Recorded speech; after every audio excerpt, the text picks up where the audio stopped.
All right, ladies and gentlemen, boys and girls, it's that time of the day again. But we're gonna get on stream here, and we're gonna get cray cray.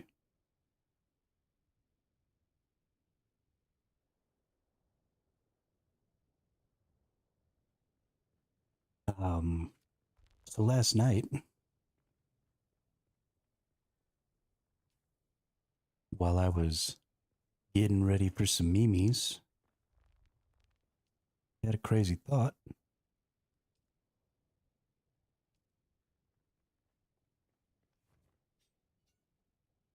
that I want to share with y'all. But first, let's get some freaking water here.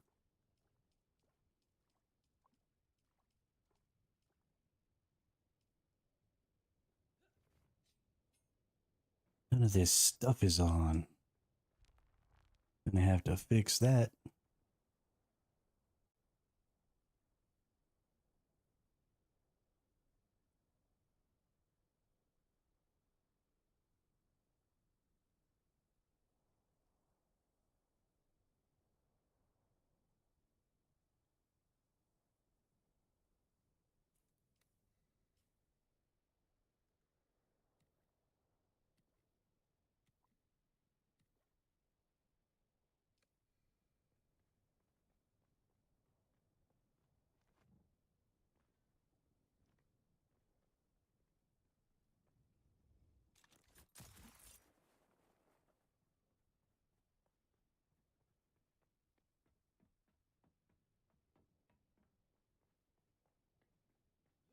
Okay, let's get some agua going. Gonna have to get a bunch more corpses today, but we now have 5 advanced death stills going. So there's now 20 people in our guild, which is bonkers. Bonkers. So I've been trying to create enough infrastructure for all 20 of those people to use our singular base as a base of operations. And it is going okay, but it's definitely difficult to get that much infrastructure going on. I've got to invite one of my members here to party because I need to go visit them.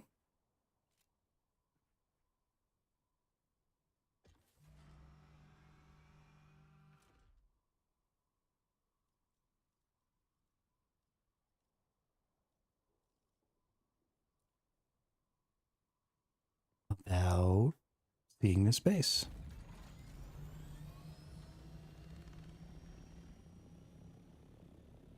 Why do you not appear? Are you in the deep desert?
All right, let's go find our member here. They've got an idea for us for a base build.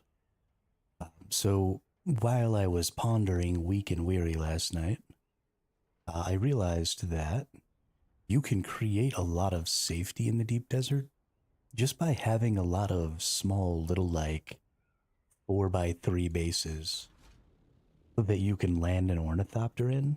So if you're getting chased, you just go hide behind a shield, right? They can't do anything to your shielded base unless they sit there and wait for a sandstorm. And the value of that is extraordinarily limited. You can put your vehicle away in your tool. You could maybe even like have a box or something there that you could put your stuff into. And then, even if you run out naked and let them kill you, so that you can just death port back to your home base. Then they have to wait for a sandstorm to try and get any of your gear or anything like that. Like the whole thing just kind of turns into a shit show.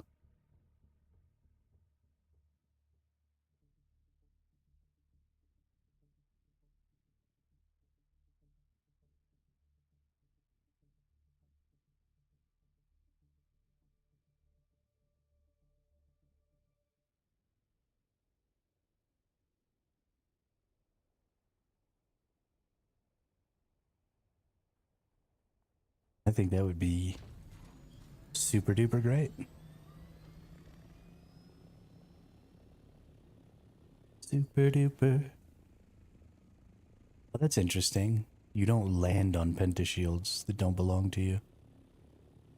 Um,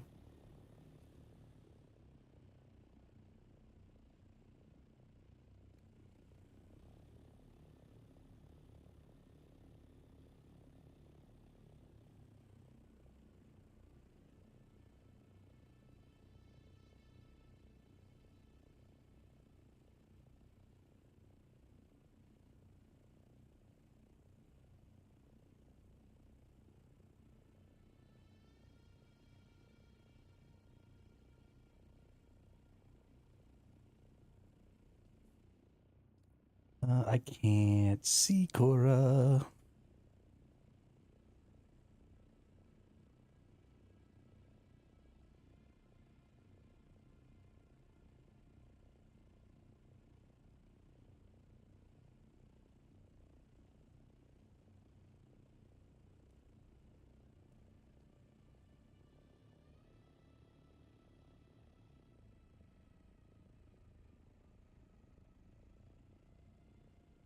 If you're blue and you don't know where to go to, why don't you go where fashion sits? Putting on the Ritz.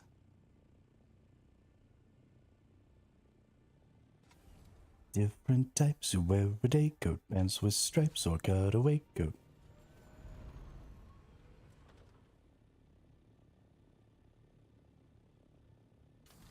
Sector A6, leftish side.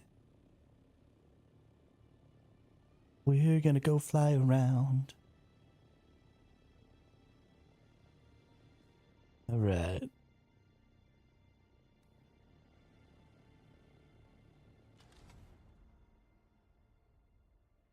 Bet this is it right here. Or maybe this one.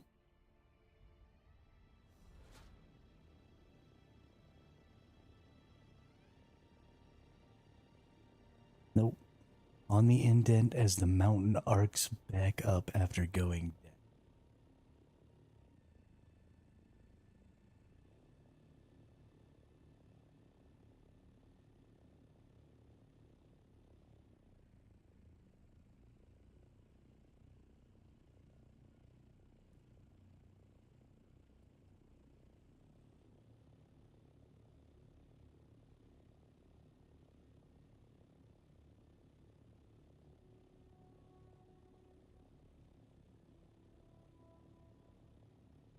I feel like one of these is probably it.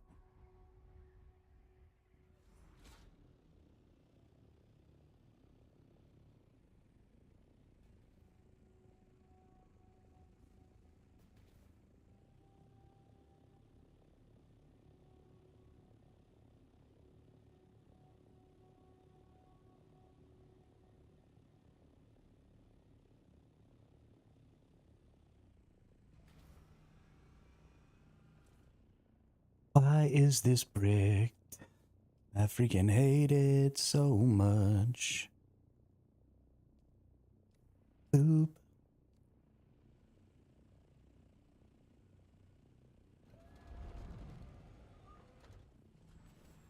There you are. I was wrong. It was not one of these.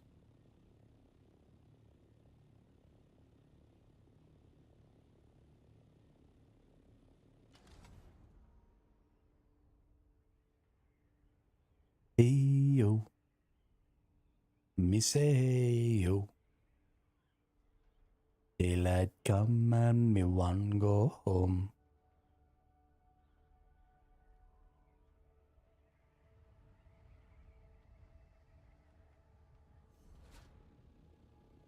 We.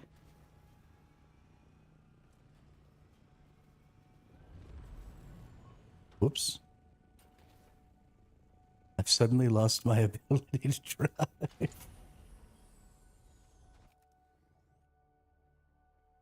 Okay. Okay.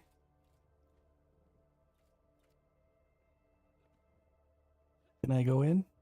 No.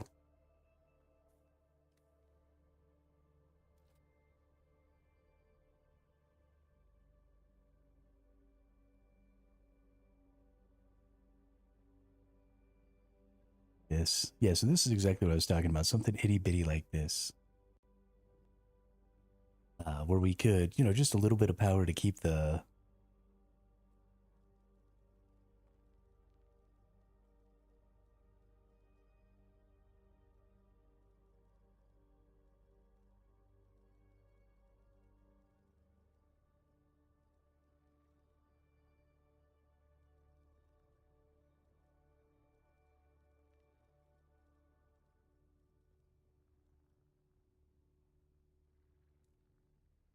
Yeah, something just super tiny. Because it doesn't have to be defended, right? You can just let people blow it up. Because the resources here are fairly inconsequential, right? You can make it out of granite. You can drop a scrap metal generator. Apparently, this pentashield layout only needs 4 power, and you can just land your bird in here. So if you build a bunch of these, even if you're a solo,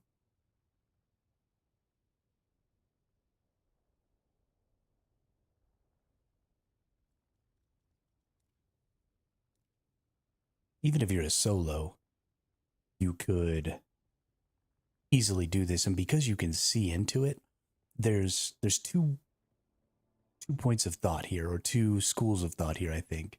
One is you can um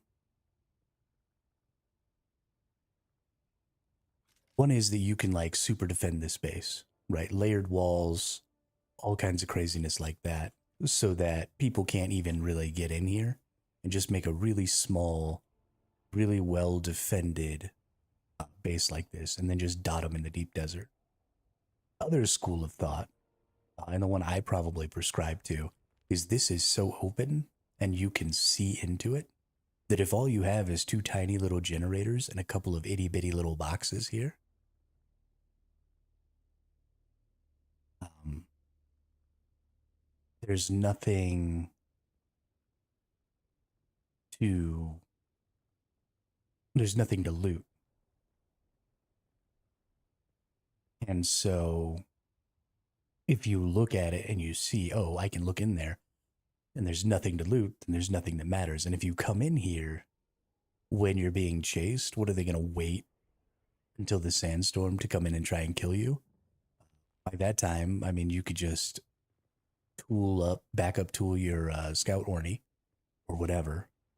And so this is really just for people who are still in that scout ornithopter phase, right? Who are especially maybe solo. I think this is a great idea for solos, right? Figure out where you want to do some of your mining and um, your spice operations, and then if somebody comes to attack you while you're doing that, right? Instead of flying all the way from freaking I-8 or something to try and get back, just put yourself a little base out here, right? Drop yourself a little base in sector G6, or do one in H9 and then one in like G6 or G7, and then just stay over in this sector.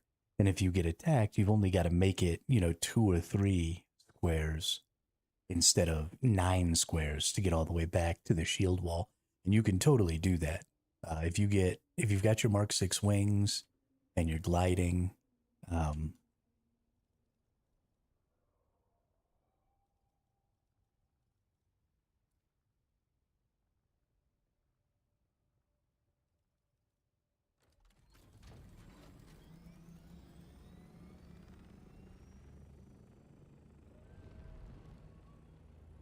yeah, but if you've got your Mark 6 wings and you're gliding or something like that, you should be able to get.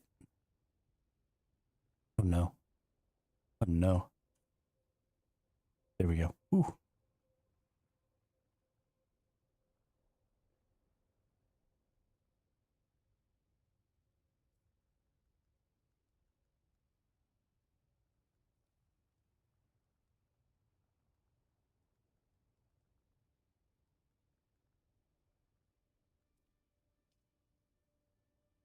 Um, but you're going to be able to make it 2 or 3 squares, right? You get into your glide mode, you do a little dodge, duck, dip, diving, and dodging. There's a certain amount of skill you need to have gliding your vehicle to make that a viable thing. But again, because these pentashields let you see right through, right, you can see the entire inside of this base. Nobody's raiding this. Nobody's going to come out during a sandstorm with the express goal of breaking into 3 small little ass boxes. This is pointless, right? It's like raiding a thatch hut in Ark, but instead of just being able to raid it right when you see it, you have to stand around and wait for an hour for a sandstorm to come by before you can. Nobody's going to spend an hour to get into a thatch hut. That's just never going to happen. And so if you're a solo, I think this is an insanely good way.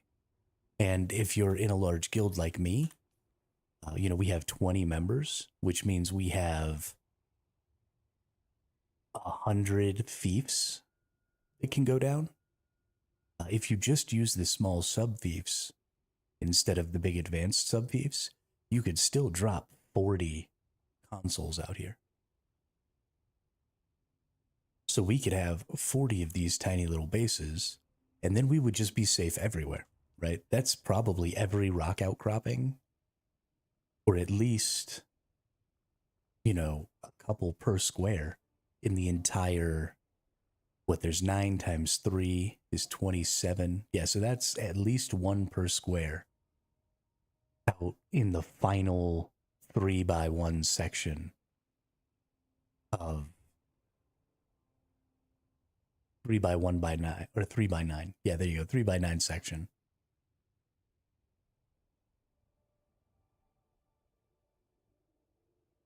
Of the deep desert. So you could have, just a ton of stuff out there. And then who cares? So somebody blows it up. So you go make it again with the 5 granite that it costs. Like, who cares?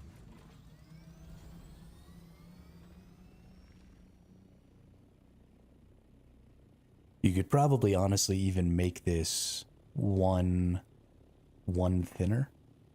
So it looks like we've got 1, 2, 3, 4 long and 4 wide, but you could probably make it 3x4 because you can fly right down in here. But that takes your whole ornithopter, and then you could put the generators and stuff right here, and then you don't even necessarily need this piece over here. I don't really think it matters much if you make it that small, but just for the sake of only needing so many resources, I think that's totally viable. But I'll have to...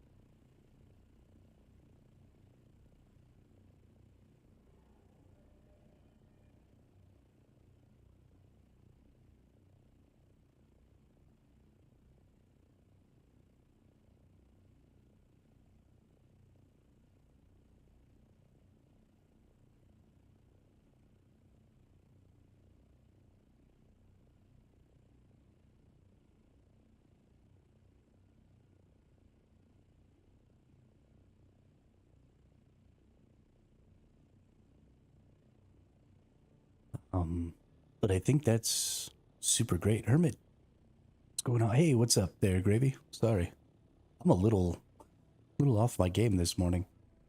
But what's up? How are you today? We're just talking a little bit about ways that we can defend ourselves out in the deep desert.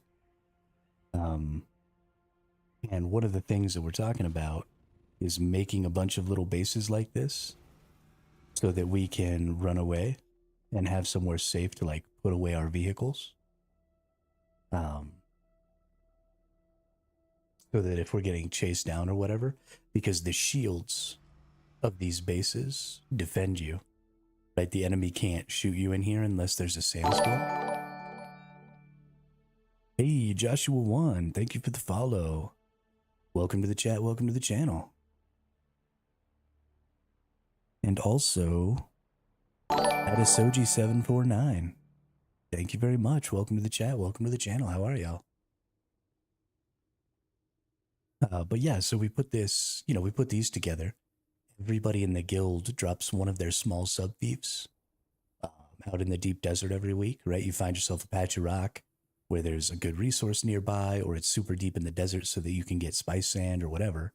And then this is just a haven. It can be a haven from the sandstorm, right? You can come over here to defend from the sandstorm, but it can also be a great haven from enemies. So if, a couple of people jump out at you from the deep desert and you happen to be out there solo or even in a small group, right? Because, I mean, you could even land a couple ornithopters in here. First person came in and got out of the way. You could get a couple in here pretty easy. So, yeah, actually, maybe that's why you want to make it a 4x4, is so if something happens, you can come in a line. Because then even if you had 5 people, right, it's just like one person goes in, jumps out, and puts their thing away. And then another person comes in, slides to the left. Another person comes in, slides to the right. Another person comes in, slides to the right. And you can kind of get like an infinite number of people in here. And this is just if you're not able, right, to fight it out. Because if you're out there and you've got scout ornithopters with chests on them, there's nothing you can do, right? You can't fight, you don't have missiles. You have to run. And so minimizing the distance that you have to run, I think, is super important.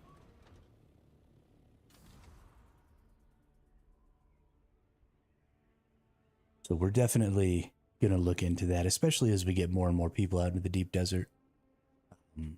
Because there's just going to be a lot of people, a lot of our more casual players only really play during prime time. And we don't want to tell those people, hey, don't go out during prime time.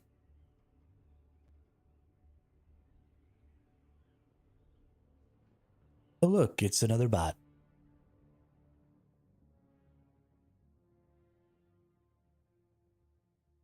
I rescind my welcome, Adasoji.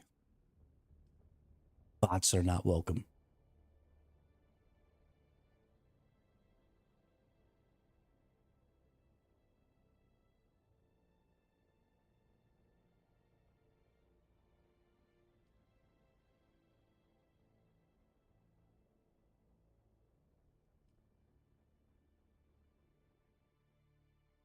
That's super awesome.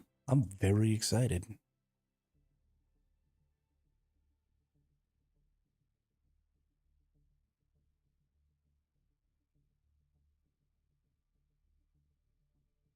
That bot called me bruh. Bruh. Should be a few more people coming in. My goodness, Gravy. My goodness.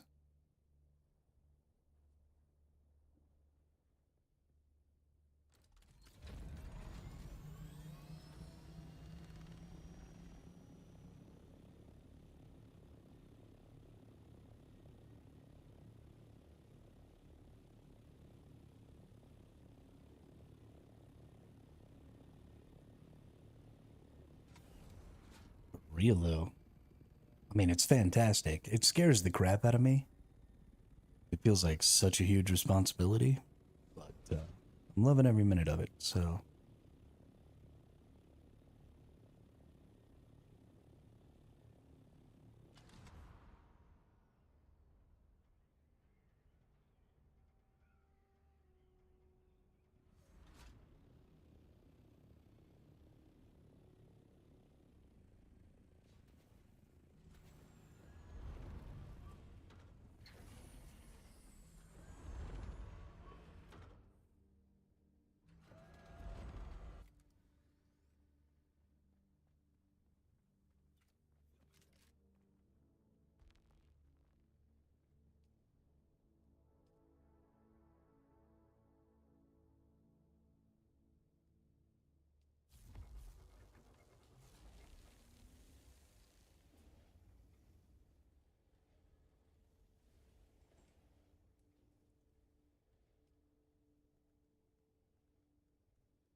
So I've got all this duraluminum going. We're about to have a little over 1,000. I need to go do a bunch more gathering of aluminum and duraluminum today. And I need to go and get a ton of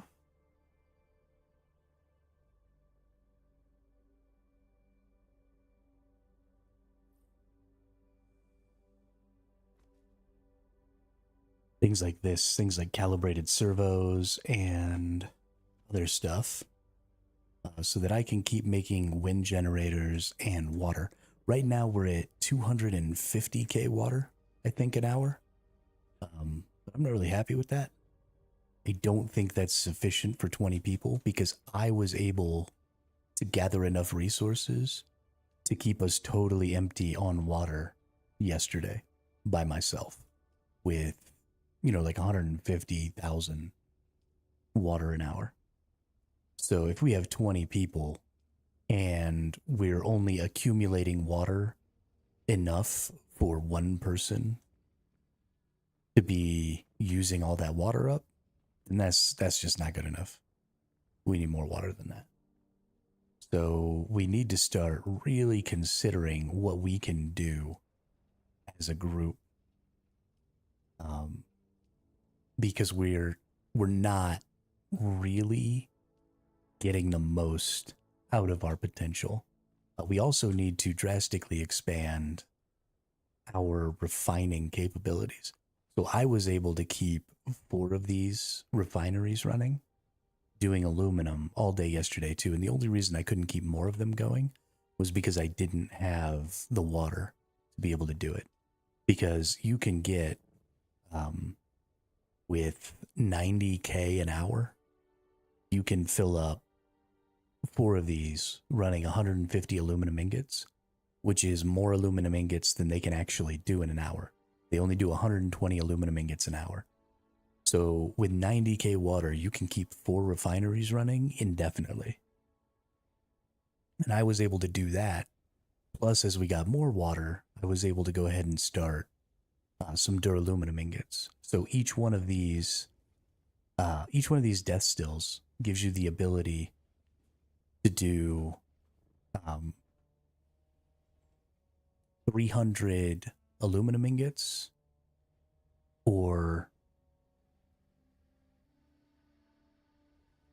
120 duraluminum ingots.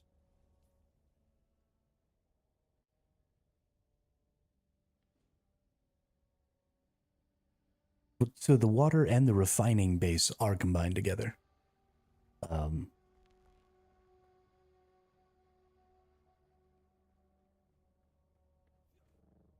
moved the water base into the main base. So, I mean, I guess we could make those things closer, but I don't necessarily think that's super important because everything can just, the power is all here too. I've just made one base. I deleted the old water base that was sitting back there. I got rid of it day before yesterday. And then I just started making advanced water here. Oh, what up, Shrimp? Thanks a lot. Thanks a lot. No, thank you, Sophia. Please go away.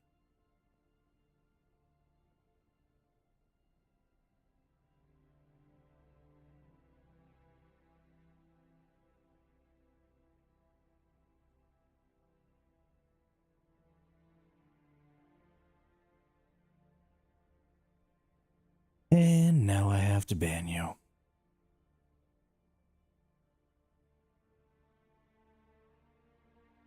Bye-bye.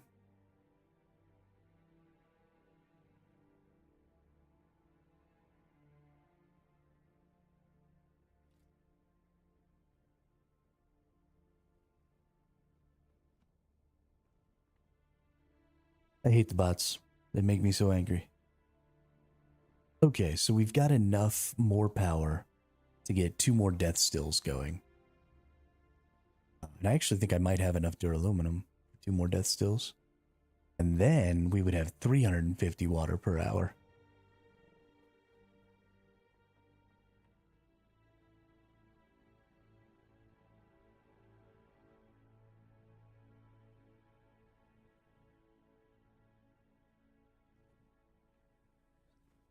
Yeah, I'm typically hesitant to incorporate things like that because I don't want I don't want to over moderate my channel.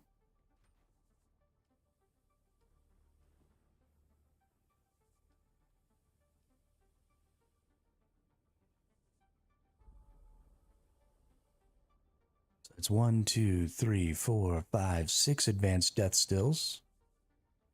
I actually need to go get some more corpses because we're gonna run out. But 6 advanced death stills is 300k.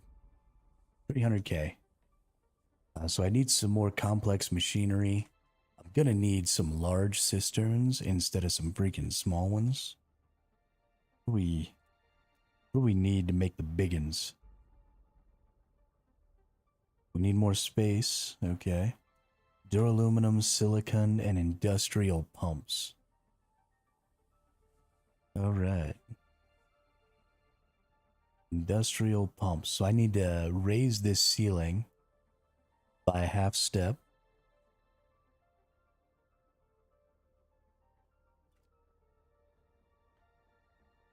Yeah. Yeah, I mean you gotta do what's fun for you there, Gravy. Don't force yourself to log in. Only play when you want.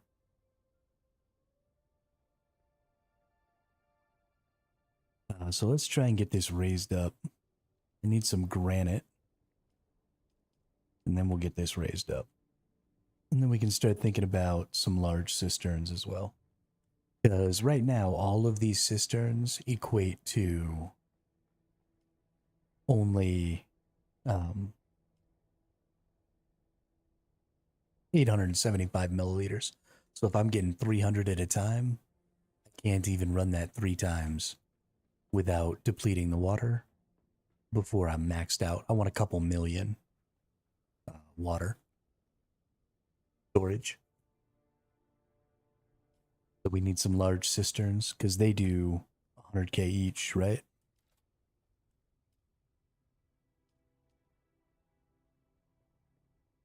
Yeah, I'm pretty sure they do 100k each. So that's 4 regular cisterns. So we can save ourselves a lot on how many structures we need. Because I could put 20 structures and get, 2 million storage this way.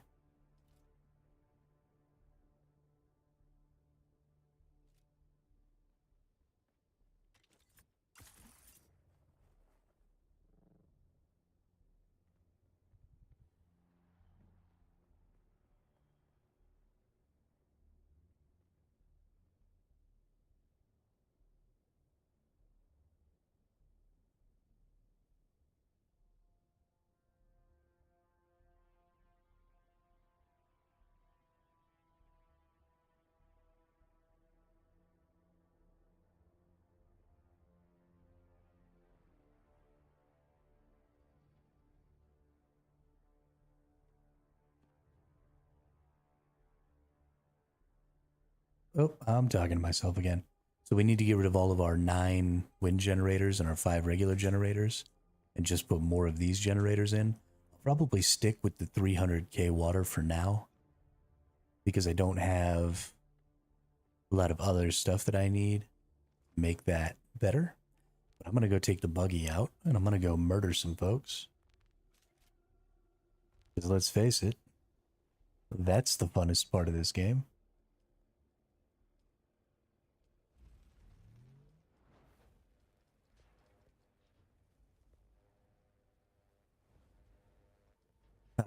But yeah, it's super important to me that I get this stuff going in here because we need to be able to make lots of duraluminum and stuff like that.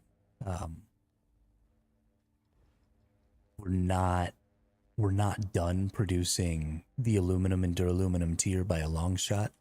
I thought we were going to be able to kind of just skip duraluminum but I wasn't really aware of the fact that a lot of stuff ends its tier at duraluminum.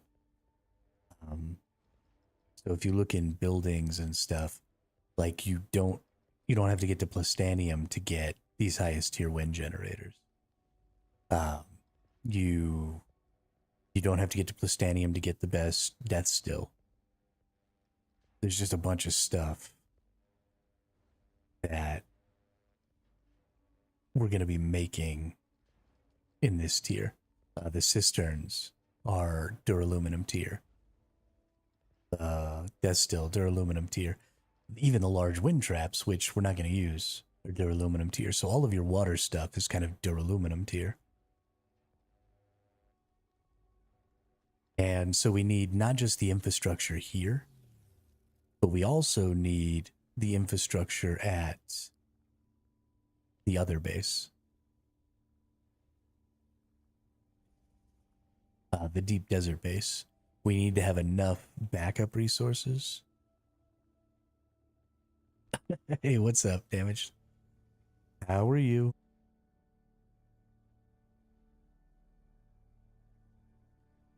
Just trying to figure out, how much water we might need. I think honestly, gonna need like 1,000,000 water an hour.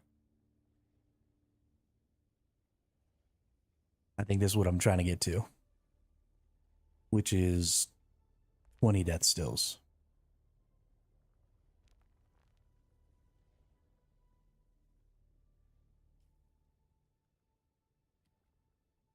Burning up IRL.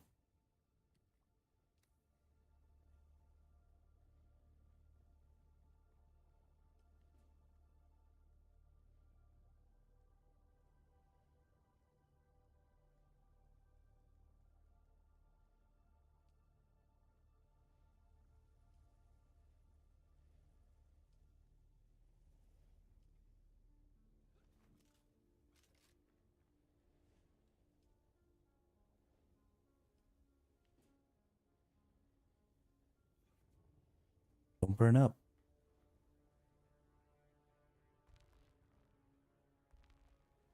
All right, let's get my bullets.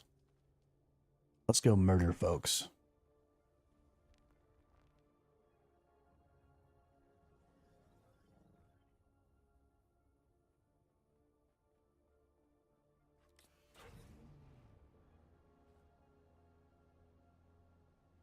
Murder and kill.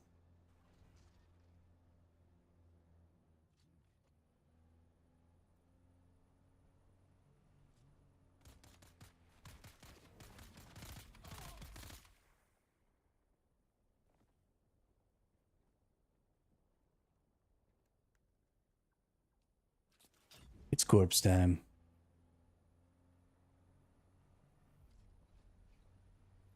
It's freaking corpse time.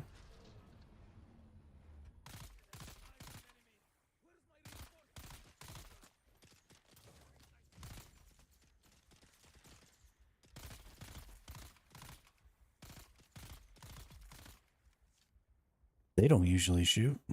That was kind of weird. I wasn't expecting it.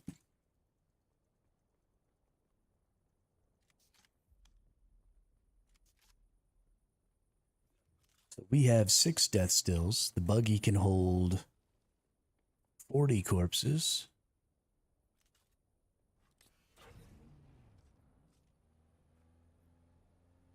So let's see. We can't make that happen.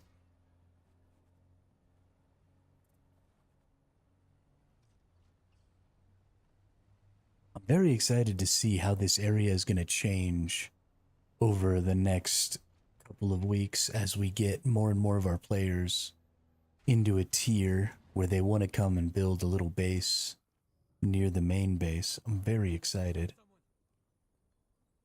Do you? Do you see someone? Because I couldn't see you. You were like hidden. You were invisible. But it's going to be super fun.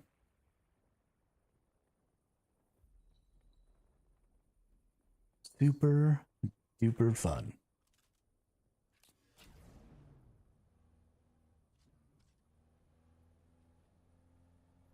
I love that I can just kind of drive around in this area of the base, right? There's no worms here. There's nobody else here. No other bases that I've seen anyway. So we just kind of have the whole run of the place. And it's pretty freaking fantastic.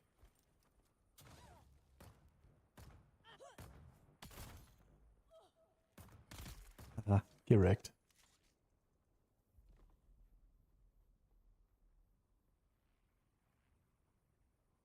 Get wrecked. Honestly, I should probably be picking up the rest of these pieces, but whatever.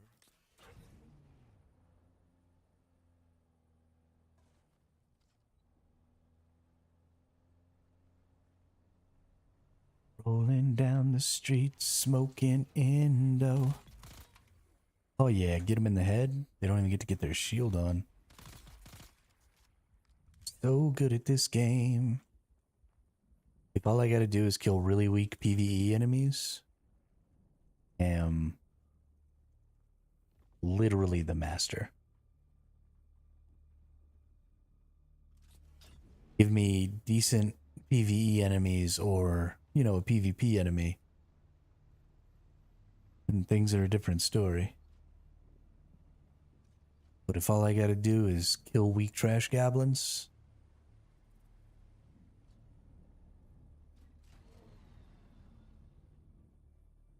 Is there a storm coming?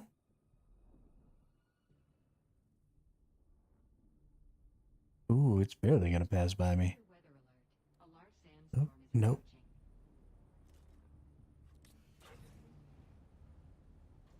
Shelter.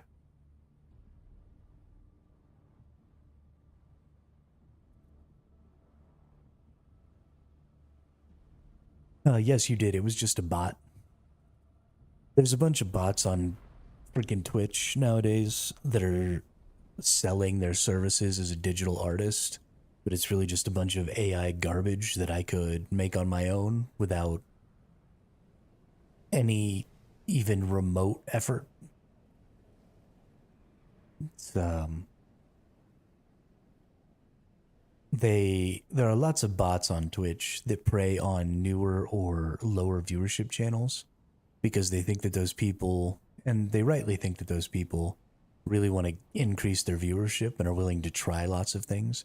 And that's really all it takes, right? You don't have to sell somebody a consistent service. There's enough new people starting Twitch channels every day that even if you get a small percentage of them to fall for your little bullshit and pay for some garbage art that you got an AI to generate for you, then, I mean, that's a highly lucrative model. And so there's lots of people who do that. There's lots of people who are like, I'll promote your channel. It's all trash. And Twitch needs to do a better job of getting them off the platform. Because it's not my responsibility. Right? And it shouldn't be my responsibility as a streamer to ban those people 1,000 times a day. Right? My responsibility to my community is to make sure that people who are going to be rude or, you know, stuff like that, who aren't going to be a positive experience, aren't on the channel. But it's not my responsibility to be able to stop the droves of bots.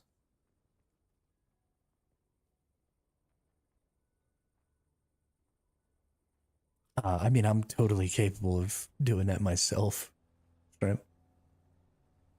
I have no problem using an AI to make a little art or something. I tend to use, so when I do like my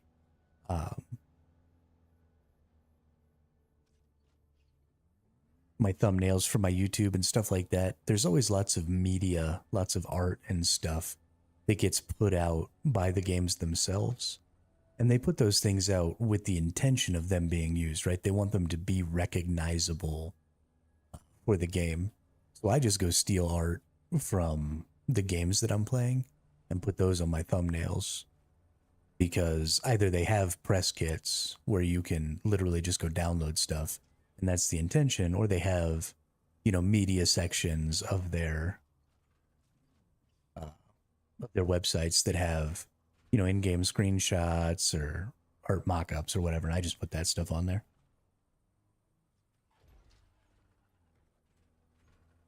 It's usually fairly high quality, and it's usually very identifiable for the game that you're playing. And I haven't, in the year that I've been doing this now, ever gotten a kickback, or ever gotten any kickback from any of the games that I've played. And of course, if any of them ever talked to me and were like, hey, take that off your thumbnails, I would just change all the thumbnails. I don't care.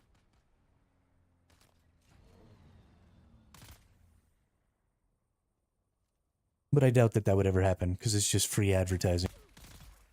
Get in my grill about it.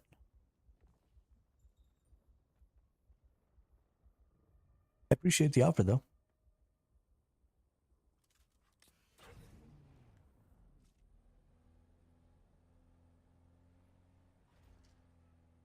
You're not asking case. Edit out for now. Have a good stream. Yeah, you too, man. Have a good day. Enjoy that life of yours.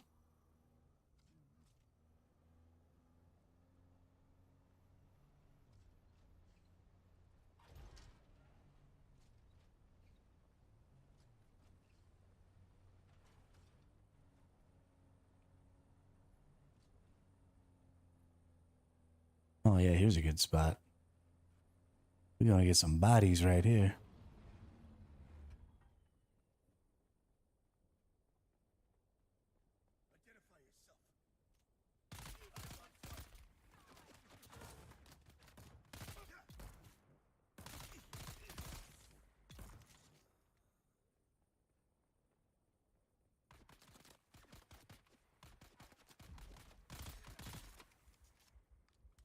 I was about to say, I only saw 2 death notifications, and there were definitely 3 people up here. What happened to the other one? Hey, I'm getting task progress here. That's cool. That's super cool. Super dope and super cool. So if we get this buggy all the way full of corpses, it should hold 40 corpses. That'll mean you get 50k, well, 45k water a corpse. So 20 corpses is 1 million water. So every time you fill this up, you get 2 million water.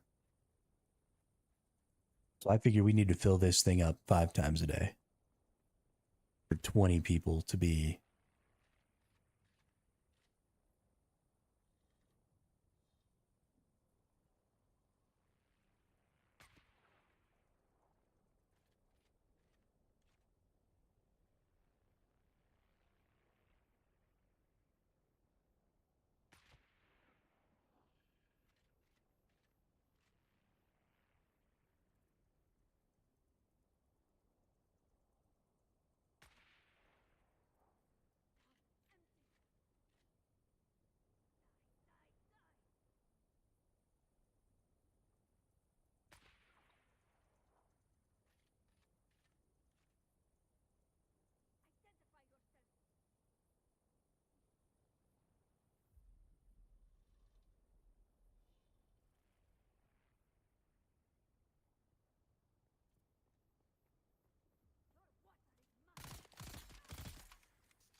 Don't you Benny Jezzer at me, you little shit.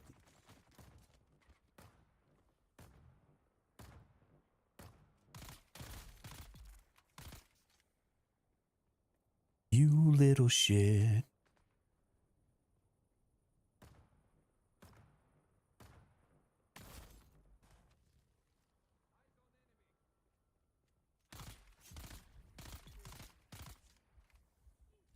Nerd. Nerd.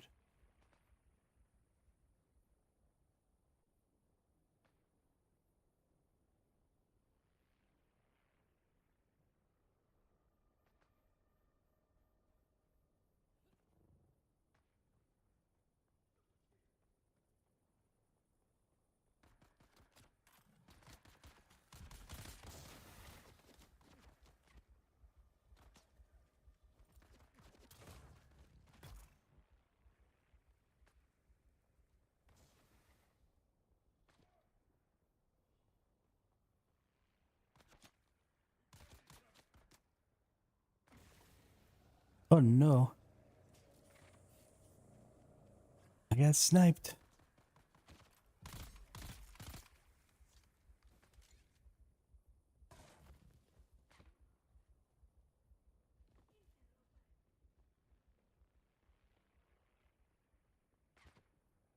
Gotta get in there and get me some corpses.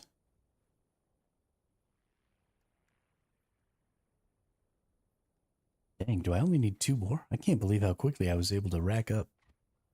Oh no, you can only put 20 corpses, not 40. So every time is 1,000,000 water. You gross. God, it's so hard to get water. I'm totally gonna get fully killed. Holy cow. I'm not dead.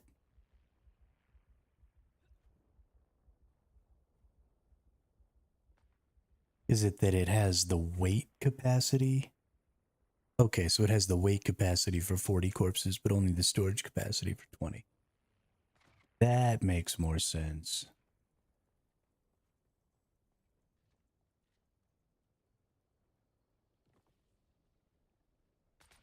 Run away! Don't spear me. Nice. Let's get back to base and drop off our corpses. 20 corpses with 6 death stills means that gives me 3 hours before I have to worry. So what's some stuff we need? We need some industrial pumps. Probably gonna need more jasmium, more aluminum. We're gonna need all the things, really. All the things.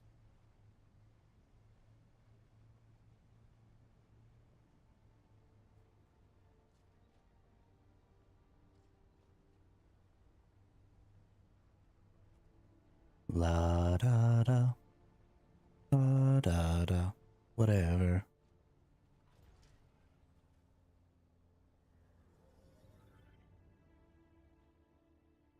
We also need to make a new buggy.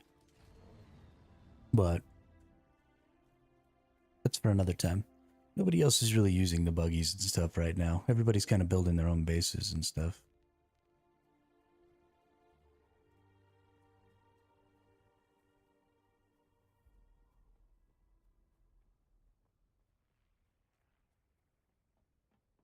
Oh, we get some messages in Discord here. Let's go see.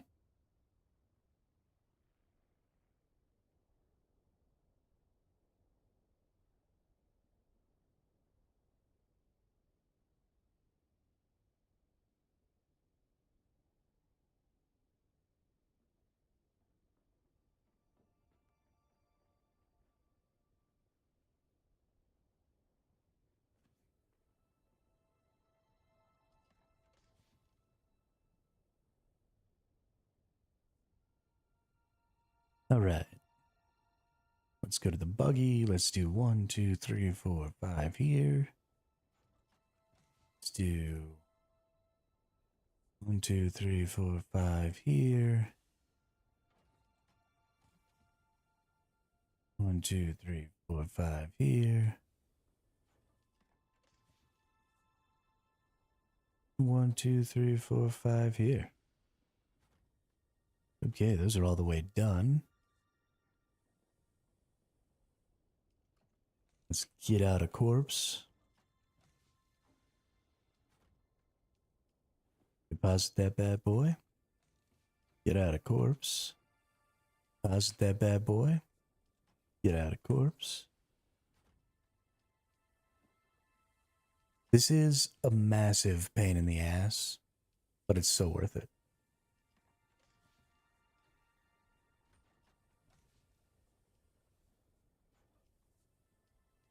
I mean, so much water. I just gained 300k water, 250k water.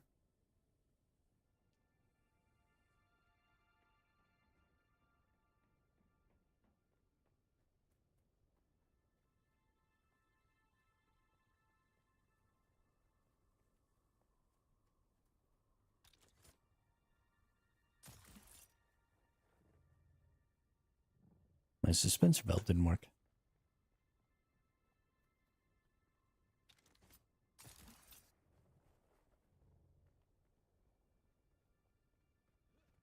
I love suspensor belts. They make making enormous bases so much cooler.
So it looks like as we've developed this plan, so I mentioned super early at the beginning of this live stream that creating small bases in the deep desert is going to be fairly important um, to security for individuals going out there.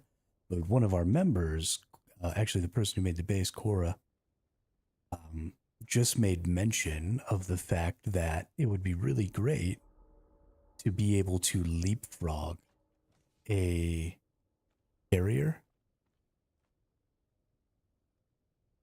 back home from gaining resources.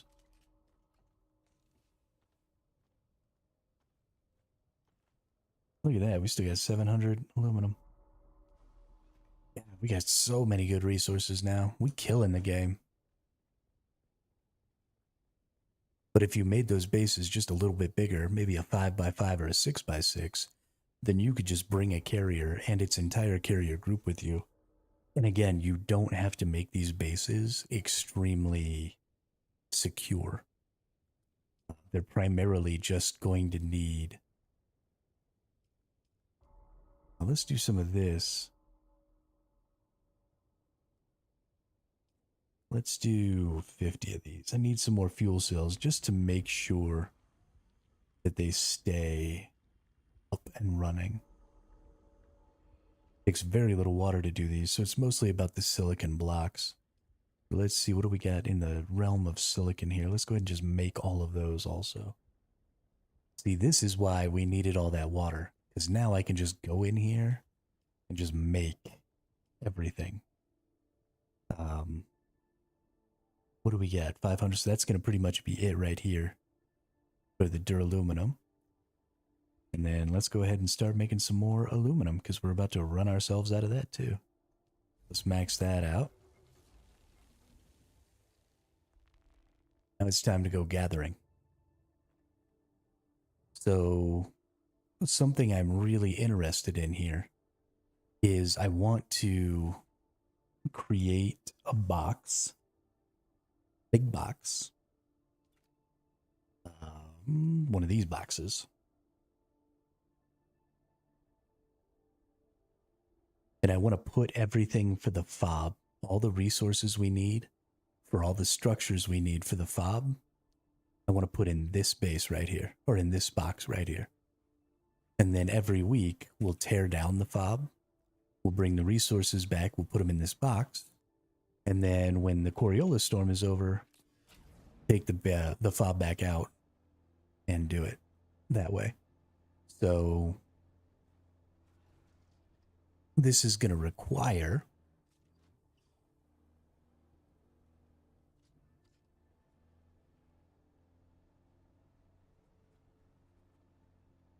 basically that this week I farm up all of the resources needed, right? We want a couple of spice refineries. We want lots of ore refineries. I'm thinking honestly like maybe 5 ore refineries. I want a similar amount of water capacity out there. You know, I want to be making hundreds of thousands of water every hour out in the deep desert. And I just want to go farm corpses and take them out there. Once we get a carrier, we can farm corpses right here. Yeah, well, maybe. Because carriers can't grab... Carriers don't have a carrying capacity themselves, I don't think. I think carriers get their carrying capacity from the fact that they can pick people up. Something that would really be cool to me, I think, is if a carrier had the capacity to pick up storage containers and take them outside of your base. So instead of, you know, only being able to carry like your sandcrawler, if you could also pick up one of those big plastanium boxes full of shit and carry that fool, you know, between bases or whatever, that'd be super fun. But I don't know exactly how the carrier works when it comes to like switching between deep desert and home or anything like that. Honestly, it's going to be really hard to get all the resources from the deep desert back if you can't use the carrier, if it doesn't have a storage container module. I'm really concerned about that, actually. Do I have fuel on me? Hey, I do have fuel on me. Holy crap. I'm not a total schmuck.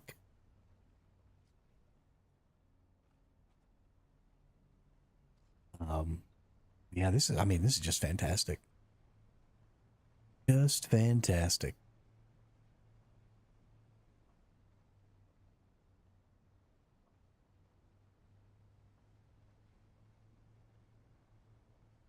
La da da.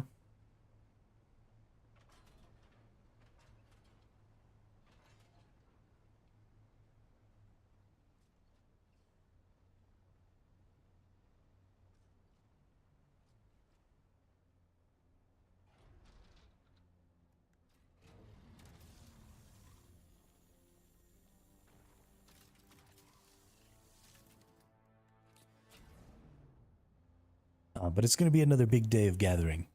And we're having so many big days of gathering because right now we're sort of gathering aluminum tier resources for an entire guild. You know, we have 20 people in this guild, but we have people in 2 different places right now in their journey.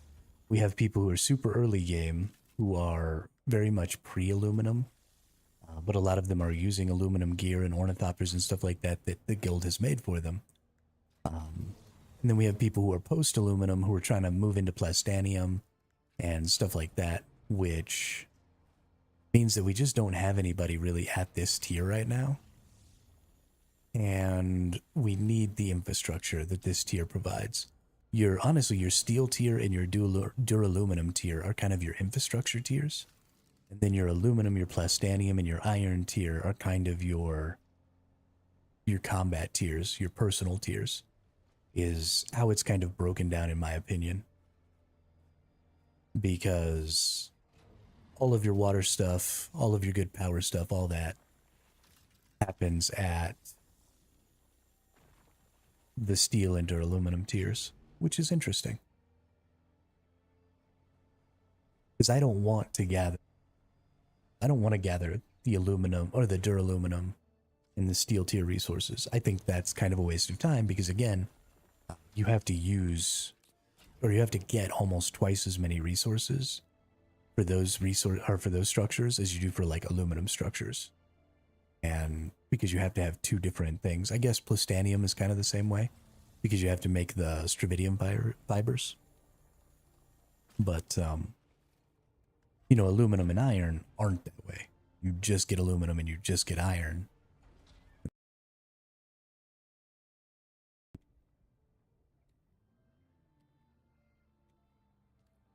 It's a little bit strange, but we're gonna put in the time. We're gonna put in the work.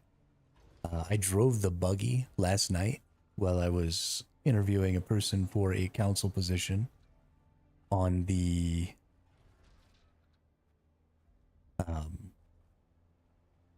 in the guild. I was driving around last night, freaking in the radiation zone in my buggy. It wasn't super efficient, but I think probably I can figure it out a little better. I might want to get a better... I was rocking a Mark IV Has suit, so I might try and make a Mark VI and then go run that out there. And that'll probably protect me a lot better from the radiation. All right, we're all full here. That means it's time to yeet off the cliff. Yeet.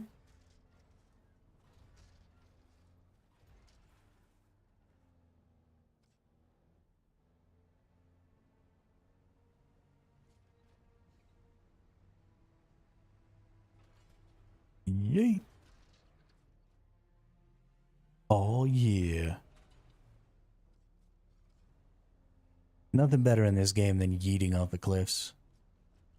I love it so much. I'm so glad that in the AMA, they said that they don't currently have plans to create vehicle damage on collision. That would cause a lot of difficulty to their servers. And I don't want that. Because that shit lags sometimes already. And B,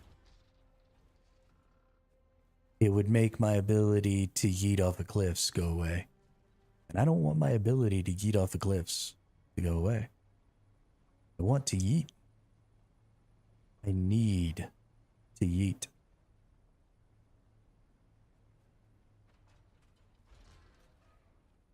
Mm-hmm.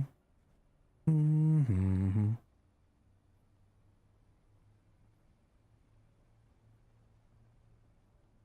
Going at it tonight, tonight. Standing on the rooftop, top of the world tonight.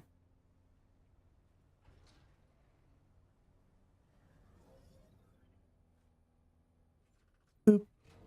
Home again, home again. I love that Deport Me made us some nice little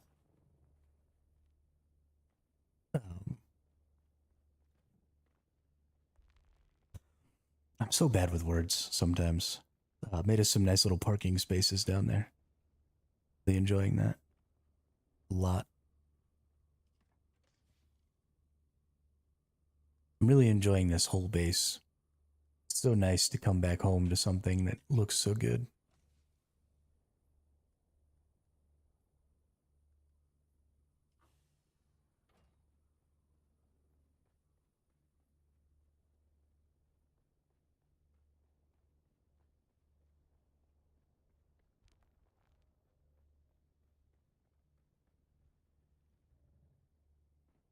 All right, we should have a little more water, I think. Nope, doesn't look like it. But we've got enough to make another 1,000 aluminum.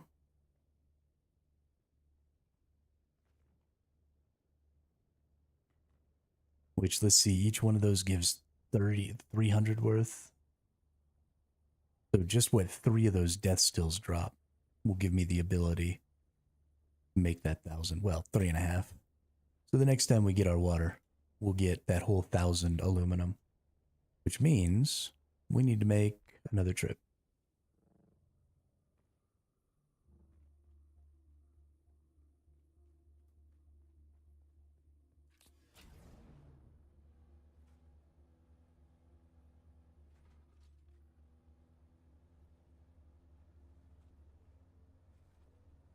We make another trip for aluminum. We need to get more industrial pumps. We can probably get 30 or 40 on our own, but maybe somebody will come with us. Is that an agave plant right there? I think it is. This is something we need to start working on, is getting agave seeds.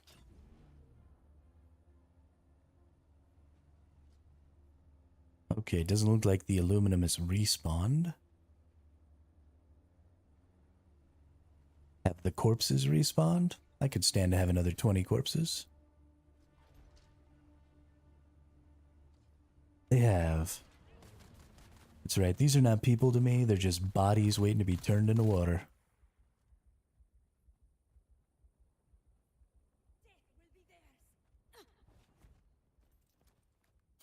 Why don't you go ahead and fight my turret?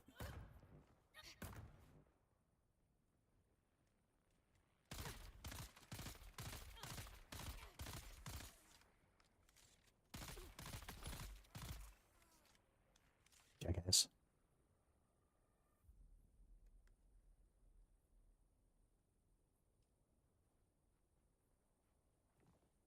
We got 'em. Shot 'em in their face.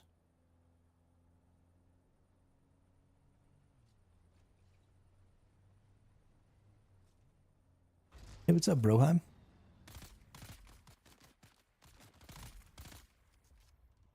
Hey, we passed a level.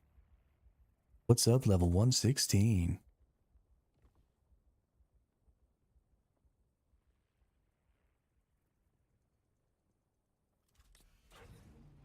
So something else I want to do today also is a lot of people are getting bored with the regular ornithopters in the guild, I think. And I think there's a lot of people who maybe want to go do some stuff together without flying separately. I know we have a husband-wife team in the guild. They would really like an ornithopter that they can fly together. So I want to make some more assault ornithopters. And just have people come to the base to put them together. It requires about 300 to 400 duraluminum per ornithopter, I believe. Let's actually go through and let's math it so I know like exactly what I'm trying to get myself into. So with assault ornithopter,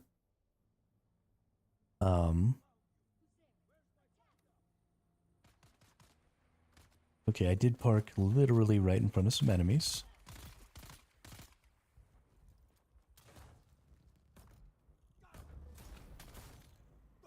Haha. Hey, what up, Bean?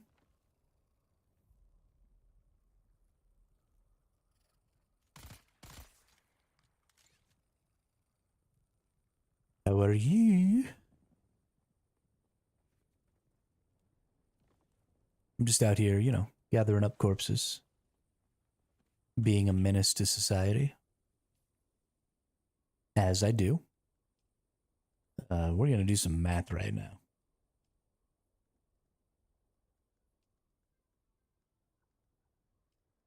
Assault ornithopter. Break out the calculator here. We need armor plating and diamondine dust. We probably have plenty of. We live right next to the diamondine dust, so we can get quite a bit of that.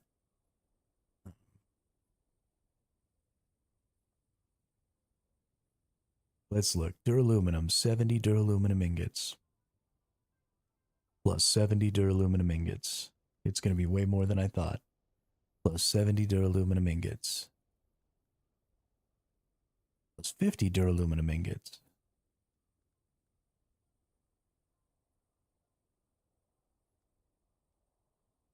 Plus 50 duraluminum ingots.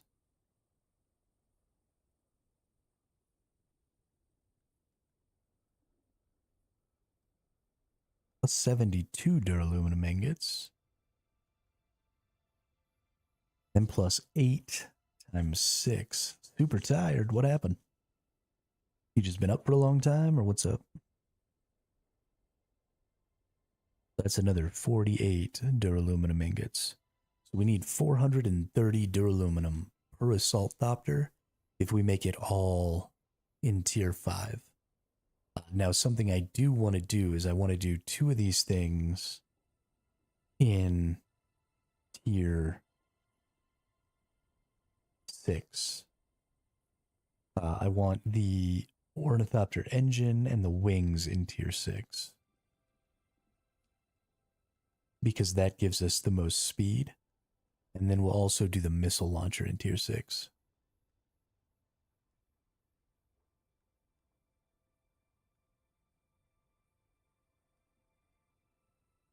Walked for 2 hours straight. Damn, dude. What were you doing? We need 60 plastanium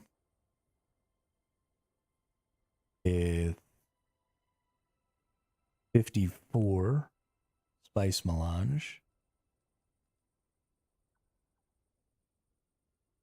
And then we need another 60, so 120 plastanium and 108 spice melange per scout or per assault. Okay. Okay.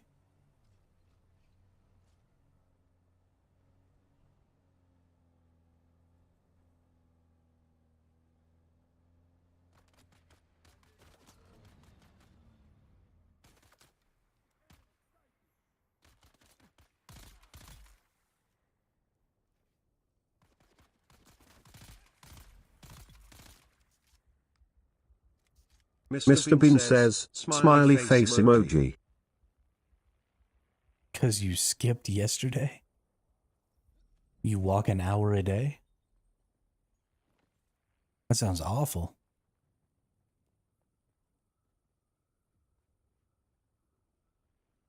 I walk however much it takes me to walk back and forth to my refrigerator.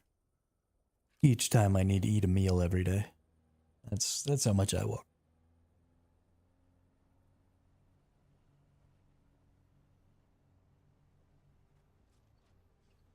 Is it slowly killing me? Absolutely. Am I okay with it? Absolutely. I figure I'll probably make it to about 60. And then by then I'll be able to just upload my brain into a computer. Then I'll be a computer man. And I'll live forever.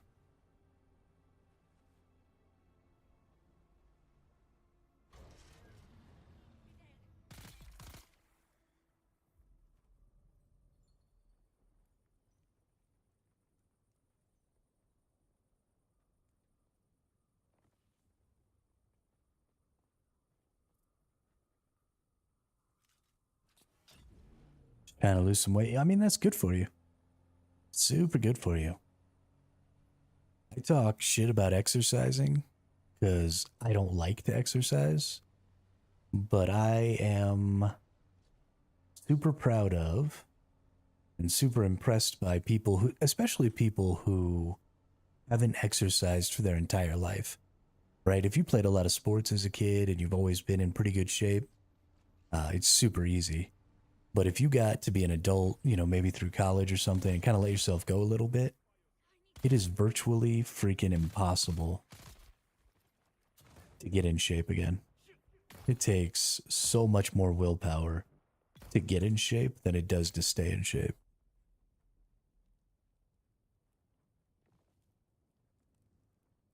Hey, Bimby has made it to the base. I see.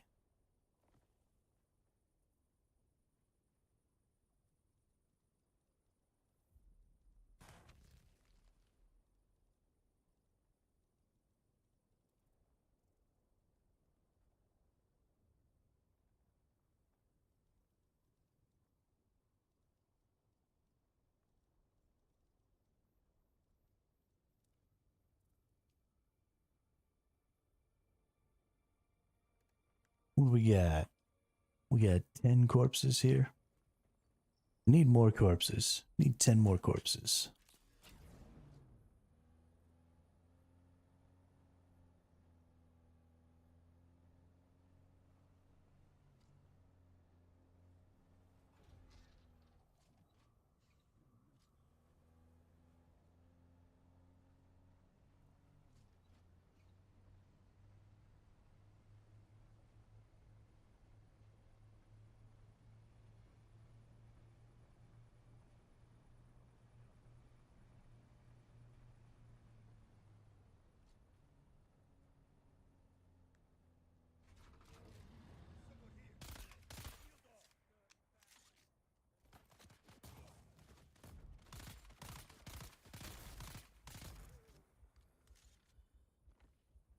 Woo!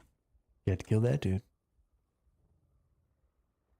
I love that corpses are a resource in this game. It might be one of the funniest things that I've ever seen in a survival MMO.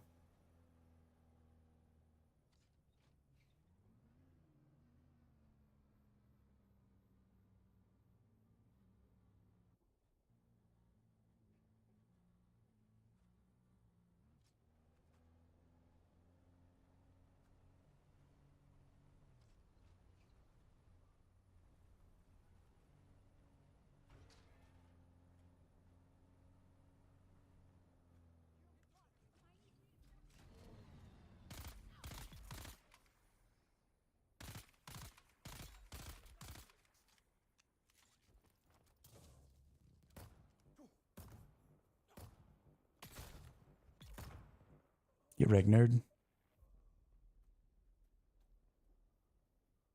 La da da. La da da. Whatever, la da da. Oh, okay. You think it's okay to shoot at me, huh?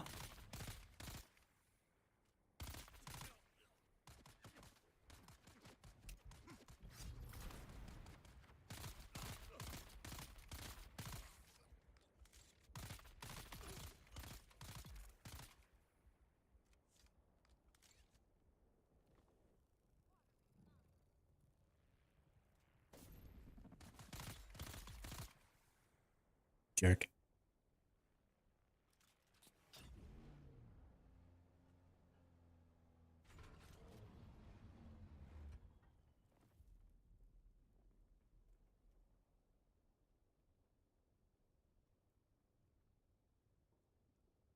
Let's just assume that this person's in-game name is the same as...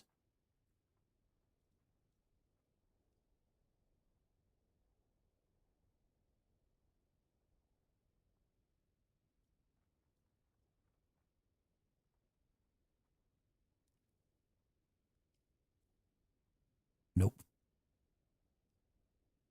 It is not.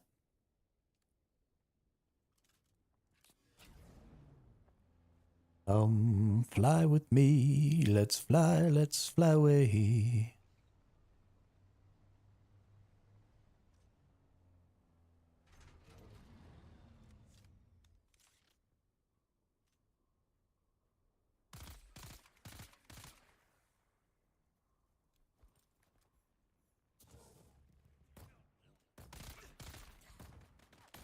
Haha. Haha.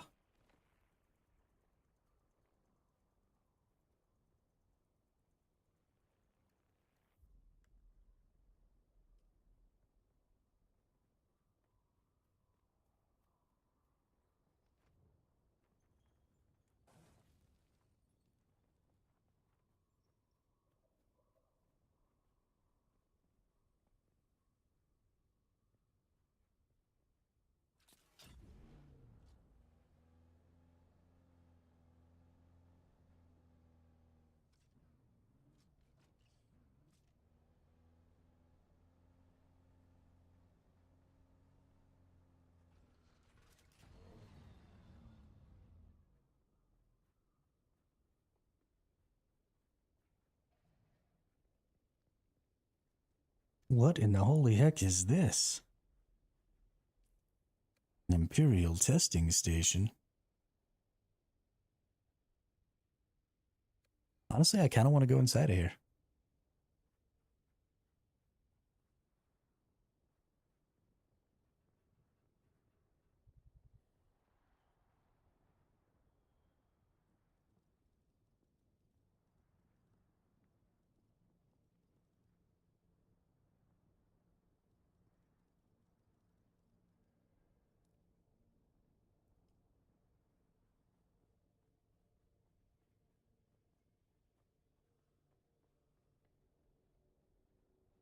Yeah, we're going in this testing station. We might be able to get some advanced machinery and stuff like that. That I need.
Interesting.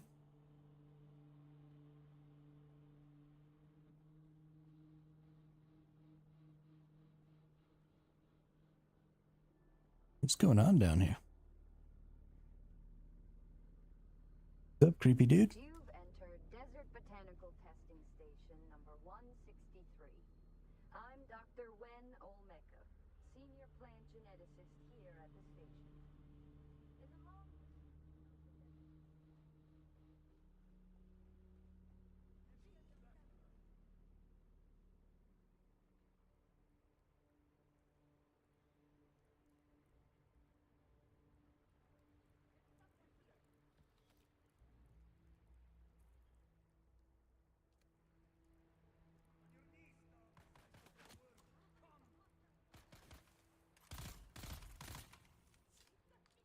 Who do you think you are?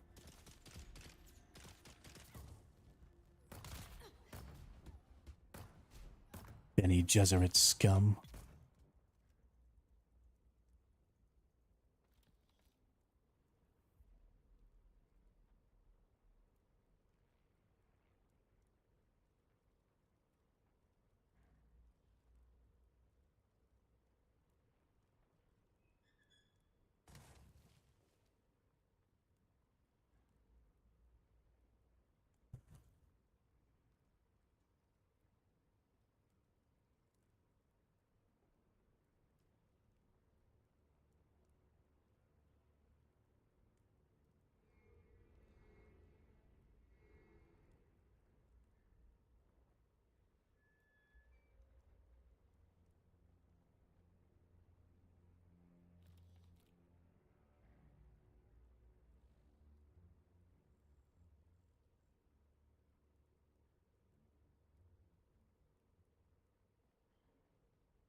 Whoa.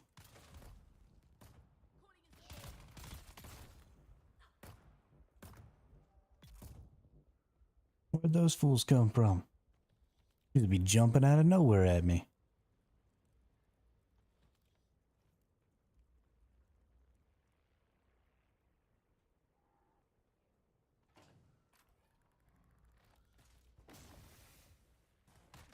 Really?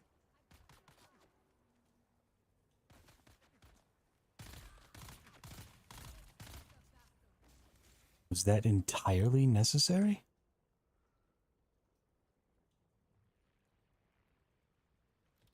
Why can't we be friends?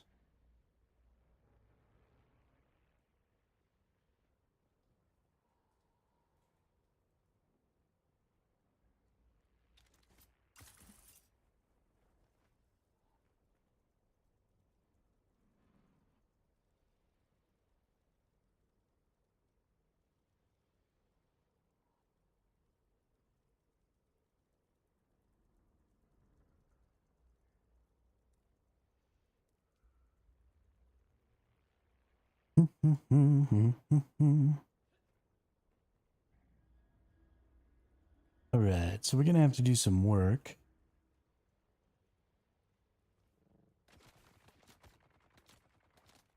What in tarn? Where did this person even come from? Who are you? Say hello to my turret.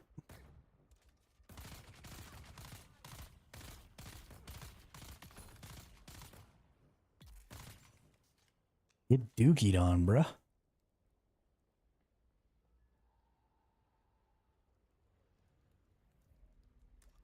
I have no idea where that person came from. They probably came from wherever I need to go, though. I need to find the exit. Oh. Here we go. Another room. This is probably where they came from. Here's my little blue identification band. And some stuff. Oh, thank you.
Okay. Enough killing.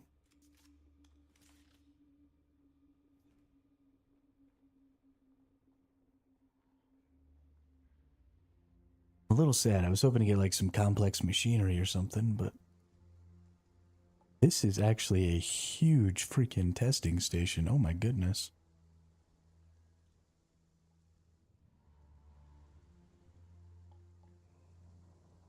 It's so ginormous. Ooh. Another closed door. Closed catapult. Now I don't know where I'm going.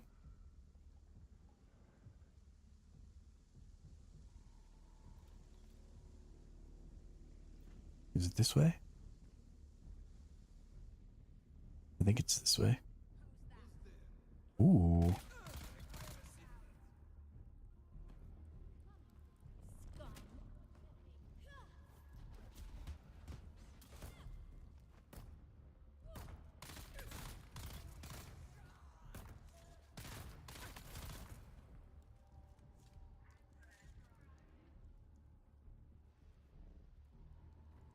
Just dookied on those fools.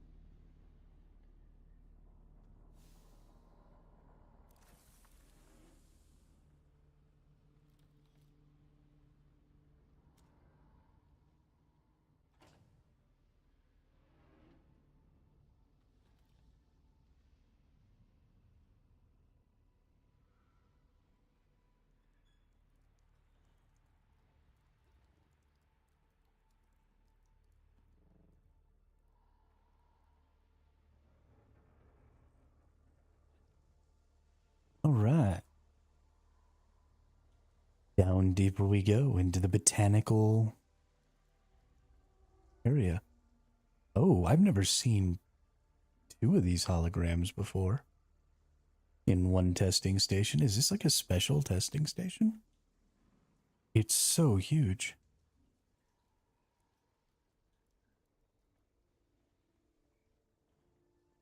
I'm very excited about this. Hey, nerd. Like that. You're dead. Haha.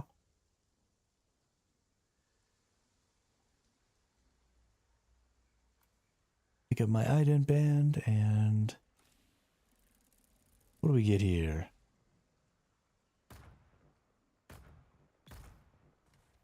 I'll take all that. Sure.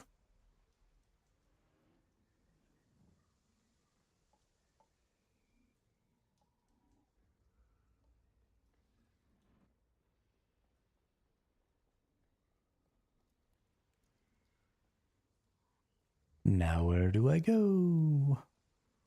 Must be this way. Yep, there it is.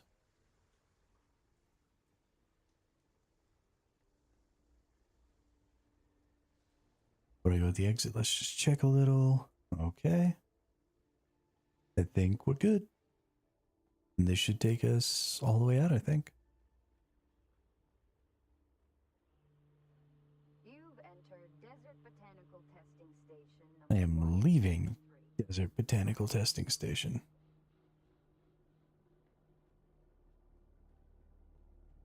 Now it is time to figure out how to set up the guild base.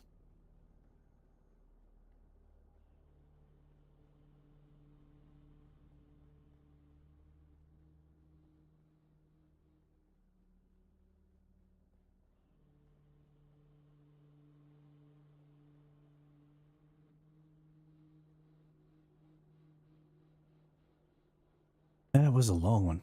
That was a lot of fun, though. Hopefully, my buggy didn't get destroyed by a sandstorm or something out here. I didn't realize I was going to be in there so long. But we're looking good.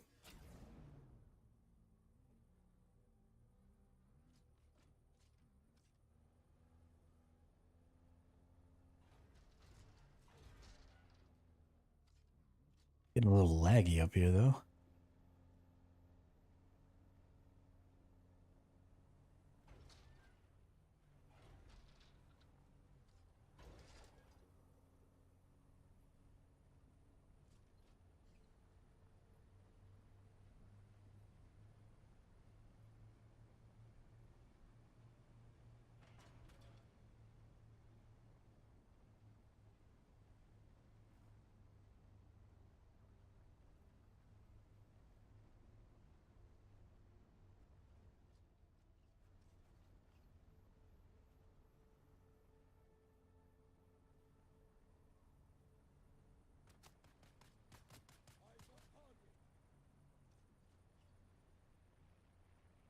Okay, enough shoosting.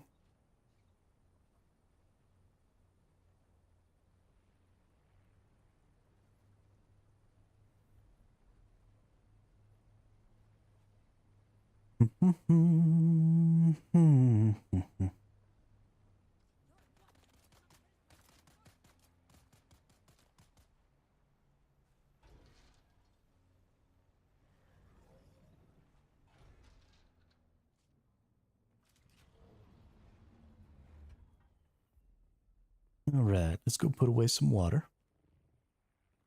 We'll drop off these bodies and then we'll put more bodies in the death stills because I'm sure it's been an hour. Wait, have we already been streaming for 2 hours? Holy criminy, it's already been 2 hours. What is going on in my life? Let's already got some bodies. So let's put some bodies in here. Let's put some bodies in here.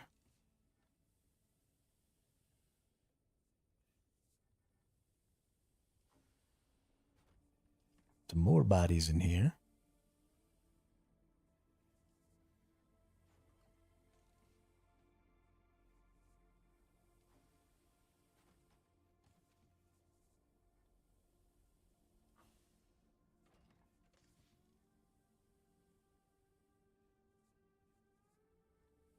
All right, we got enough for 5 hours of all of these. We got 1 minute 39 seconds. I'm just gonna wait. No, okay. Yeah, I don't have a choice but to wait.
All right, we can make 1,000 here. So let's craft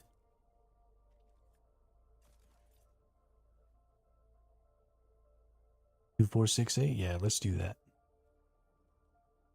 So we'll do 200 here. We'll do 200 here.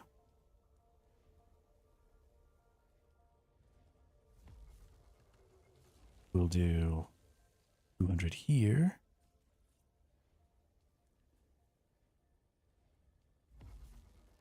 We'll do 200 here.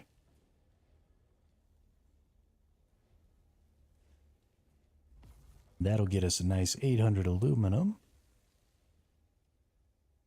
And then we're out of jasmium. So fuck it. 200 here.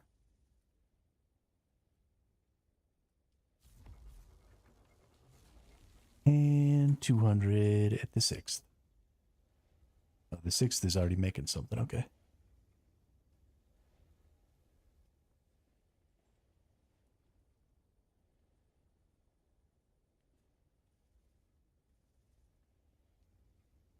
Actually, it's going to take a while for that duraluminum to even make, or it won't take very long for that duraluminum to make, so let's just make 200 here. That pretty much gets rid of all of our aluminum, so we're finally at a point where I can't by myself keep up with this.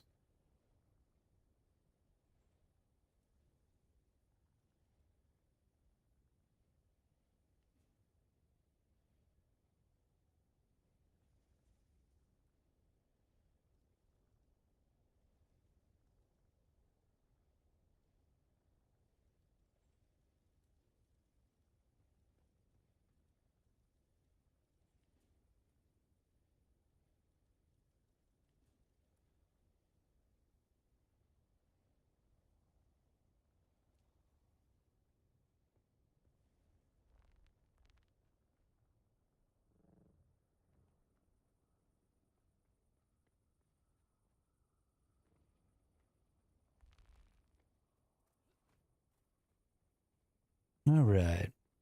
So let's whip out Mark V buggy real quick. We got plenty of cobalt paste. The Mark V requires spice. Oh, for the rocket launcher. Okay. I not have Mark V buggy? I don't think I have Mark V buggy.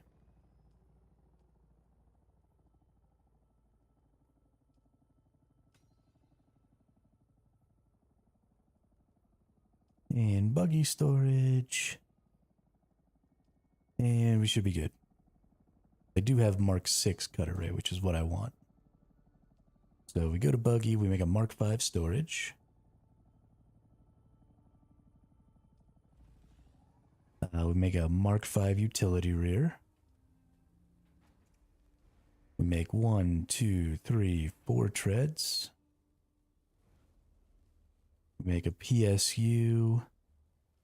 We make a chassis. What are we missing for the engine here? Complex machineries, okay.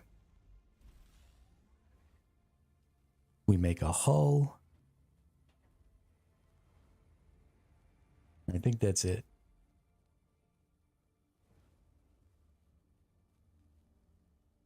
Except for the engine, which we need a little complex machinery for.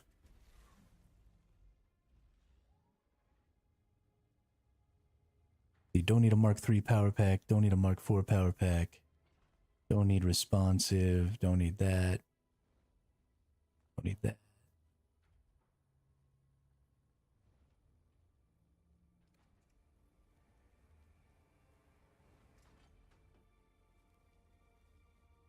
Okay, so just some complex machinery for this freaking engine.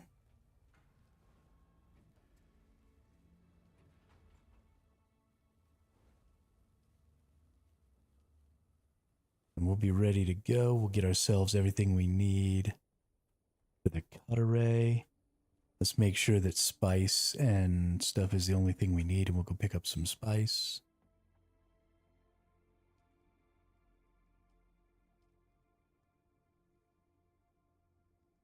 Mark VI cut array. Mark VI cut array. We need a little spice and some thermo-responsive ray amplifiers, which we can make. We need 6 of these made and a whole lot of spice. So let's go see about that.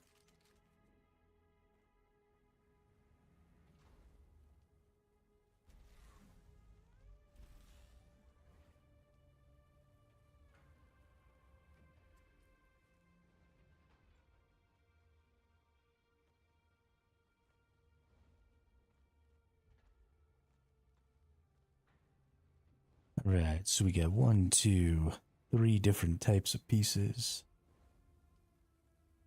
4, 5, 6 different types of pieces. Okay.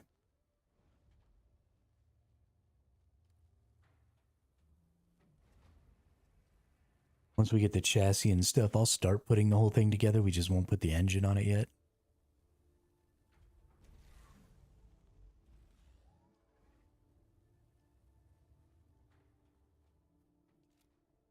Gonna assemble ourselves a nice new Mark 5/6 buggy. We want to put it right up here next to this bad boy.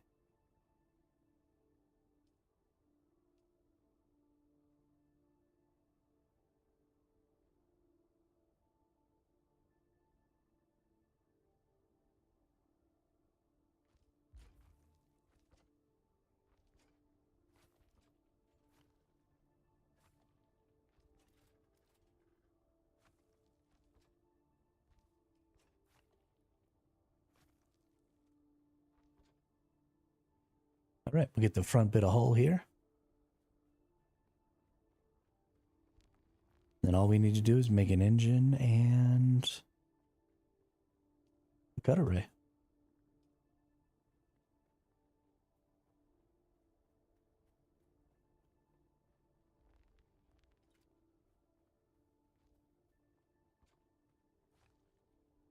Okay, good deal.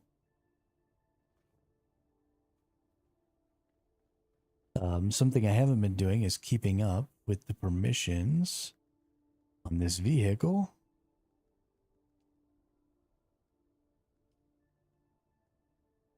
Add.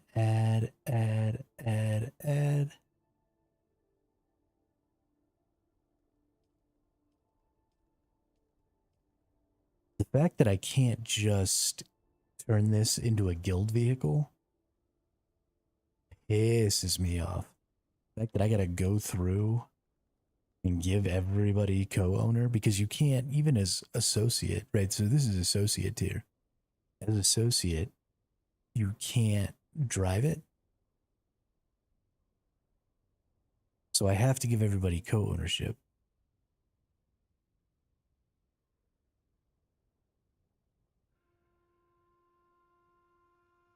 So that they can even use the stupid thing. But then I have to be friends with everybody in the freaking guild, because you can't use your guild list. Right? So if I look at the managed vehicle, I can't, if I go to add player, it only shows my friends. There's no guild register here. So I can't even add people based on them just being in my guild. I have to friend everyone in my guild to get them on this list. And it's freaking insane. And it's kind of starting to drive me insane a little bit. Because now I need to go back through here, and I don't necessarily have everybody as a friend. Right, so I gotta send friend invites to all these people.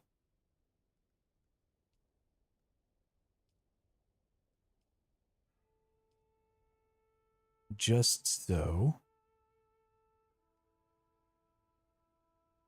Why are we not? Could have sworn we were friends.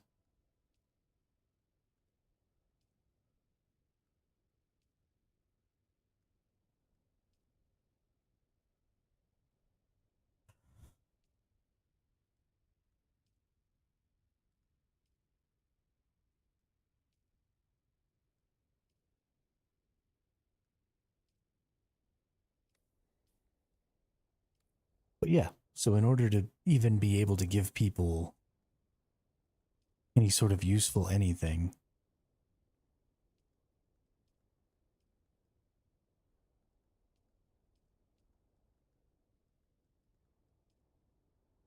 there we go. All right.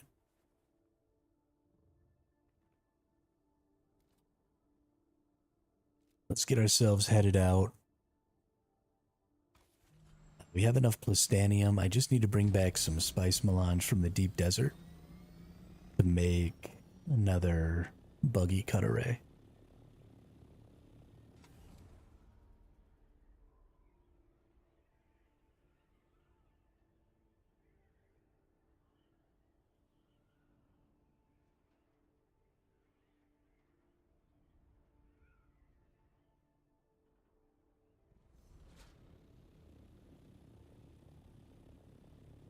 Gotta go get another tier 6 buggy cutter, eh?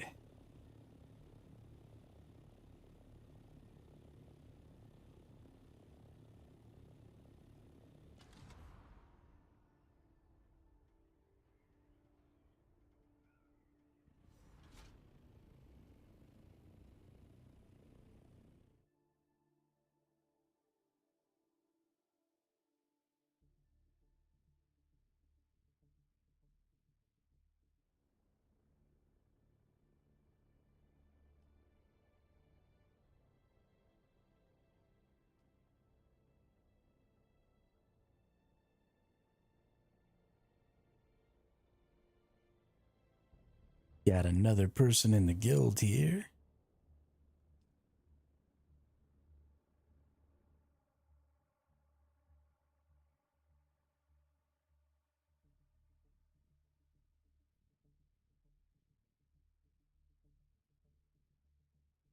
Which will bring us up to 22.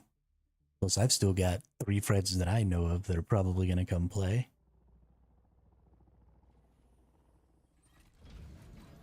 So that's even more.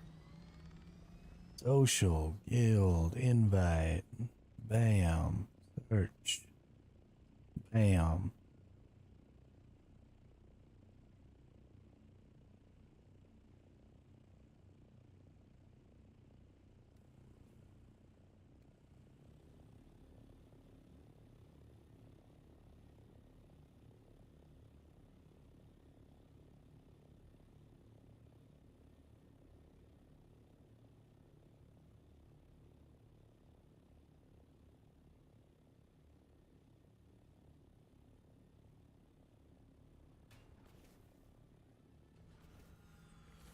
Okay, let's take a look at what's over here.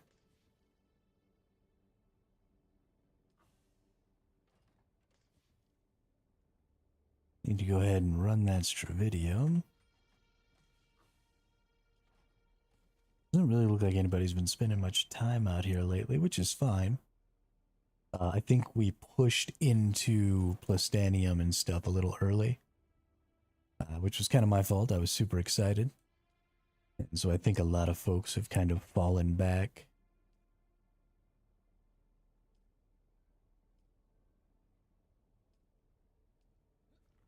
Um, wow.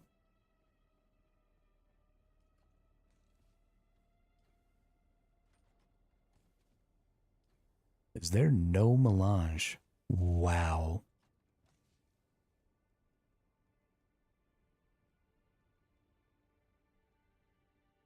That is a little upsetting.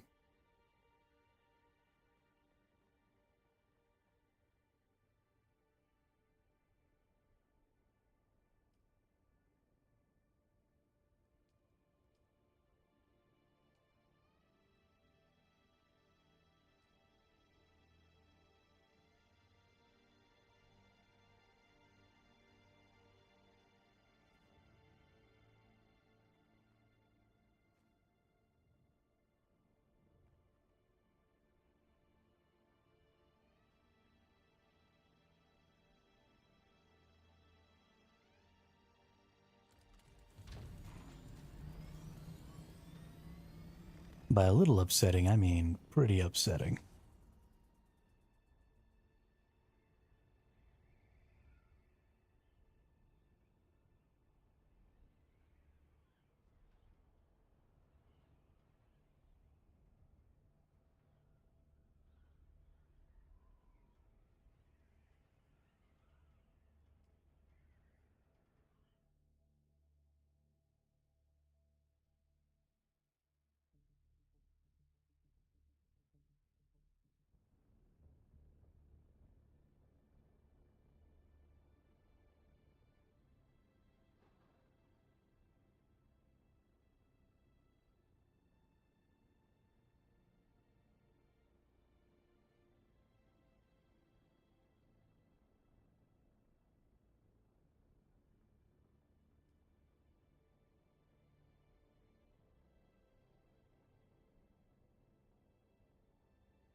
Okay, well, think it's going to have to be time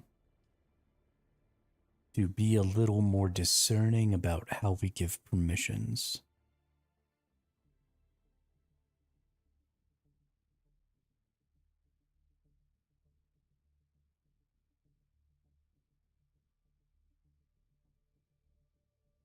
Because I've kind of just been giving everybody co-ownership and just free run.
Okay, well, if I want to make a tier 6 cut array, it looks like I'm going to have to go get some more melange, which is easy enough. I can totally do that. I can get enough melange for the cut array in about one trip. So we'll probably go do that a little later here as soon as I get everything all worked out as far as permissions on the base.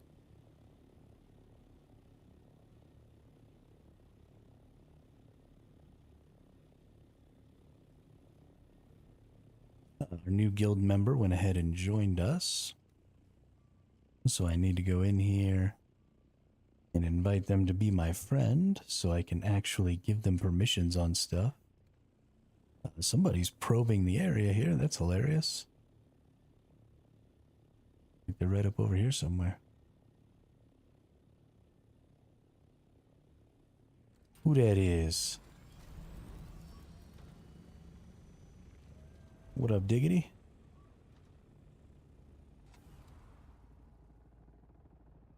I imagine that's probably Bimby.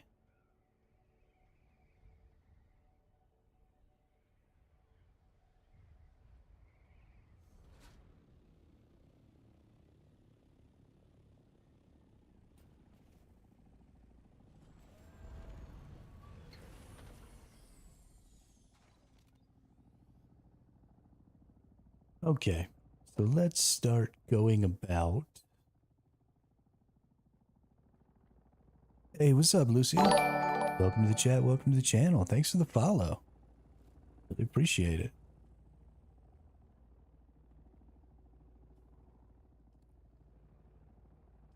Let's go in here and let's turn that to guild. Oh, I'm gonna have to go to every pentashield, every object. This is actually gonna make me want to scream. In fact. Hey, Crazy, what's up, dude? Thanks for the sub, I really appreciate that.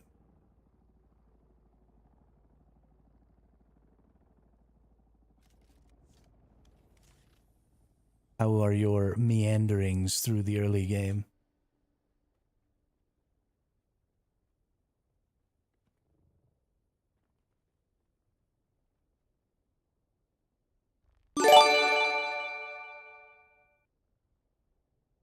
Hey, and with the gifted sub. Thank you, Crazy.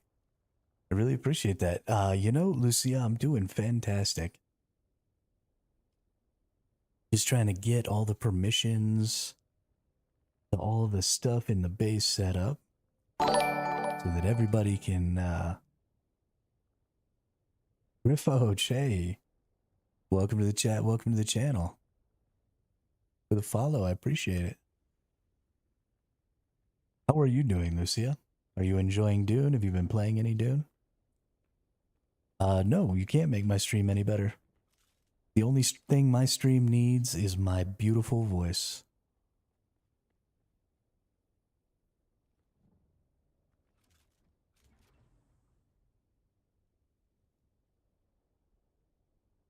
Hey, good job, Crazy. Hey, Drat with another gifted sub. Thank you. I appreciate it, y'all. 10 more points. That's just one more little zone. I shoot you. Get away from my base.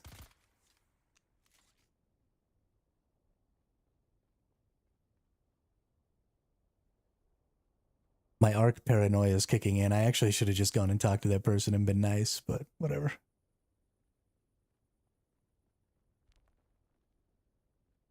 Okay, and now we have to ban people again. Bye, Lucia.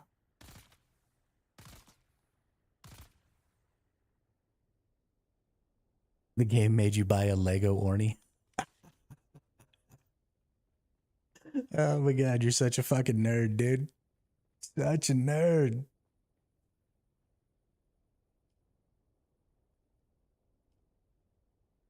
I love it. I love it, I love it, I love it.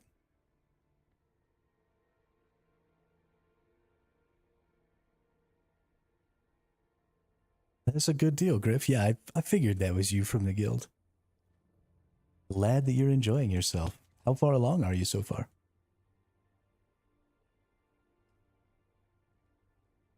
Oh, gotta go up here and do this stupid pentashield.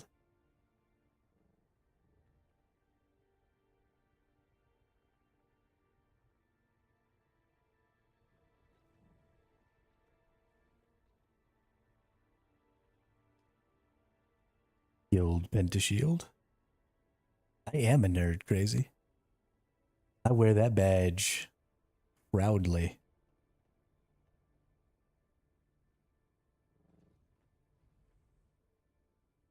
Nobody nerds as good as I nerd, let me tell you. I'm the nerdiness nerd.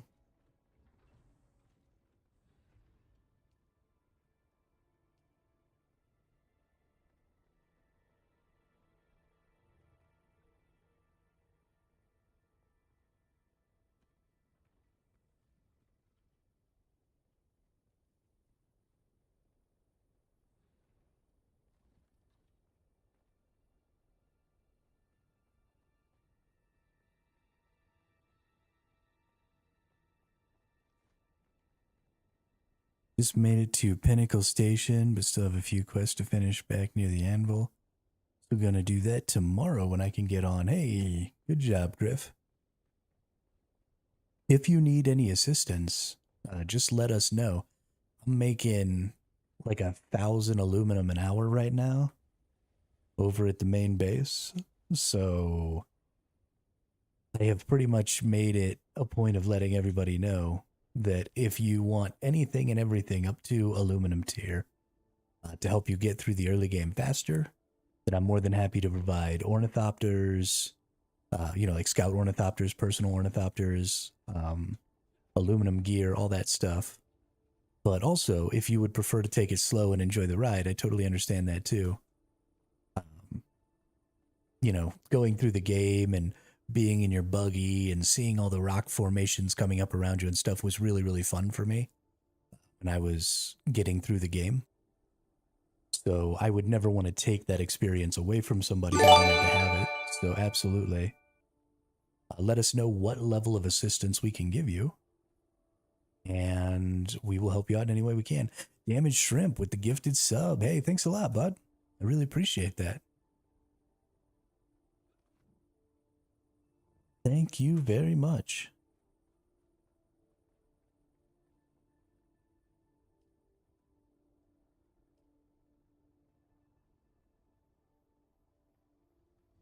Okay, have I made all of the doors and pentashields accessible? I believe I have.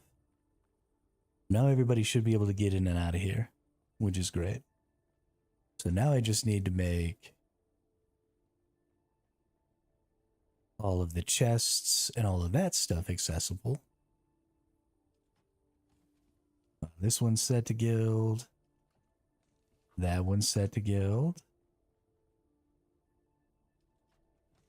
That one's set to guild. That one's set to guild. Hey, with another gifted sub. I really appreciate that, Shrimp. Y'all are making me feel all self-conscious and goofy right now. Been enjoying taking the game one step at a time. Almost have enough intel to research Orny. Nice. Congratulations, man. That first ornithopter is an experience. It feels so good. I really want that Atreides officer gear. They need 2 purchases. Oh, okay. So the main base is right up here in the Odom.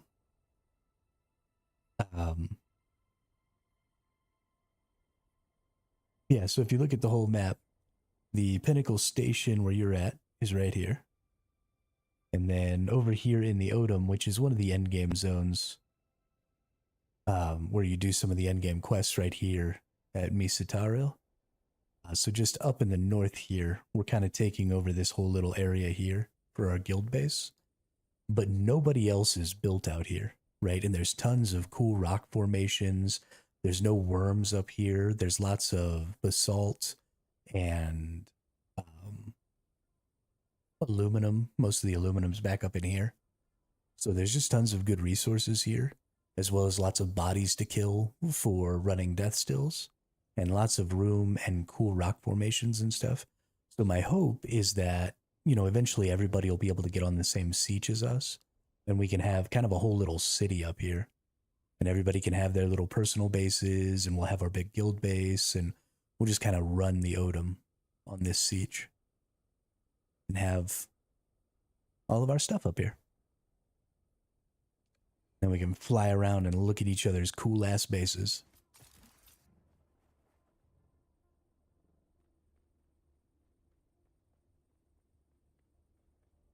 But Deport Me has been doing all of the work so far on the main base, and it's pretty massive, but it's only about as third as large, or maybe about half as large as it could be. So, you know, we've got some of these helicopter landing pads and stuff. We've got a little garage over there. We've got a big garage down in here, where this whole massive pentashield goes across this whole rock opening here. And then the rock kind of creates some of the walls and stuff.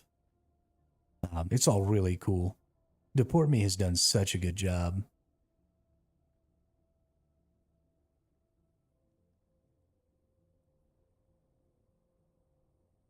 May actually take you up on some boosted gear at some point, just so I can start help with some of the guild goals. Yeah, I mean, I'm totally down for that, Shrimp. And I am happy to give you stuff. But make that decision based on your own personal enjoyment. Don't make that decision based on, you know, the guild's needs. Because the guild will be just fine as far as being able to get resources and stuff like that.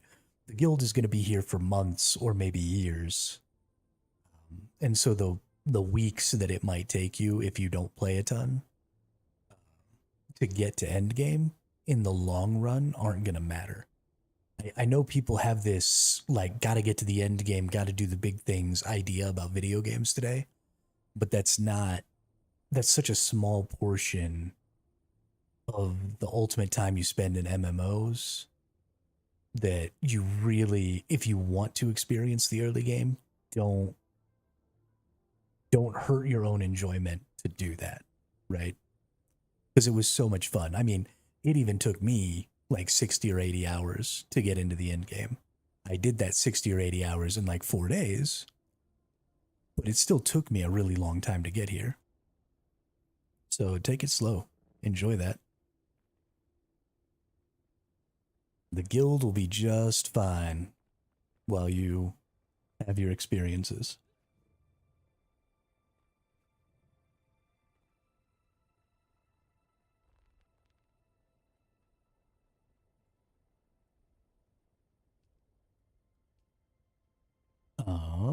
Let's see. What did I want to do? I was going to do a thing. I want to give the guild access to all these.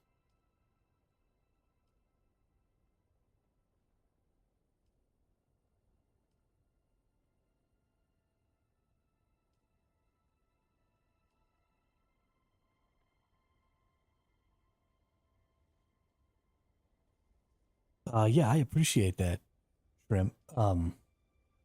And I totally appreciate where that was coming from, and it doesn't really bother me that you did it. I just, on a personal level,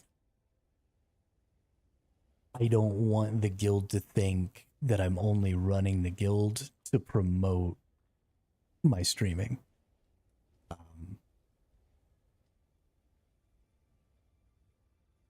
Because that would, if I was in their shoes, that would leave a bad taste in my mouth. And so I just don't want to have that association happen.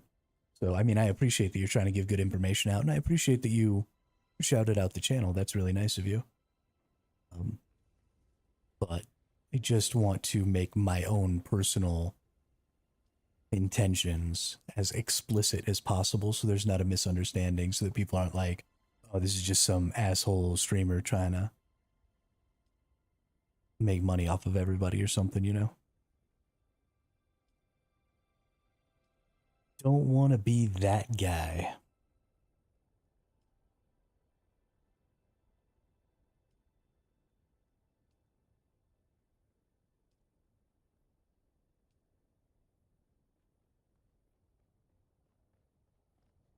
But I am always happy to have people from the guild in the stream and talking and stuff. Always happy.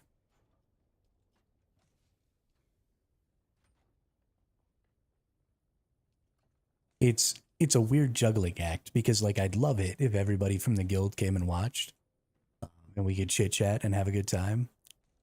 But also I'm super loath to try and like promote that to anybody. It's a weird position to be in. It's a little uncomfortable, but that's okay. I'll get over it.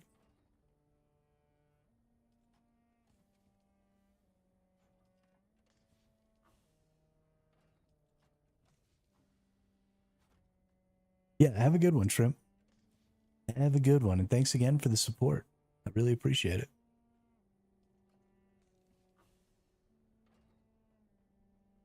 Gonna get these permissions done so I can stop thinking about it. And then we just have to remember for every other structure we ever freaking place to give people permissions. Because that's not annoying at all. Don't need permissions on these because you can just use the console. Speaking of using the console, we made a bunch of... for these. This is already on guild. So we should be able to just go ahead and refuel generators. Hey, we got 6 days of fuel now. And then let's go ahead and manage permissions here. And let's start taking some people down.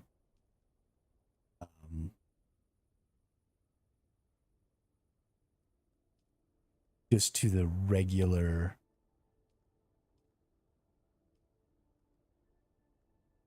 tier. Gravy can stay. Deported can stay. Rami is an elite.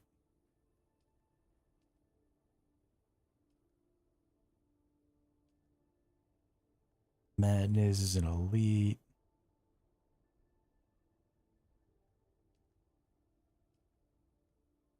Okay, so that's our 2 elites. No. Yes, and I don't have... who did I take out of there? There he is. Okay.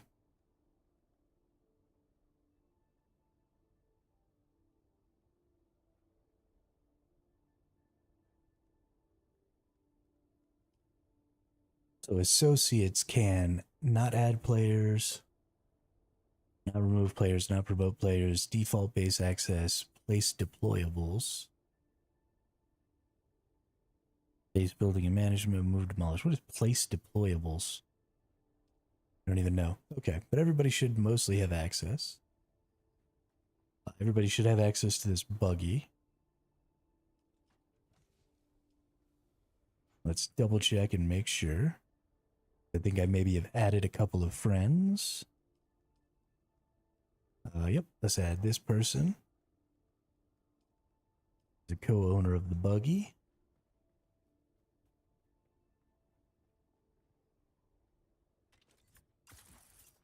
Goodness gracious. What about these boxes? Guild. Guild. Okay, so this way we can at least share access to all of our resources. And that's really what I want. I'll give co-owner status to anybody who's going to build on the base.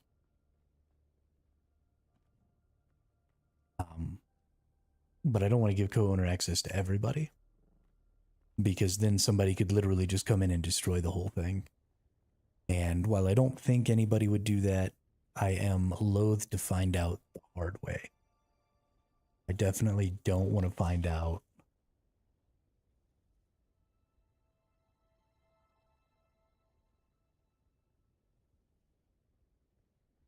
by, losing the base that somebody's actually a jerk. So this will keep things a little more nice. Let's go give everybody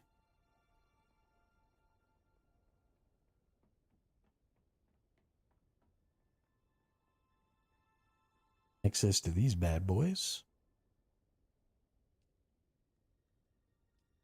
Guild. Guild. Guild. Guild. Guild. Guild. I'm not going to give everybody in the guild access to every single one of these cisterns, because that would be annoying, and there's the one in the main base that everybody has access to. I will give everybody access to these chests. I put these smaller chests in here so that we could walk on top of them, and we can have 10 hours worth of, well, 5 hours, I guess. So eventually I want to have 20 death stills, because that'll be about 1 million water an hour. So I'm going to have one on each side of these, and they can hold 10 bodies. And so we'll be able to have 5 hours of 20 death stills, which is 5 million water stored up here. So, yeah, gonna be balling out of control with it. Balling out of control with it. Sector weather alert. A large sandstorm is approaching. You know what? Your sandstorm can kiss my butt.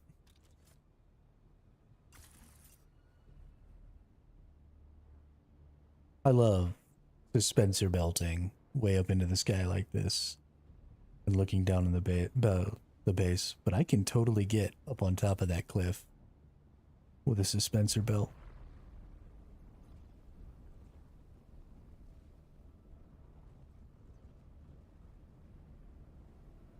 Teehee. That was actually pretty fun.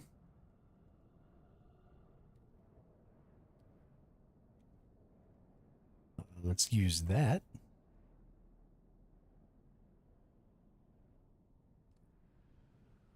Okay. So a couple of things we're going to need to do here. We need industrial pumps. Need... There we go. We'll leave that on just guild chat. Thank you very much. Industrial pumps. We need complex machinery. We need some hydraulics. We need some spice melange. I need a storage for my ornithopter because I gave mine away. Let's get a storage for my ornithopter.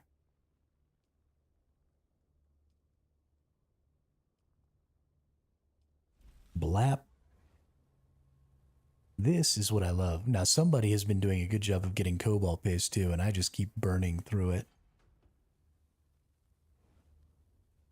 I don't know if it's Deport Me or one of the others. It could be Gravy too. Somebody's been killing the game on that. We got 130,000 more water, so we can only hold 850k water. So this game has a really interesting dynamic in it when it comes to resource gathering, in that because you have to store all of your water as you use it, you run into this situation where you really sort of constantly need to be utilizing your water. And it's true that it's important to constantly have all of your machines and stuff running in a survival game like this anyway, because that's how you make sure that you're constantly making resources. But the fact that water is constantly coming in and going out, coming in and going out, also sort of reinforces that. And reinforces that if you don't constantly run your water, then you can run into a situation where you're being really, really inefficient and ineffective with your resources and your stuff.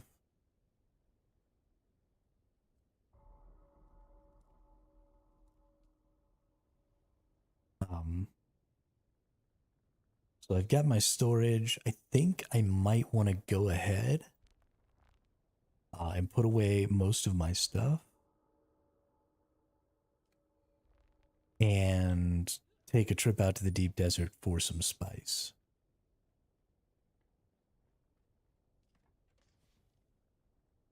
Because I want... Actually, that's a Mark V. I might keep that.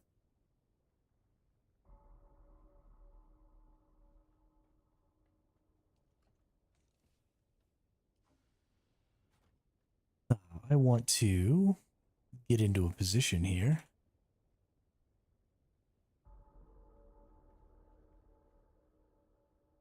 where I can make another Mark VI cut array, so we can have 2 Mark VI cut arrays going on some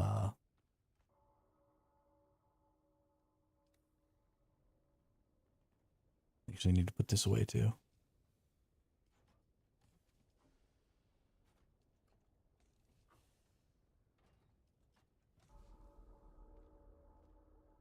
So we can get 2 Mark VI cut arrays going.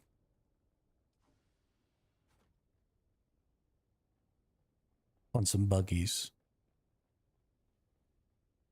People could start really harvesting. We're starting to get more people closer to, you know, being here at the main base. So I want to make sure we have not just the water and stuff to be able to support a lot of people, but also we need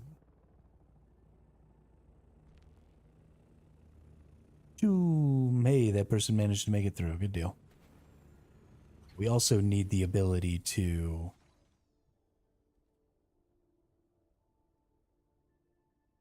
have those people do stuff, right? We don't want people flying around in scout ornies doing all of their gathering and stuff, because that's just not terribly efficient.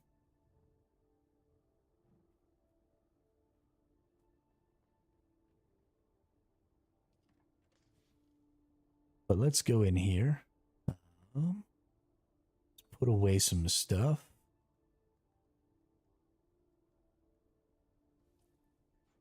Let's take off all my things here.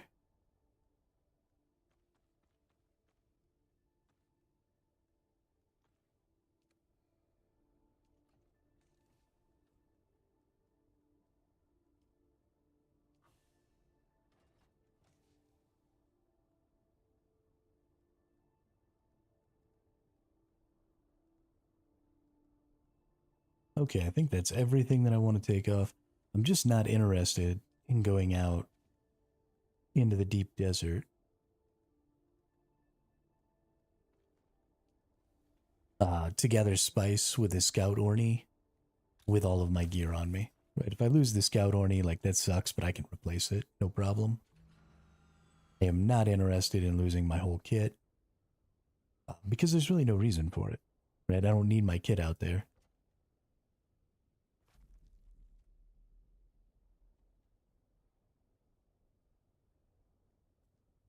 Is 6.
You know what I didn't do? Okay, good. My compactor is good. And I won't need any more fuel than this because I'll just infinite glide my way.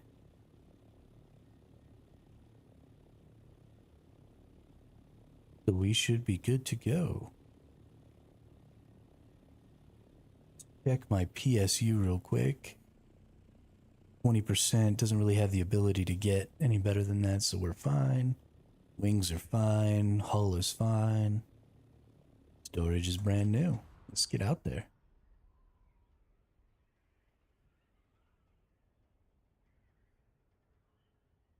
I think I probably want to try and make 2 trips. That'll give us enough spice melange for me to do a little bit of stuff at the base.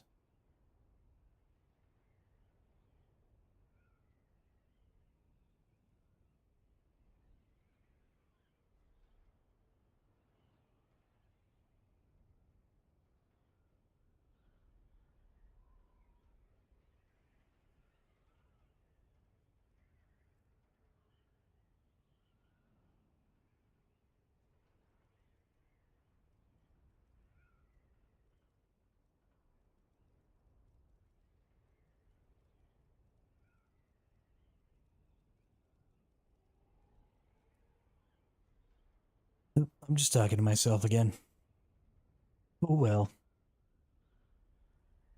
Oh well.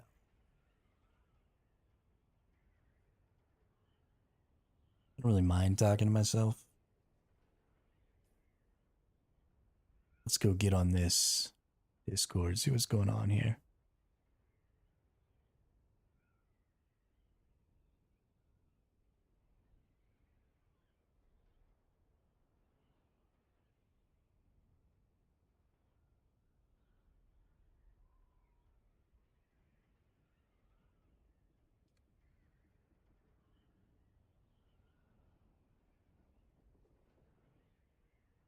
I love that you can see that. That's funny. That's really funny. Yeah, I noticed. That's actually probably a really good way, so people don't have to like tab in and out if they're trying to talk to me while I'm streaming. It never really occurred to me that we could use the in-game guild chat for that. I had it off for the longest time, but it works pretty well.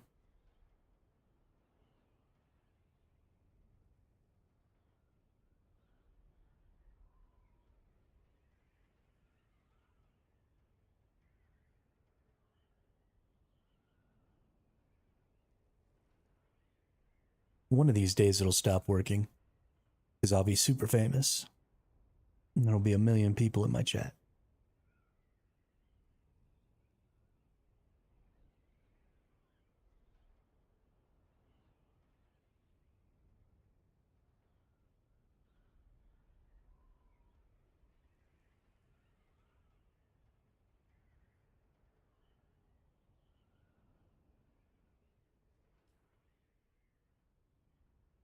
A whole million even.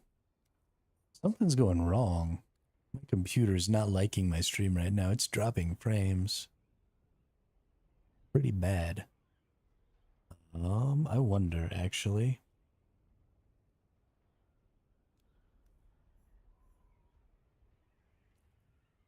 It's possible that it's this stupid Riot Vanguard thing. I need to just delete that off my computer. I don't even play League anymore. I was gonna start playing League again because they put it on NVIDIA GeForce Now, but then as soon as they made it so that you had to have Riot Vanguard to play League, they took it off. And so I downloaded it because I was gonna play some TFT with my older brother, but then I couldn't even get the stupid thing to run on my computer. So I gave up and now it's just on my computer. I should totally delete it. Because Riot Vanguard can literally kiss my balls.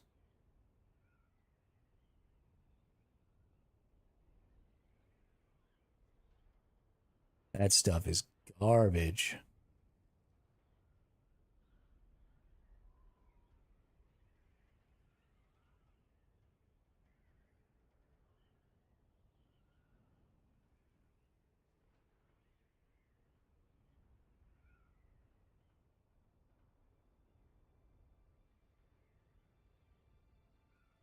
Twice on a Tuesday, even. I don't know if I've got time on a Tuesday. Maybe on a Wednesday. But Tuesdays are a little busy, you know?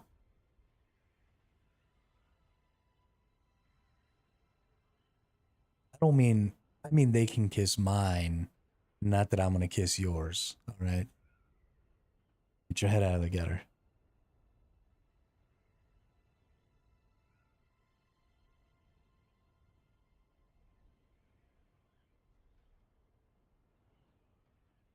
But think it's Saturday. Lol.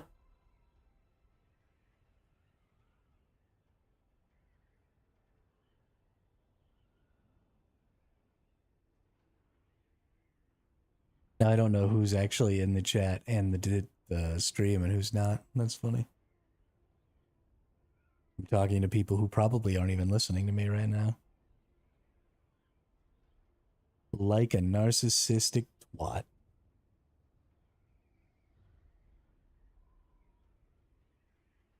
Gotta be a certain amount narcissistic to be a streamer, though. Takes a special kind of individual to think that people want to spend all day listening to you talk.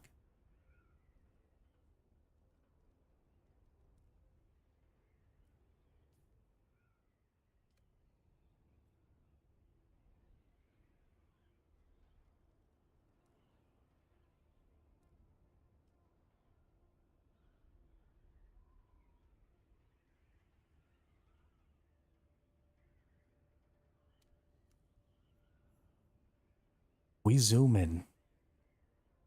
What time is it? this just exploded. And it's only 2:15 in the afternoon. It is a Saturday, though. So there's a fair chance that I'm about to get lit up. But maybe not. Also, I'm pretty good at flying. I've got the Mark 6 wings.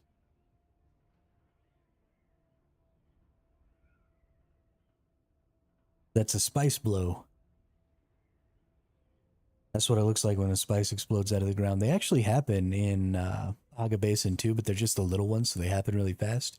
This is a medium one, so it stays for longer, just like erupting forever. And then the really big ones erupt like into a giant-ass mushroom cloud. And it's awesome. But it's supposed to bring people together, right? So the little ones don't explode for very long, so that because they're not going to draw a lot of people in, there's no point. The medium ones can take, you know, like a half hour to farm all of. So they'll explode for a little longer, so that more people will come, and it'll motivate like some fighting and stuff. Oh, and there's a downed ship right here. What's up? That's kind of crazy.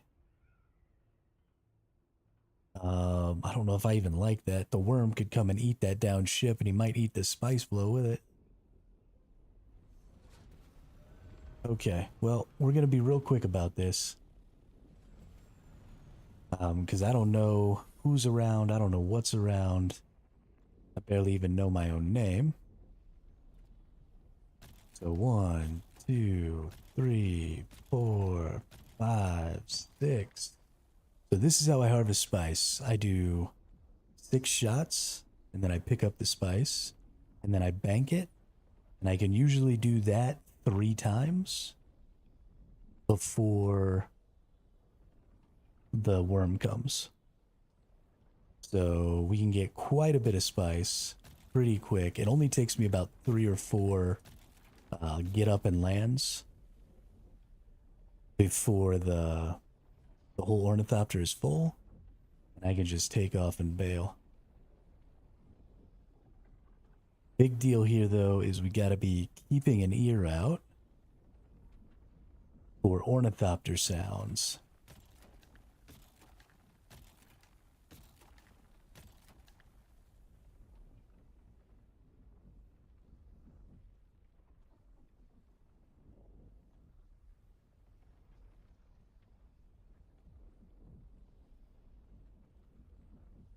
Okay, the fact that the worm hasn't come yet is freaking me. Oh, there it is. All right.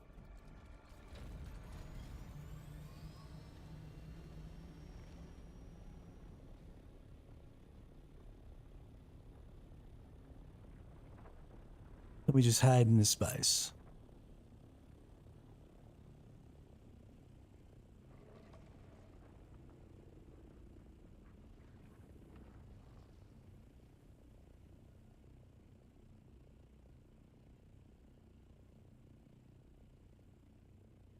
We wait for the little blinky red dot to go away.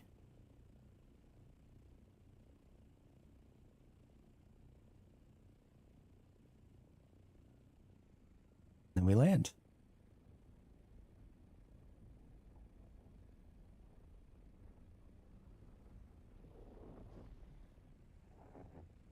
I saw a shadow there, and I thought it was another ornithopter, and I almost just bailed. I was like, oh shit, run!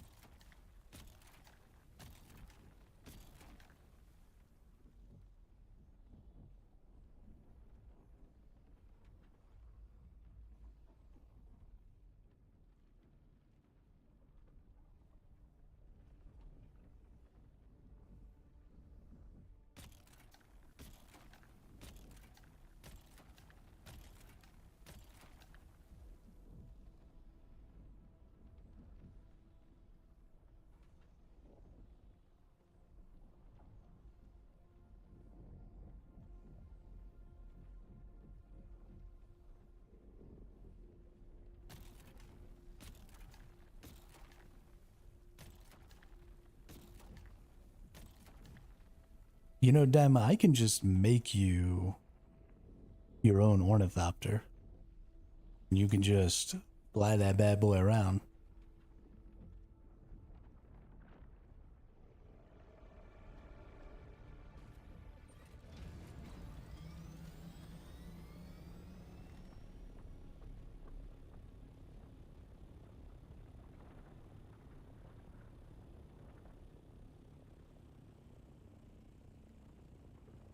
Okay.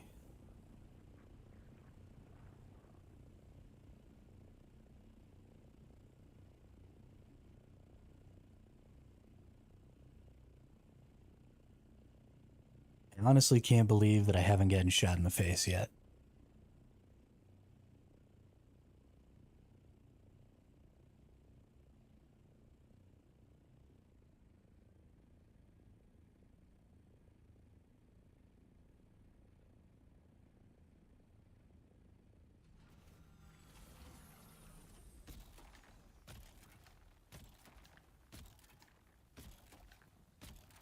The other thing that I try and do is I try and end my spice pickup near my ornithopter. So again, I'm trying to make this as safe as I possibly can for myself. So as I gather up my spice here, I'm back at my ornithopter, I deposit.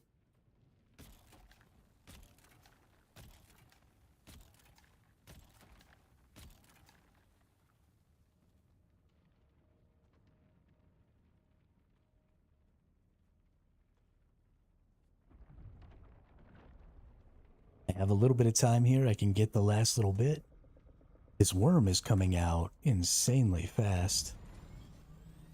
And also, I don't feel like I'm getting as much spice here as I normally do.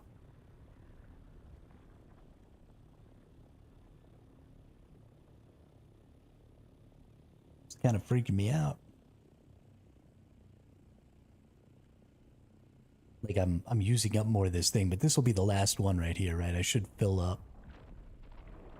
Oh, I think the worm ate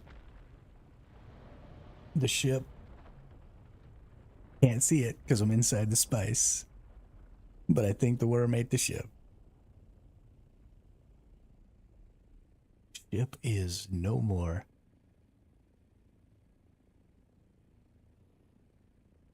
Yep, ship's gone. Okay. Let's try and get as much more spice as we can here, as safely as we can.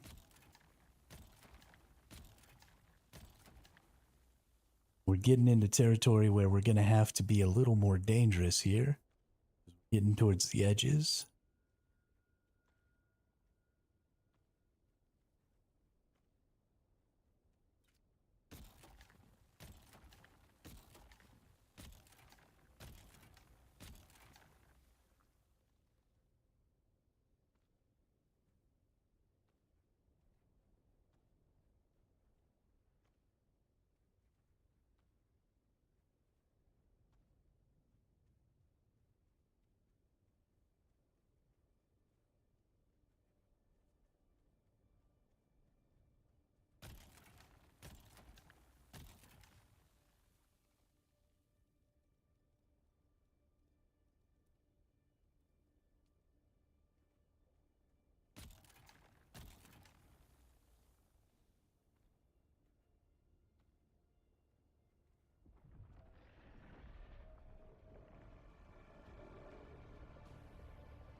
Go, go, go, go, go.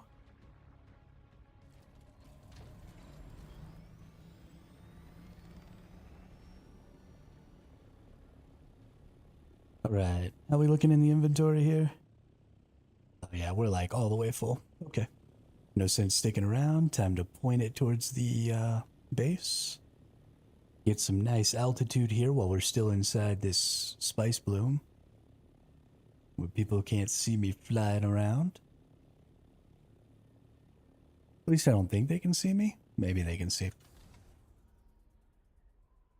I think down towards the bottom it thins out enough that you can kind of see through it, but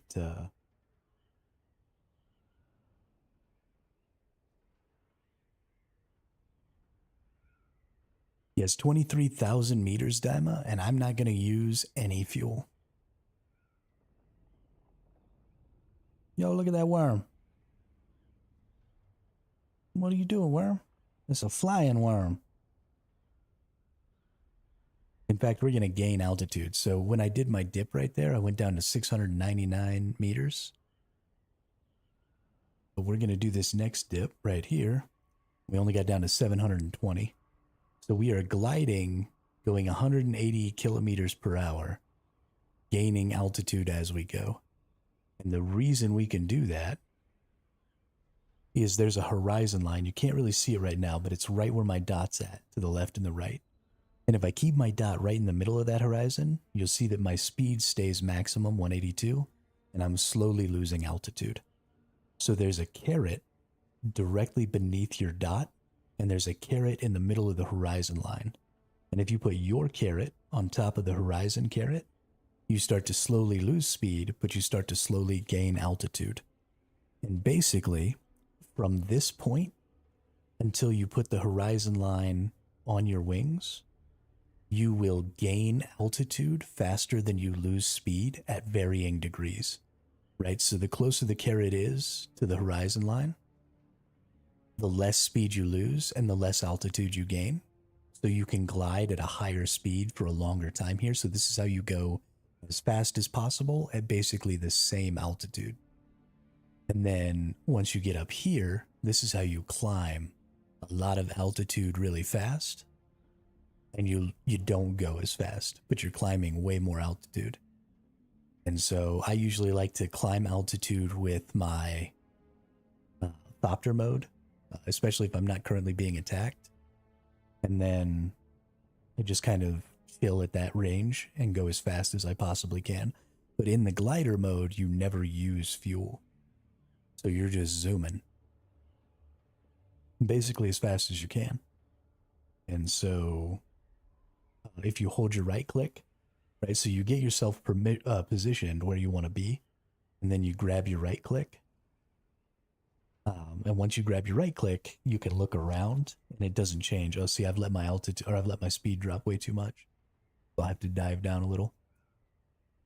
But you can look around and you can see what's going on, and you can look for people, or if you're running away, you can watch them shoot rockets at you and try and dodge, or, whatever. Whatever you're doing.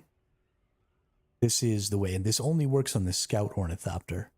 The Assault Ornithopter is too heavy, it has too much inertia, and so it falls faster than it gains, or it loses speed faster than it gains altitude. And so you can't do this unless you have a thruster on the Assault Thopter. So only the Scout can save you this much fuel. But I came out here, I had like 75-80% fuel when I left to come out here, and I'm going to get back with like 65% fuel. So you can literally do a whole deep desert run on fumes this way. It's totally cheating. It shouldn't be able to be done. But as long as it is able to be done, I'm going to fucking do it. Because this is as safe as it gets right here, right? I'm 700 meters above the ground. So if somebody wants to attack me, they also have to be super high up here. You can shoot missiles up, but the distance and elevation change is also going to affect their ability to see me. So they're going to have a harder time shooting me. So if they don't get up here, then they're going to have a hard time keeping up. And it just, this is as safe as it gets. And then if I do run into somebody and they start attacking me for some reason, I can dive. And because I can maintain elevation while gliding permanently, I can actually dive down into the dunes and like follow the dunes, the dips and stuff in the dunes, and try and escape somebody that way. It's not super effective because, as you can see, the dunes aren't really that high from up here. So I could still pretty easily shoot you if I was up here. But if they decided to get down with you and chase you, you could probably get away.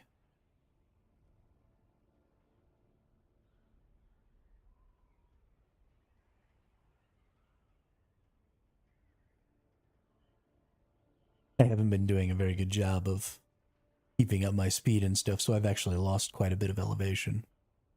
I've been dipping too hard. So I'll just go back into here, and I'll go ahead and raise some elevation as we go.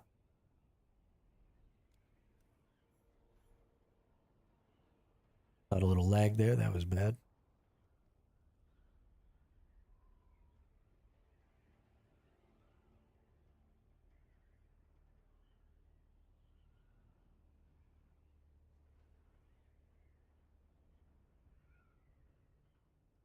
It's kind of crazy easy to gain the elevation back.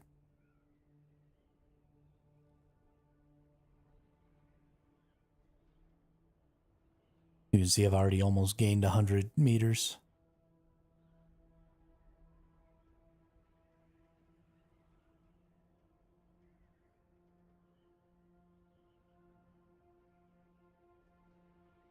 But no fuel. Much easier, you know, your engine doesn't take nearly as much durability damage. Your PSU doesn't take nearly as much durability damage. I don't even think your wings take as much durability damage doing this. But it's a great way to save your vehicle, not have to remake your parts. It's a generally good practice. Around the Haga Basin, I mean, you can go everywhere. Yo, what's up, Gravy? We just out in the deep desert getting some melange.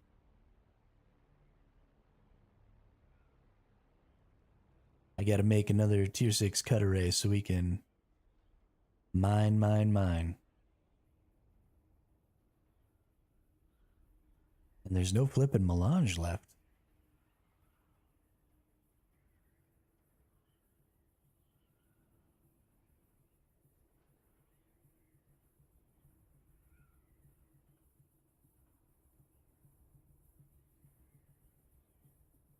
I think people have lost sight a little bit of the guild goal of getting the carrier. They used the melange for a bunch of personal equipment, which I don't really have a problem with, but it's just going to mean we're not going to be able to get out there with a carrier and a crawler as quick as maybe I would have liked.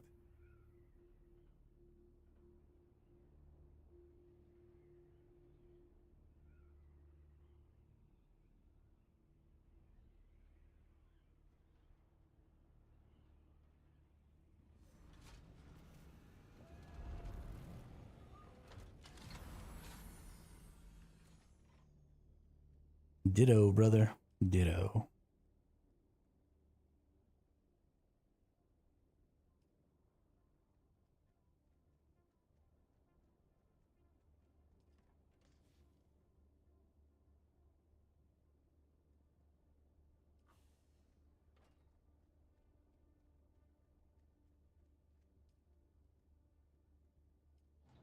But we'll get this 70 melange here real quick, and then I'll go make this tier 6 cut array.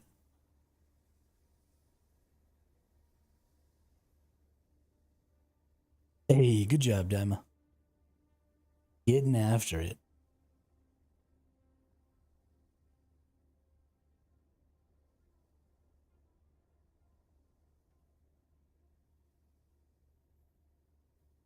A decent way since show. Yeah, I think you've come a decent way too. It's gotta be rough for people with lives.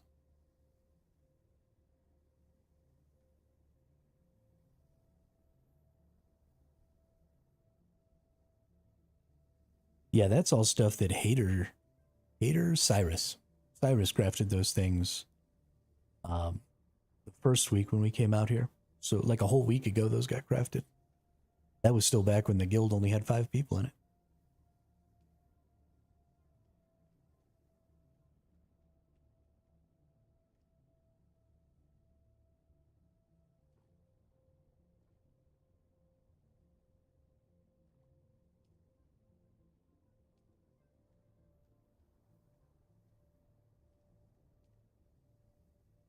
This is gonna take a while.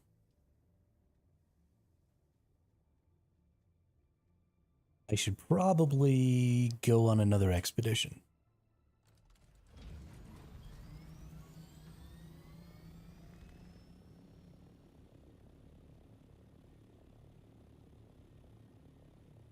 About halfway through 26. Exploration is just an easy way to gain XP. That map doesn't really change, right?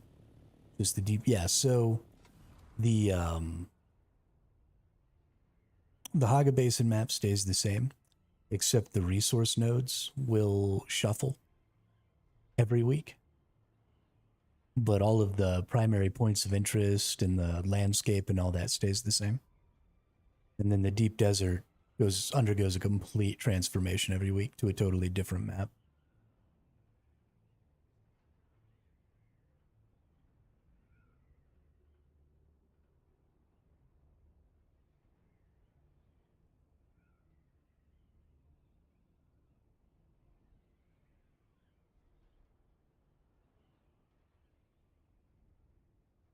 And it's flippin' awesome. I think we need to push for carrier and crawler now since everyone almost have their scouts.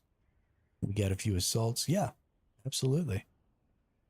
We're just, so we have to recognize the fact that the first time we go out with a crawler and a carrier, they're both going to get destroyed.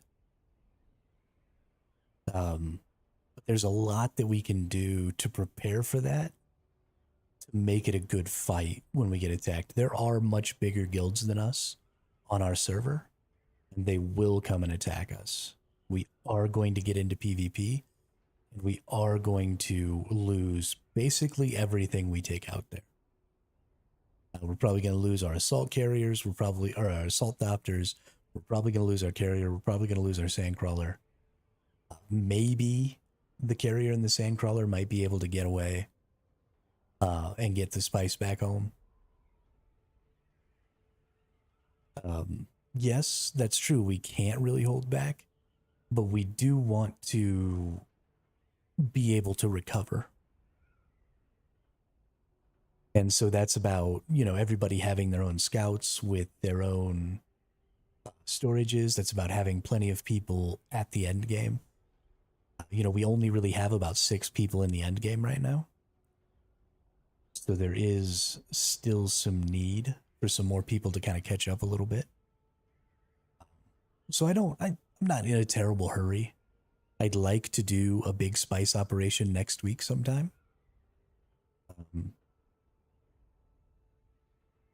I think that that's probably feasible. I think that's going to happen. I don't want to try and push for it too early and then everybody get disappointed because all of a sudden we're back to the Stone Age,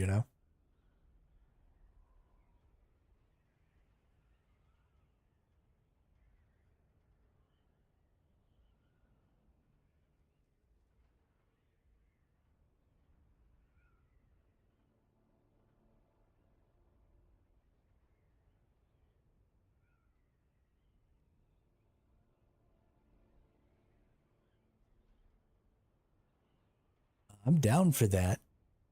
If we're going to do that, we got to find a big spice blow because a little spice blow or even a medium wouldn't have enough for us all.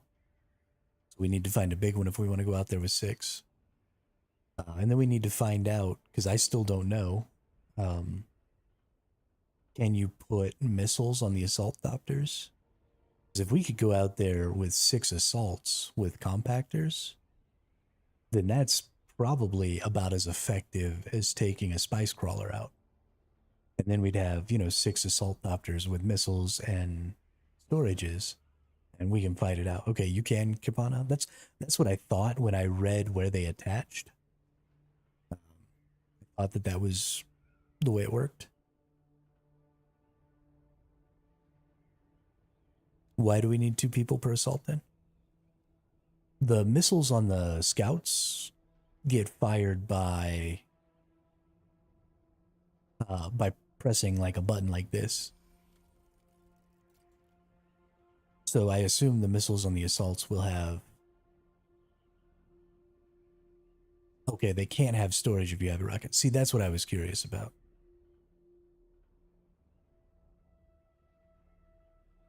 Oh, you can't have a booster in rockets. Interesting. That's about to blow right there, and that's really close to some rock. That might be the deal. When I was going out, we had 1 assault with storage and then 3 to 4 scouts with rockets. See, that doesn't really make any sense to me, though. Because you could just have 4 scouts with storage and get way more spice. And then just run away.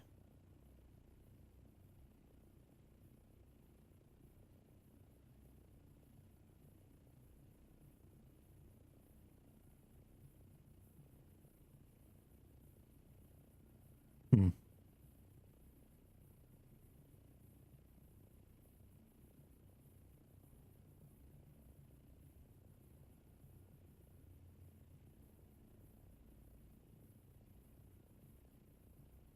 I think we have 3 now, Gravy.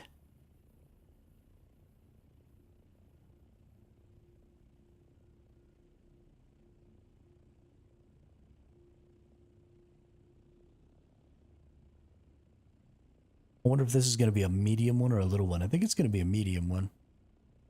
It's a pretty big area there.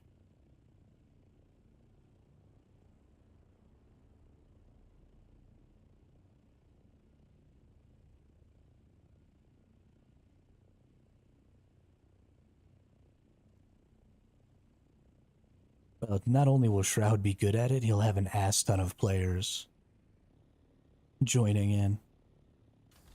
Let's just take this down and land real quick. I'm kind of running out my vehicle parts right now. My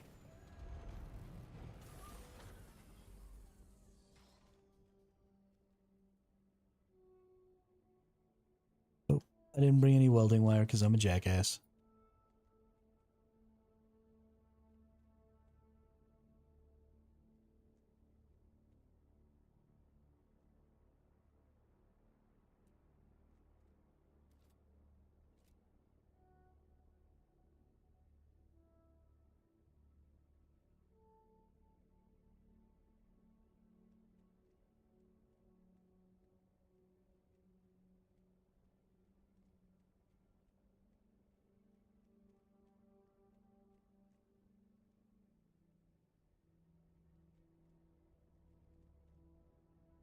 Yep, don't even have my cutter ray on me. Can you craft welding wire off your person? Oh, does it only take salvaged metal?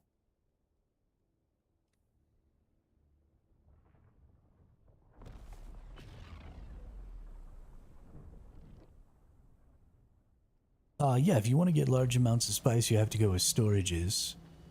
But you also have to balance that with defending yourself. Right, you can't just go out with a bunch of things with storages. Oh, it's just a little one?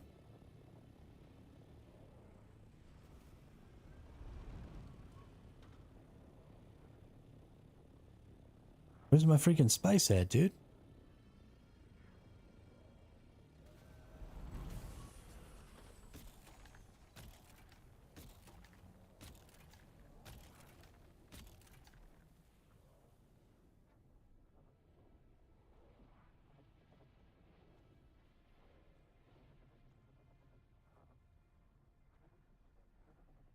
So this strikes me as one of the locations. You know how you've been seeing a lot of people. Oh yeah, and I only got 145. Okay, we're not staying here.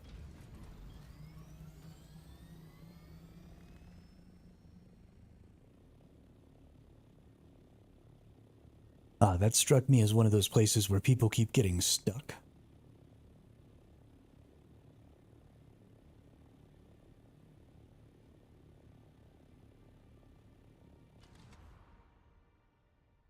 And then the worm comes and eats them. It looked like the whole thing was just kind of under the ground there.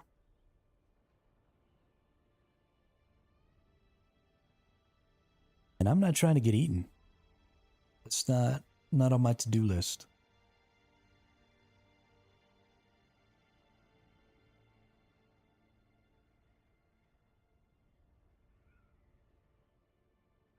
Not on my to-do list.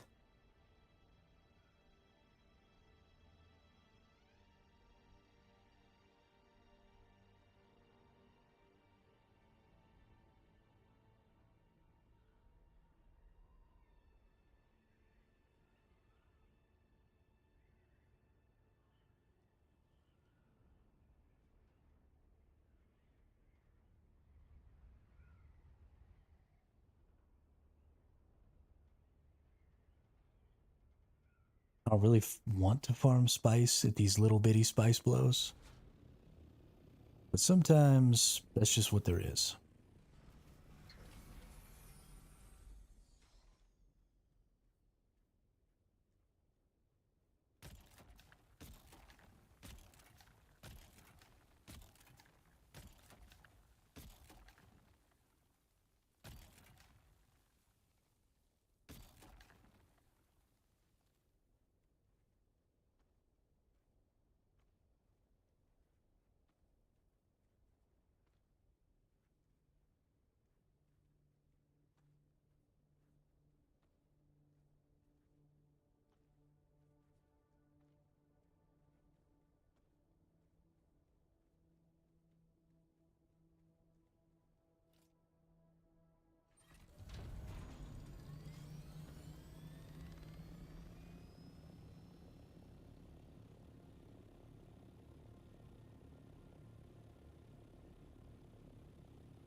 Oh, Mr. Spice.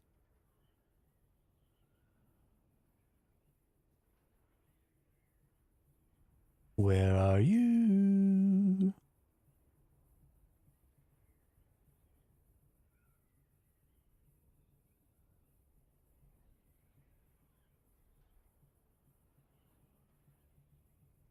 I love you, Mr. Spice.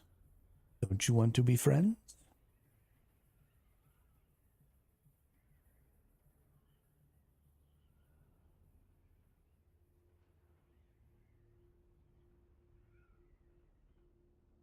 It's Friday then.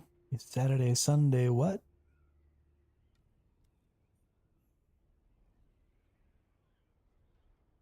Probably need to go ahead and do a little turny turn here.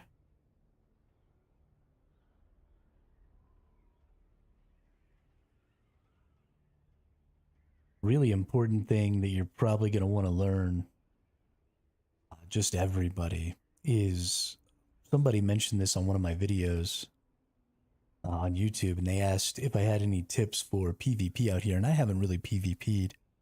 I've gotten PvP'd a couple of times and I've run away. One time I died, one time I escaped. But that was back when I was still rocking Mark IV wings. And finally, I just couldn't get away from one of the people because they had better wings than me. But probably the thing that will keep you alive the most and will give you superiority in PvP is going to be your ability to execute maneuvers without losing speed or altitude. So, because those two things are kind of synonymous, right? If you have altitude, you can gain speed. And if you have speed, you can gain altitude. And so if you maintain those are the resources that you're trying to preserve when you're in a dogfight in the air. And so if you turn, right, you notice I lost basically all my speed there. And so being able to hit those turns really sharply by rolling over exactly onto your side, and then by ending the turn by manually rolling back so that your ornithopter doesn't try and reorient itself and basically sort of wobble back and forth, because that will also kill your speed. So you have to commit the turn or execute the turn, and then you have to manually bring yourself back to zero so that you prevent some of that wobble. But getting really good at that and being able to force that in a dogfight is going to probably be your best path to forcing the other player either to lose so much speed that they end up diving, which means they lose tons of altitude, which gives you a huge advantage, or they'll lose so much speed, or they'll decide that it's easier just to track you by going into Thopter mode, and then they'll go into Thopter mode and then just start spinning on a dime trying to track you. But that's also going to be a bad thing for them, because now they've lost basically all their speed, and you can turn and glide away and force them to come and chase you when they do that. So maintaining that, I think, is probably going to be the biggest deal. And the more maneuvers you can do and the cooler maneuvers you can do without losing too much speed and without losing too much altitude, or being able to still gain those things back fairly quickly, the more complicated maneuvers you can do that force your opponent to try and follow you with those maneuvers, the more often and the more enemies you're going to be able to impose slower flight or something on. Let me just quickly... Okay, the PSU is doing just fine. I think the PSU doesn't really operate unless I'm thoptering, so I think we're okay.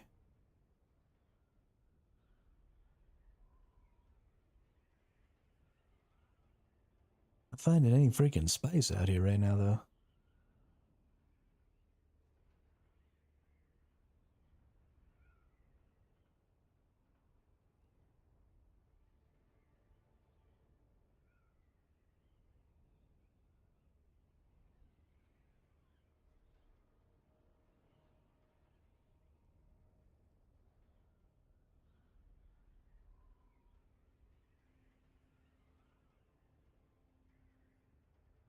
Spice, where you at?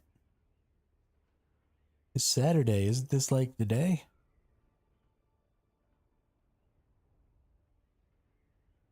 Prime time. Give me that spice.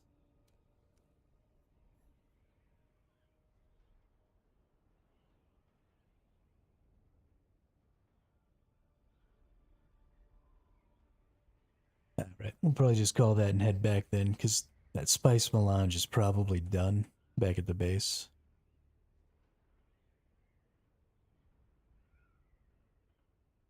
So I should be able to make that cut array so Bimby can do some grinding. And anybody else can do some grinding. That'll give us 2 buggies. I only put a Mark 5 storage on this buggy instead of a Mark 6. But that'll give us 2,500 weight plus a second Mark 6 cut array. So we should be able to get a really good amount.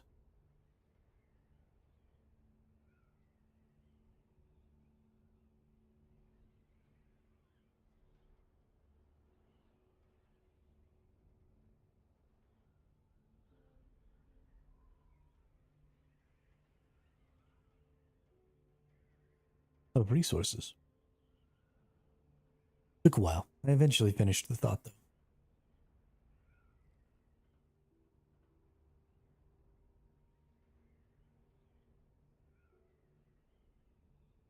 Then I think once we get back and once we get that cut array built and put on, oh no, it's about to break. I'll go ahead and get some food because I'm hungry.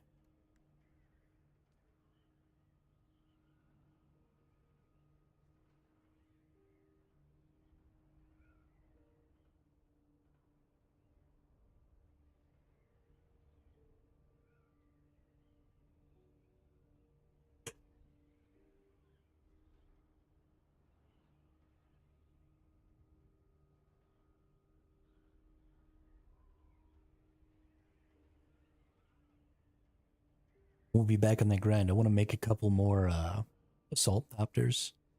I have a lot of duraluminum. It's going to take, we did the math on it, it was like 400 and something, 500 to make full assault ornithopters. And then if we don't make them with engines or wings, we'll need 108 plastanium and 108 melange, or 108 melange and 120 plastanium per scout.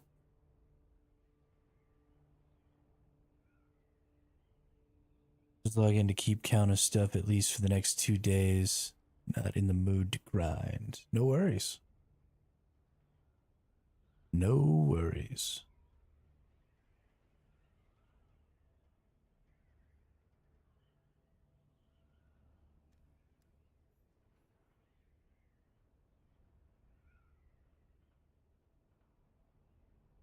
I am capable and willing to grind everything. Bella didn't make room in the vehicle fabricator. Where would I find it? What chest would it go to?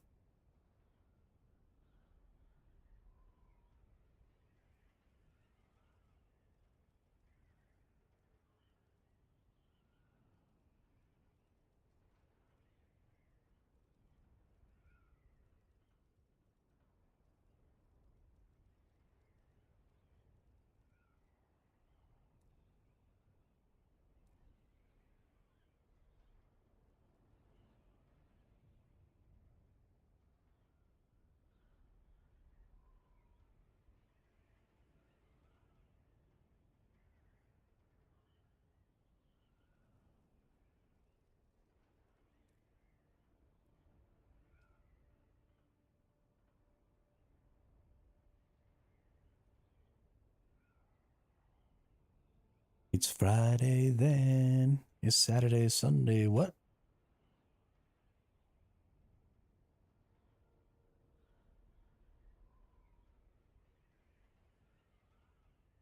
Don't want to feel burnt out. Not someone who can keep grinding the same game every day.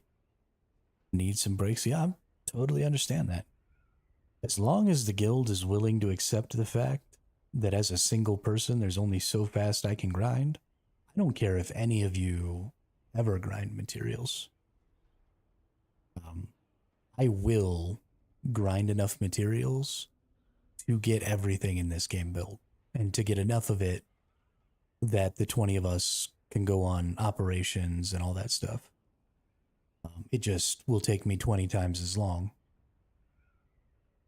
if I do it by myself. So any additional grinding that anybody else does is great, but I got it covered, man. I grind with the best of them. I have exactly zero expectation of the other members in this group. I think you should play to have as much fun as possible. And when you're not having any fun anymore, you shouldn't play.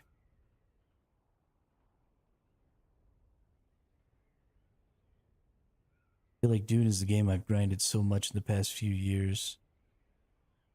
100 hours in like a week is wild. Yeah. That's how I like to play games, though. That's how I like to play games.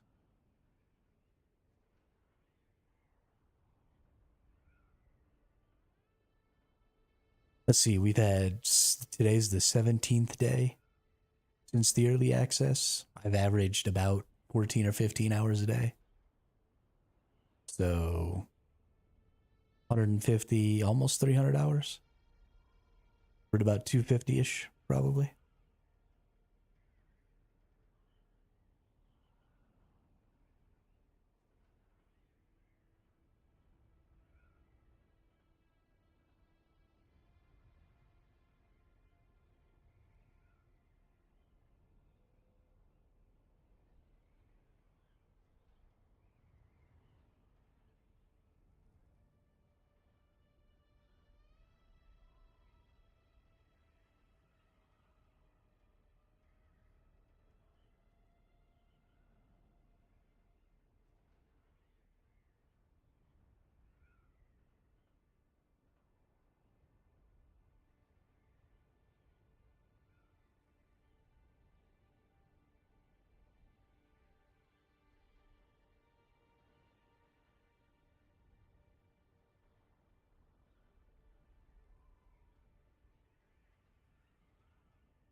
Oh my gosh, this is so slow.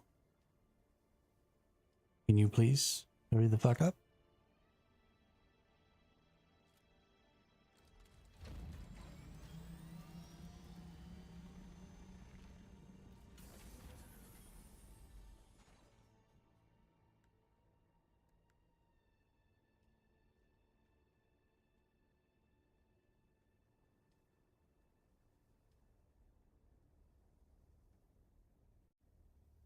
All right, we're going to have 80. Nice. I'll be right back. I think while we wait for this spice, I'm going to go ahead and get a little grub, a little chow, a little something, something from my belly. And yeah, then we'll come back and we'll watch paint dry until this spice is done. Hey, we got a new person. Multi-level hippo.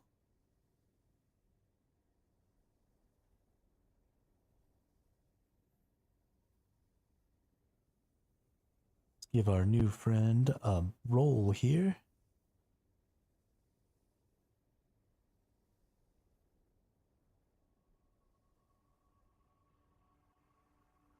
And then let's go talk to him.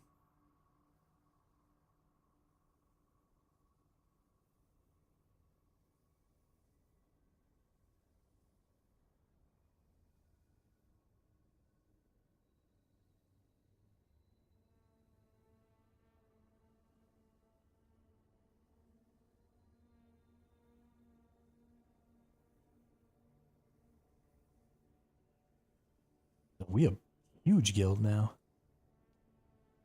Let's take a look. We got 21 members. I've got 1 invite pending. As soon as multi-level hippo gives me his IGN, we'll have 2 invites pending, so that's 23 members. Plus Rabbit and Dab and Ames are potentially going to come play, which is another 3, so that'd put us up to 25, 26 members. We're pushing that maximum here real soon. Hopefully all these people continue to play. There have been quite a few that I haven't really seen on.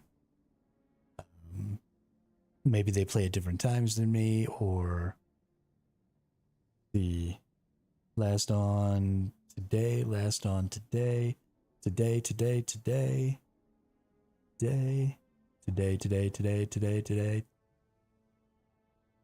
Okay, yeah, so everybody's been on today. So, looks like everybody's playing, which is awesome.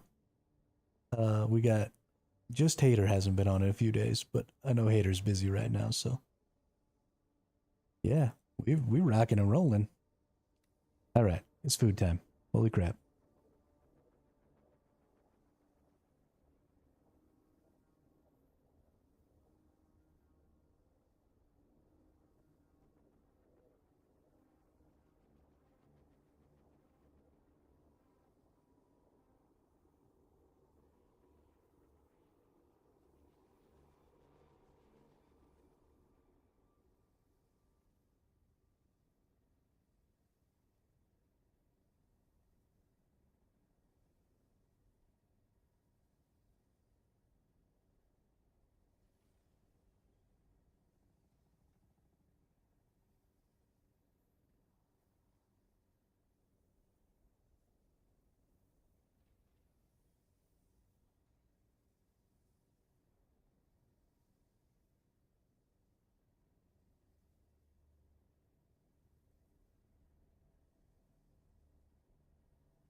Hermit ain't rocking shit, dude. That's all you.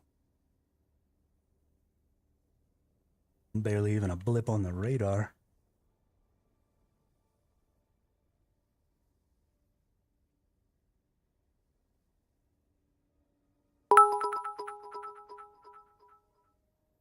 Hey, thanks for the 100 bits, Gravy. Appreciate that.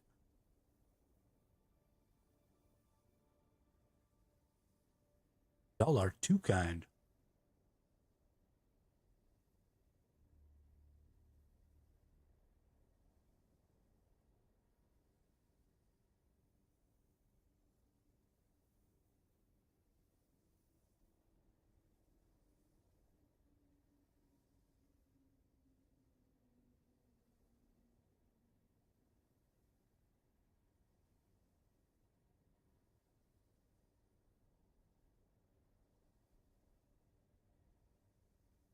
The way today's going, I'm gonna take my girlfriend out for some surf and turf next month.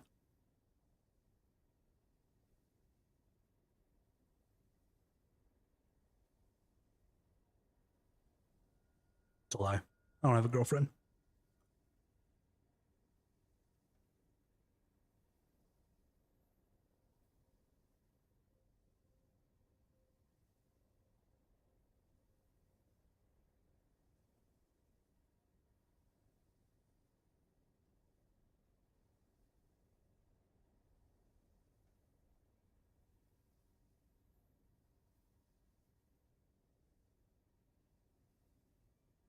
Almost broke the hermit code.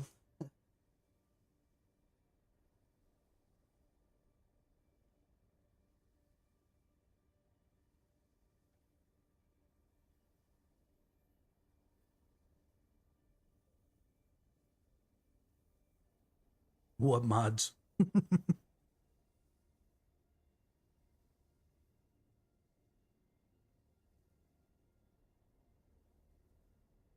I am the only mod here, Gravy.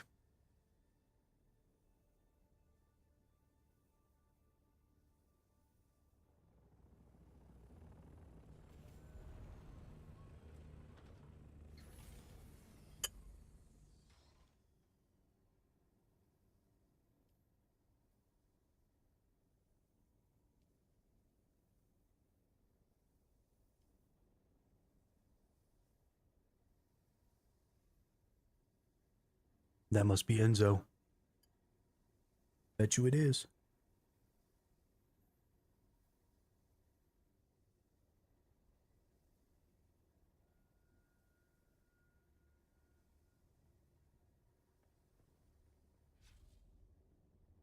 Oh no. It's deport me.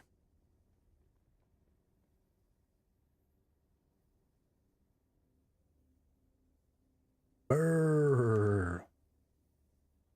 Right, listen, get this new person invited to the guild here.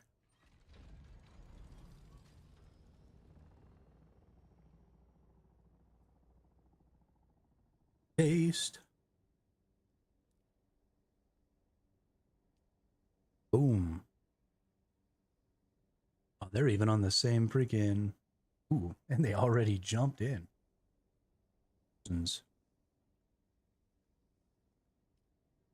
Super on top of it.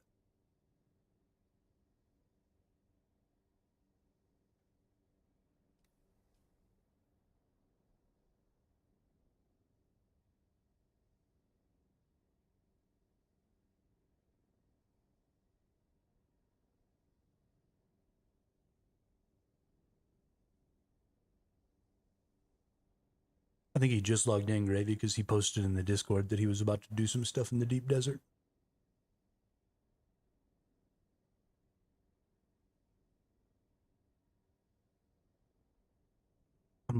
I'm totally about to leave.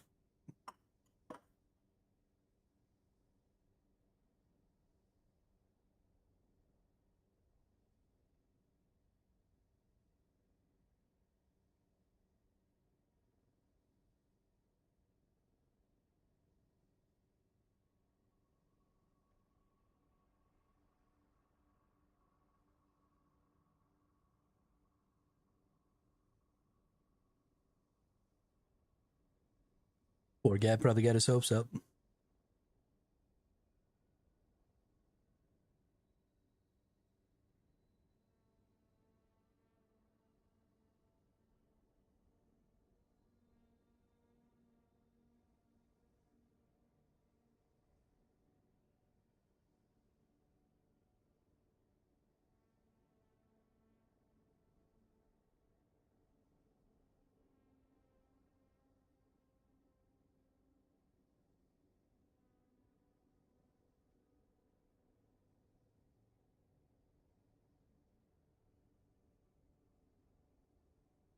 Awesome Blossom. Send him the link. We still got room.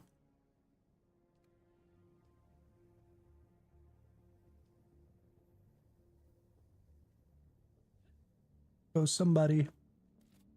Fly away.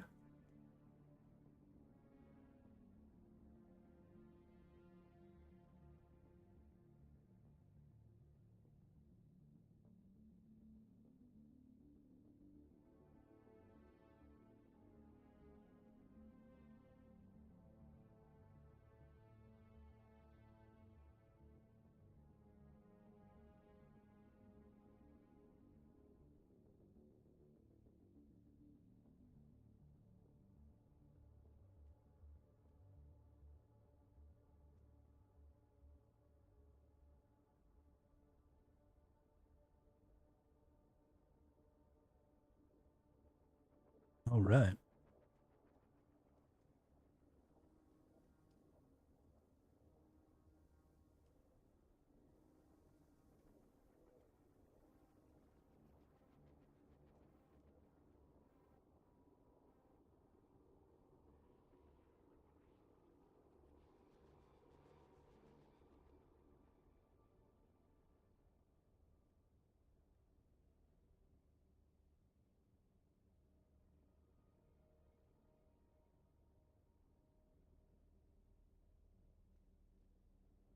While we're standing here waiting for some melange, let's do some math.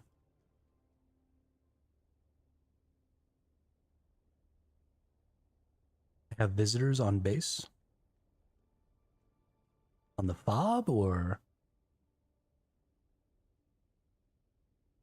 are you talking about on the main base in the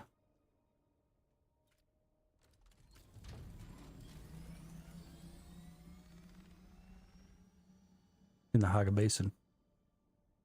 2 bullets at him. Scare him off. Little nerds.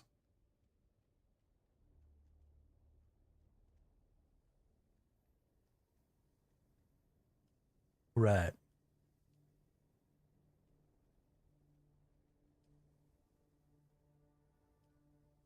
Okay. Yeah, I'll be back in there in a little while. What do they want? Or are they just like flying around?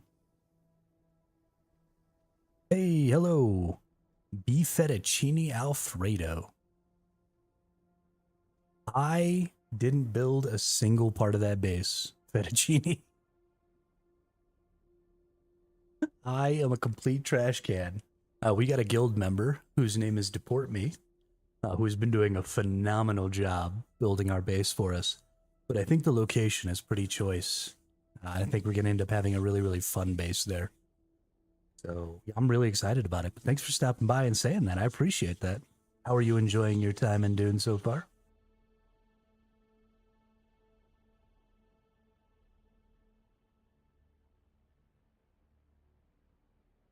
Yeah. Yeah, the whole area of the Odom has some really, really cool formations with the little holes in the top of the rocks and all the arches and just lots of natural walls and stuff like that. Really good. Oh, for agave seeds. Okay. I will do my best. We're not the kind of guild who's going to be like trying to block resources and stuff like that.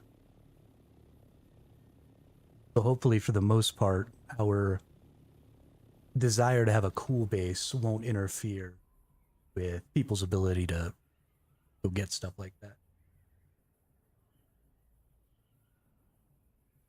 If we do build our base over one of those locations and we just don't notice, just come let us know, and either we'll make a way for everybody to be able to get in there, or we'll move the base or something like that. I think quite a few of my members want to come and build like personal bases. There we go. Want to come and build like personal bases in the Odom as well, so we're gonna have like a whole little city over there. But yeah, we're totally down to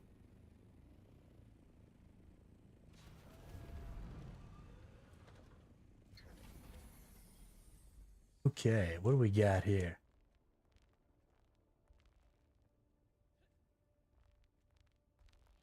thing let me in.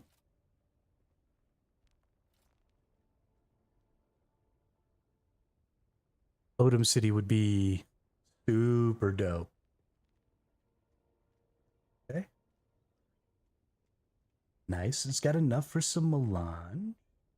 A medium spice refinery, even. Goodness gracious. Hey, thanks for the follow, Fettuccine. Appreciate that. Really appreciate that. And have fun out there in Arrakis. Don't do anything I wouldn't do.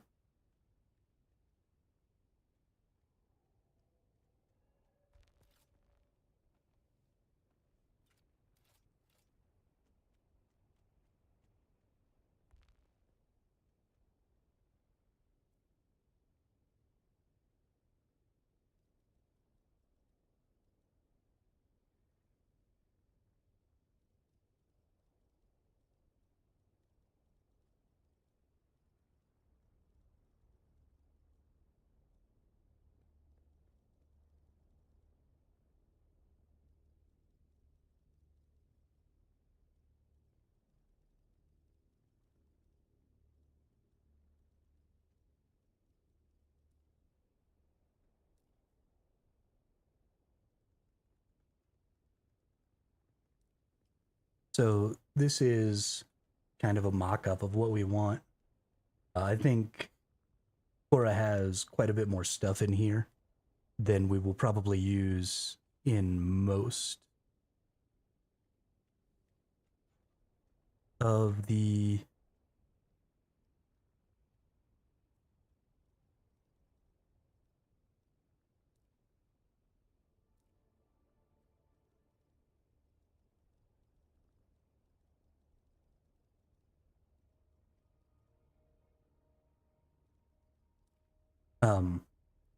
yeah, we won't be needing most of this, right? It should be more of just a safe haven. I think Cora's got some stuff going on where they're trying to actually like gather up some resources and stuff and do some stuff over there. But you know, if we drop a bunch of those out there in the deep desert and everybody's got co-ownership access, all of that stuff will appear on the compass. Gravy, thanks for the 10 bits, dude. I appreciate it. Y'all have been wonderful today. Let's invite homie here to the party. Invites. Septo. Hang out here and wait for our friend to come and join us. There they are.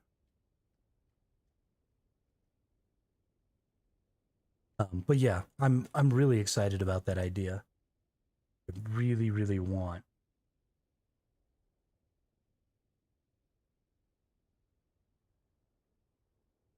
I'm trying to expose that girlfriend. No, I really am just a lonesome old man. And let's face it, what woman would have me, Gravy? I play video games for 16 hours a day.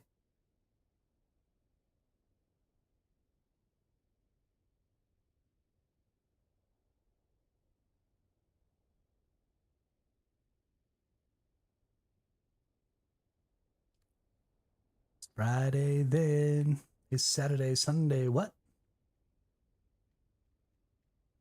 I asked that question myself.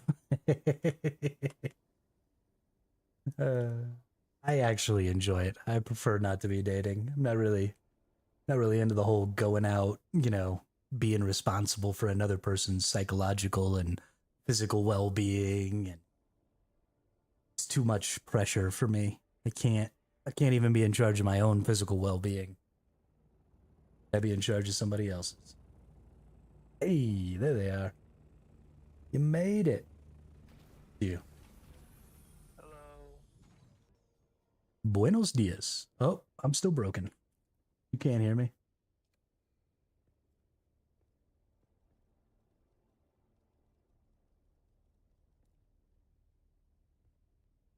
Oh, you guys, well, actually, hold on. Yeah, if you guys want to use my, I've been like running with a group of 3, but if you guys want to use my large spice refinery until you guys get one, you can.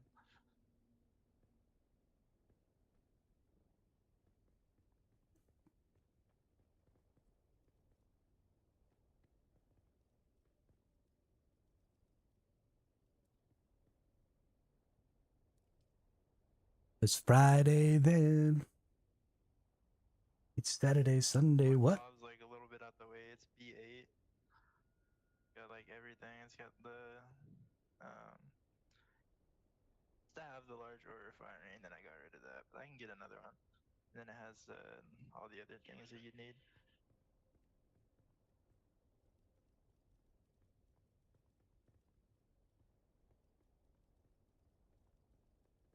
But I mean, that's up to y'all. Just to like increase like spice efficiency. I don't know. Because if you get like 7,500, it'll give you 200 spice melange.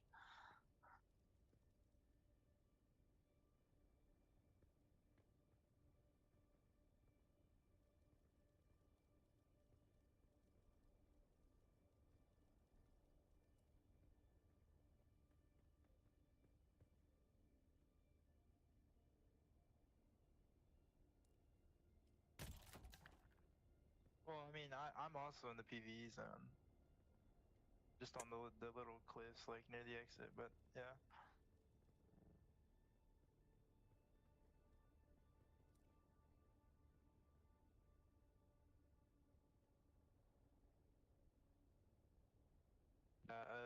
It's like it's the bottom of B8, so it's still on like the cliffs, so it's still in the PvE zone.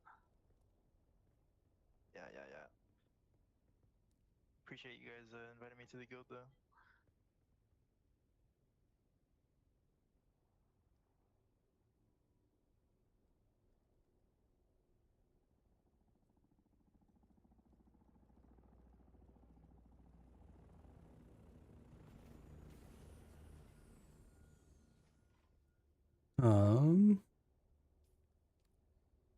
I need to fix this.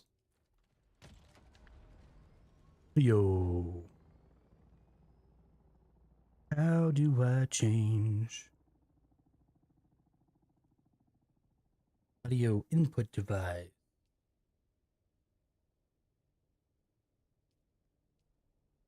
Oh, it's because I'm on the NVIDIA GeForce Now. That's right. I probably need to go to my GeForce Now and change the devices. Well, I'll just freaking deal with that some other time.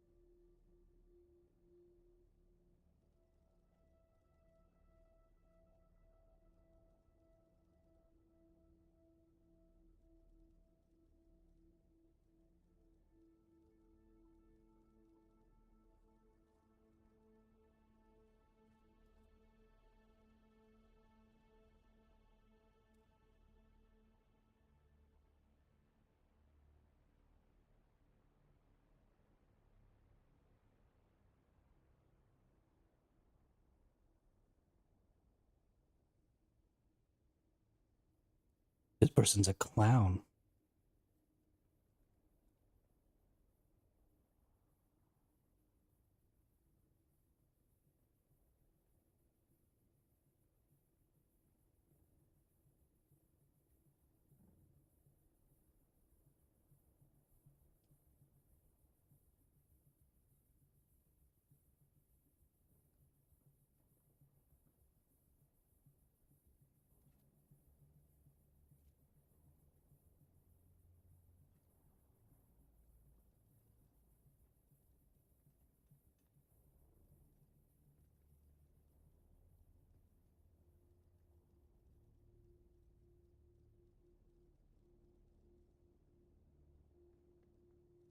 Oh my gosh. Don't rage at the person on the video game, Hermit. Don't rage at the person on the video game. They're just an idiot. and they just have their head up their ass, don't rage at them. But this is the stupid mindset about a lot of people who play these games, and it's not just the PvP side, it's the PvE side too. But they get it in their head that because they like a certain type of play, or they think that a certain type of play should be the way, they start thinking that anybody who doesn't engage in the type of content the way they think that it should be engaged in are doing something wrong. And then they get all fucking red ass about it. And they start talking about, oh, game's dead. Nobody wants to do this exact special weird niche thing that I want to do. And, you know, I can only do this one niche thing that I like every now and then. It's not just this constantly available content. And because of that, everybody sucks and doesn't know how to play the game. And I'm dumb. That's what those people sound like. If you like a type of content, then you have to be that type of content, right? If you want ground PvP, then you can't just be available for ground PvP when you want it. You have to be available for ground PvP when other people want it too, right? Because the world doesn't revolve around you. So identify the types of content you want and then be a catalyst for that content, or shut up.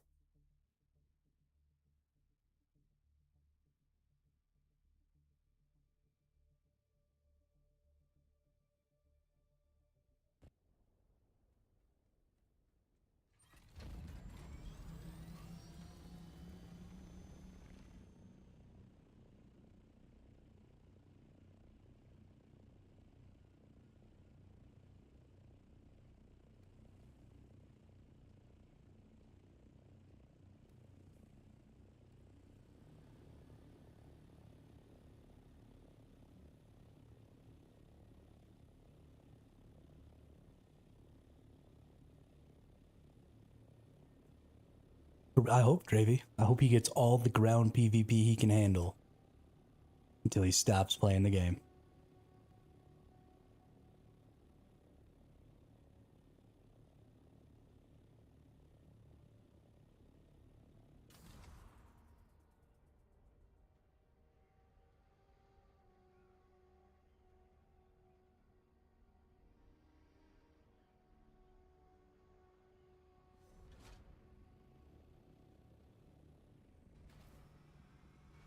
All right, let's go get some welding wire. And let's fix my poor, sad ornithopter that's just in a terrible state right now.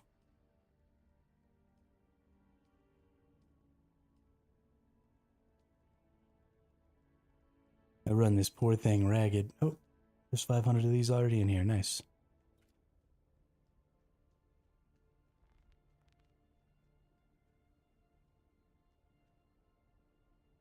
Yeah, you know, I see that stuff too. Most of the time, I assume those people are lying about whether or not that person was actually being toxic, because it's all clickbait, right?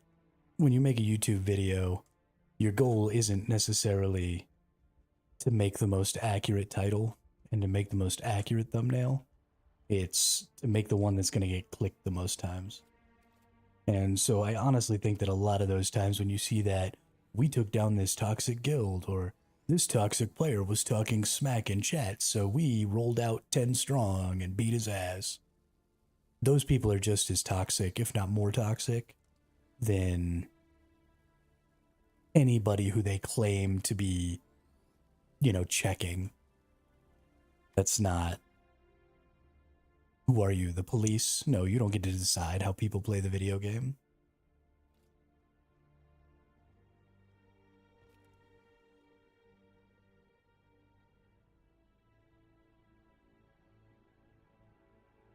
Well, and I mean, you can cut certain snippets out, right? Because if I'm in a video game, for example, and you start talking smack to me, I'll talk smack right back.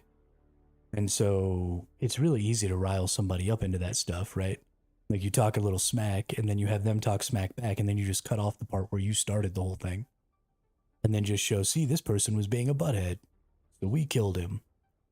9 times out of 10, they started it.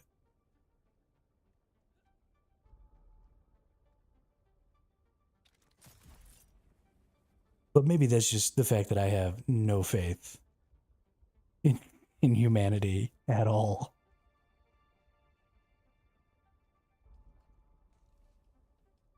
Especially now when it comes to, people trying to make money and stuff on the internet. I just assume they're all lying. Because they are.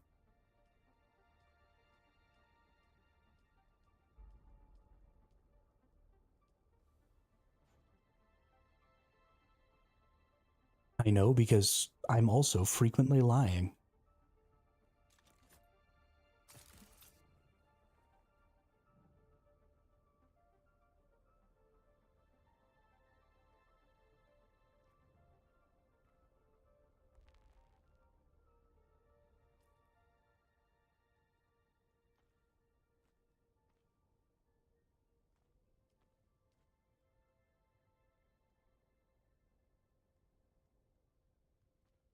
I'm a big old lying liar.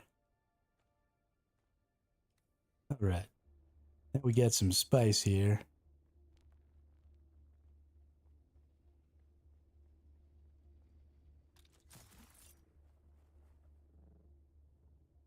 Let's make this tier 6 cut array. Oh, no, we make it at the big one, that's right. Ooh. The claw. Need cobalt paste and thermo-responsive ray amplifiers, that's right.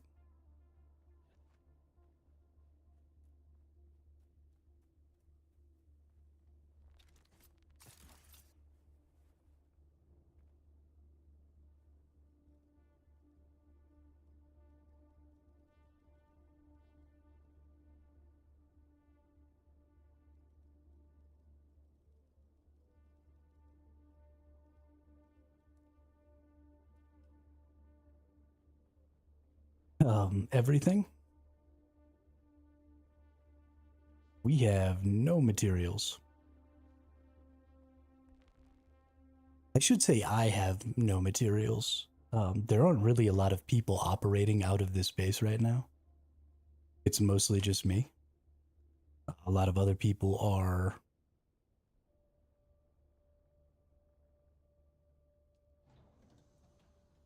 operating out of their own bases.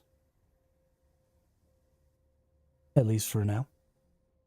So I'm not really that worried about it. I'll just go get some stuffs.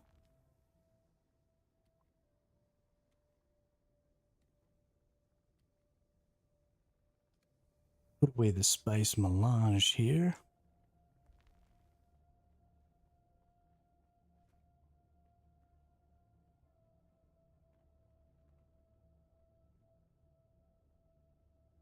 And let's put away the spice sand right here. Sure.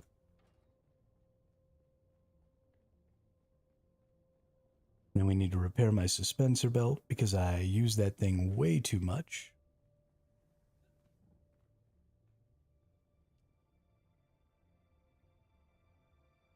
Don't worry about it, dude. If you're at a point right now where you're feeling like you're going to get burnt out if you grind in this game, then just don't do it. Ain't no sense of getting burned out.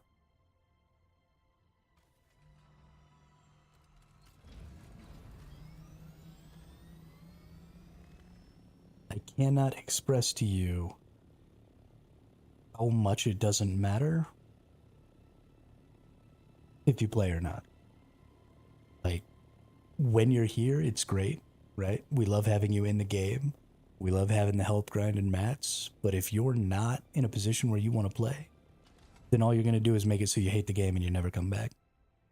I'd rather you come back, at the beginning of next week or sometime next week when you feel a little rested and like the game is entertaining again than try and force yourself to play like right now and then never come back again. That would be ass.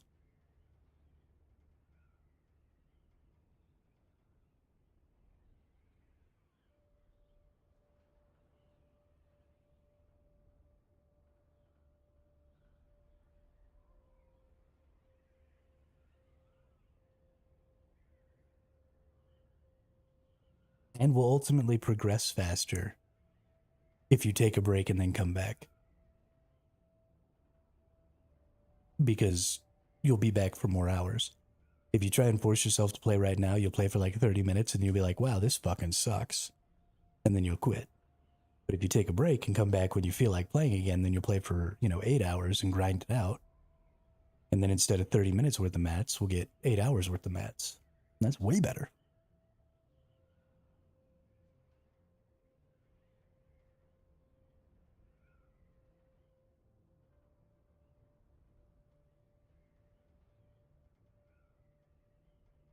A huge part of productivity is break time. A huge part.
Gonna get this aerith right. Even though these nodes are trash.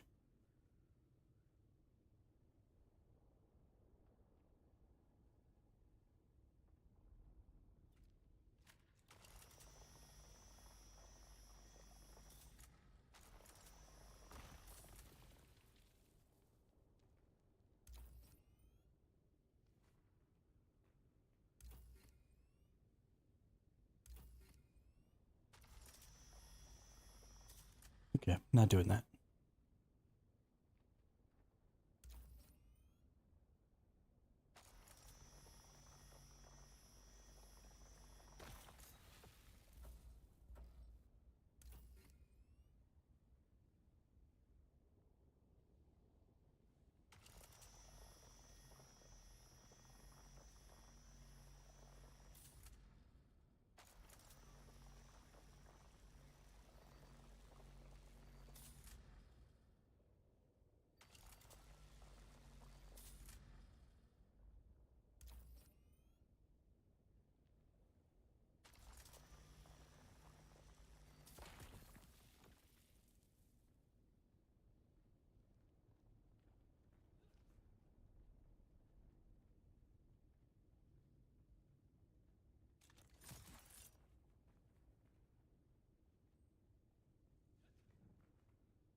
Really?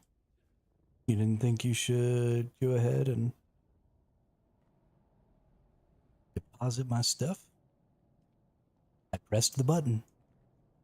Deposit my shit.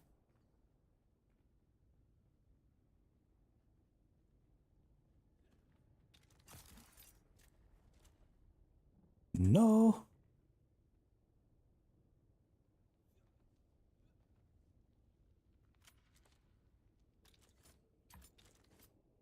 From it fall down the hole.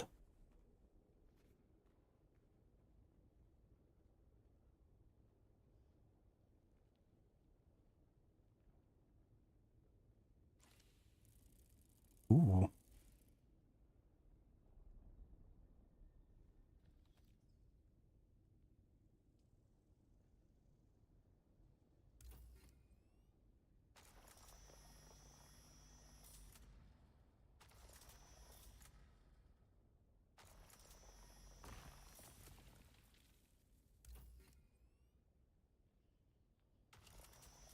Go fry some chicken too.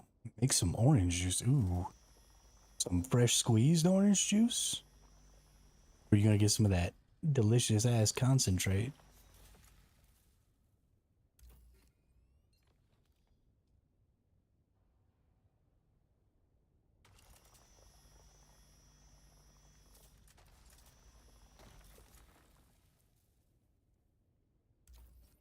Actually, haven't had orange juice concentrate in a minute.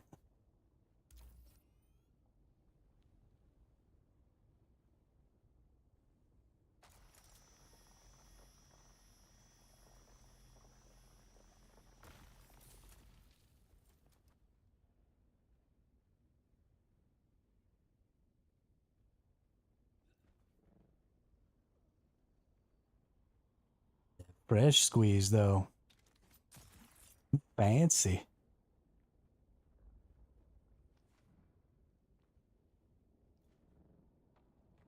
I'm so fancy.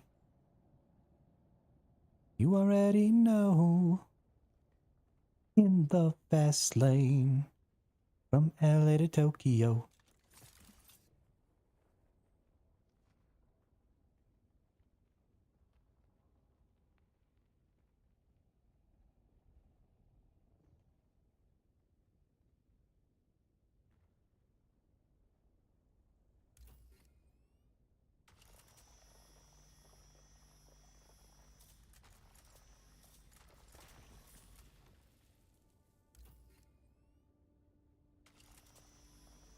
Shoo.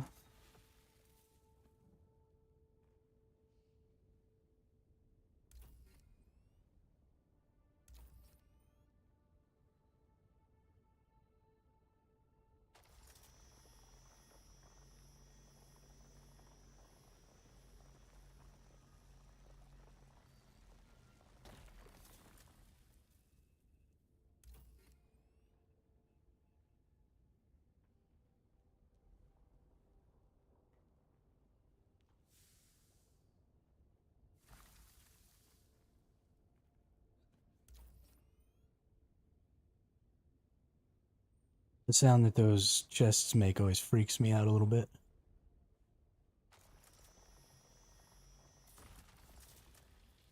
Nice.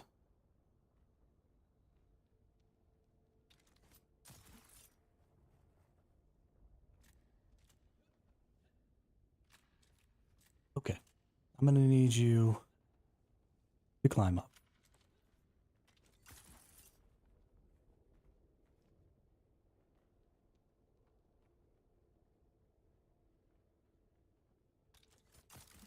Ew. Nope.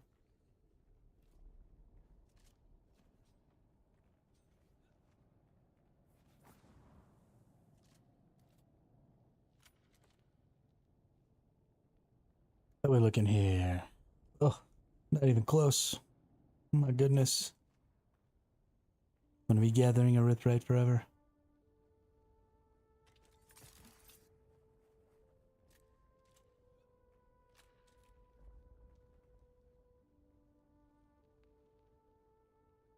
Ever, ever, ever.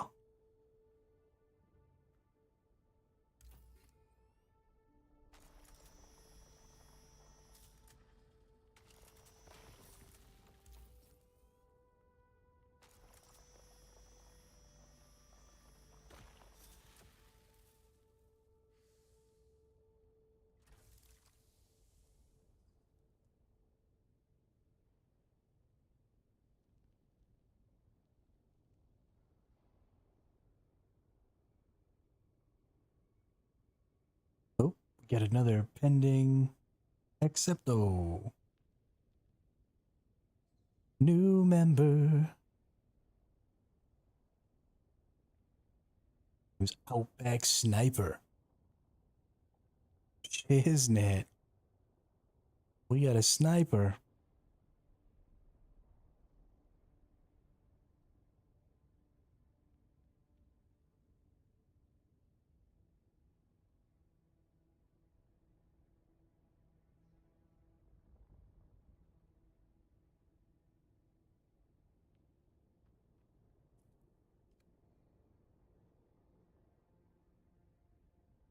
I don't know. I just looked at their name. Nope. Outback Sniper is both their main name and their other name. Probably Burr's friend. If I had to guess.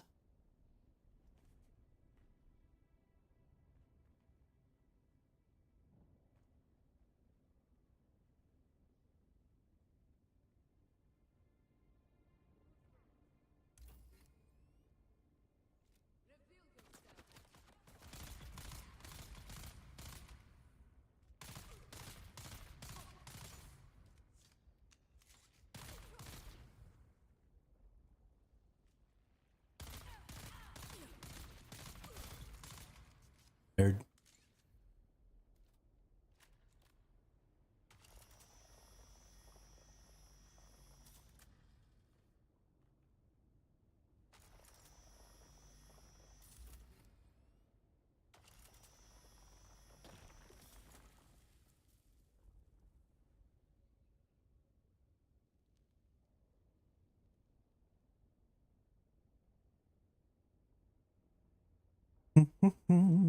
Doing the guild leader duties. Inviting all the people. Oh, name in the game is Shrek. Nice. I don't think it actually clicked when I clicked it though.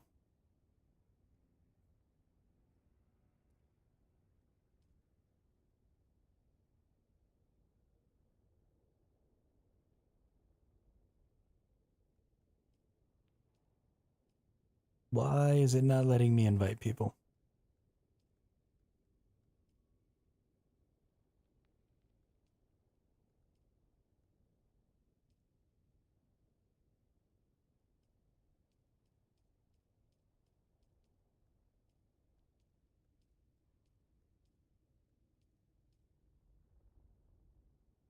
Hello?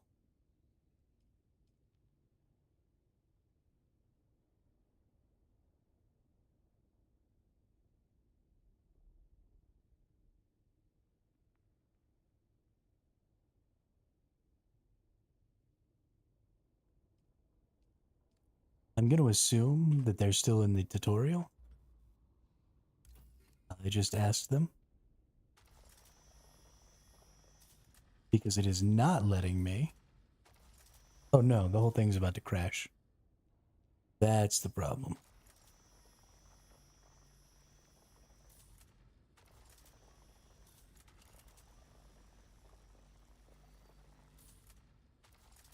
Maybe.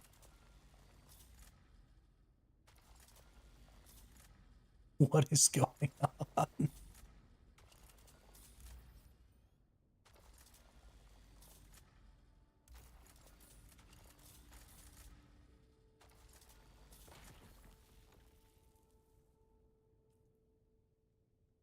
Oh, is it saying player is already in a guild?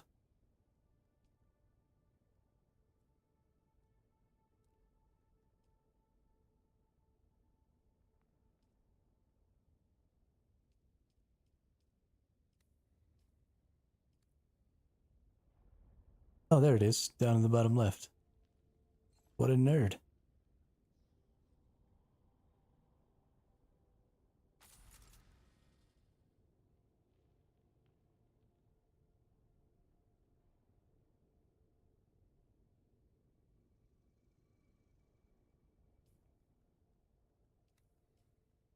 Not this guild, is it? No.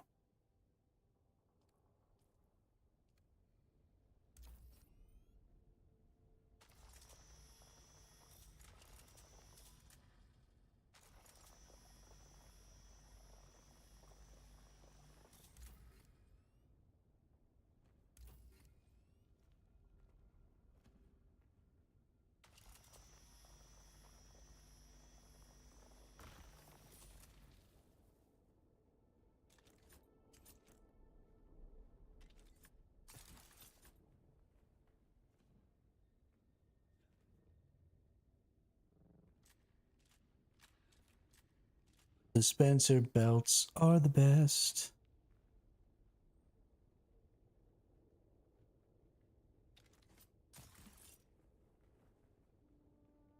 I don't know who it is that programmed the suspensor belts, but they did a wicked good job. They are a ridiculous amount of fun.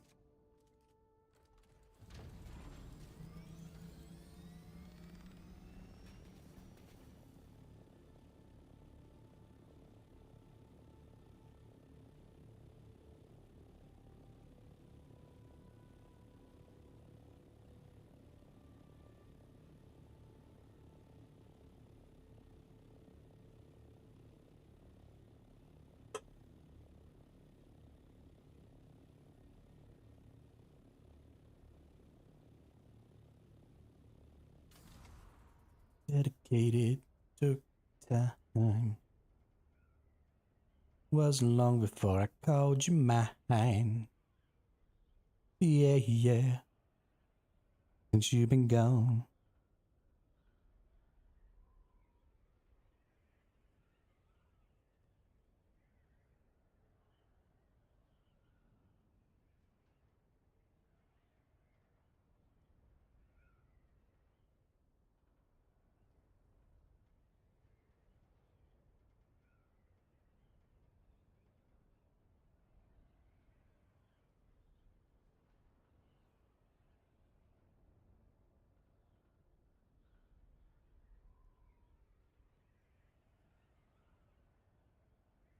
Again and again and again and again and again.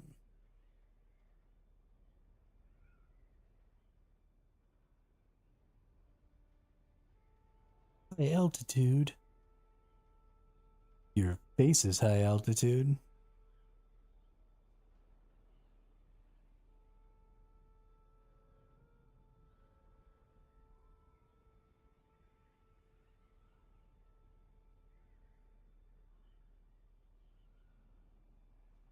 Pretty sure that means you got a big forehead.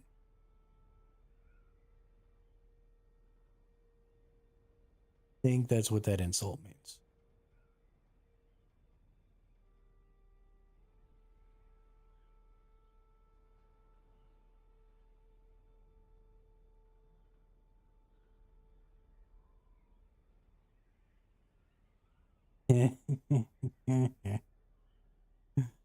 Silly drat.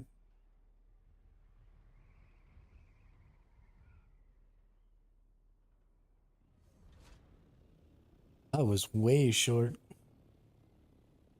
Whoops.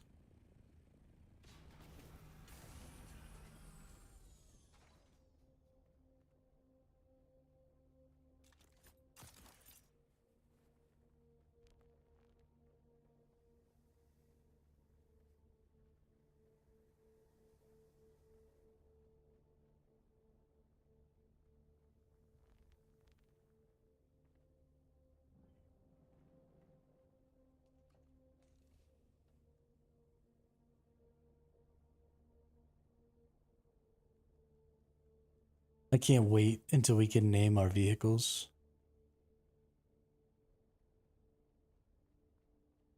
Need to come up with a cool name for my ornithopter. From its lightning bolt. Oh, somebody else went and got paste too. Nice.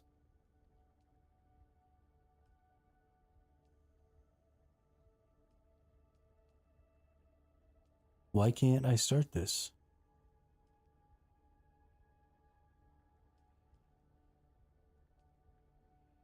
What is happening to me?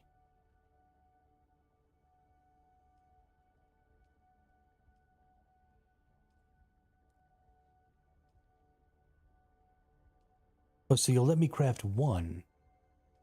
You just won't let me craft all of them. What about that? I am going to lose my shit.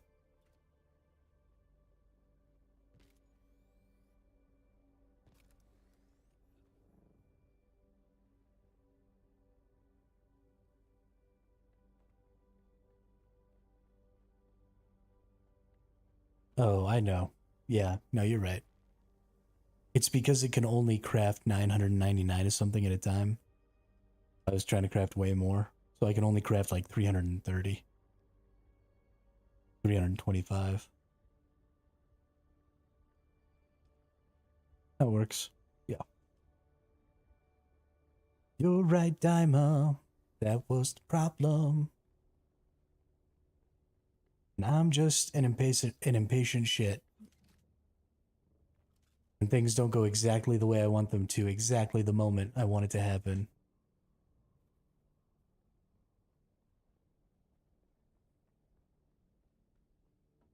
Start to lose my chill.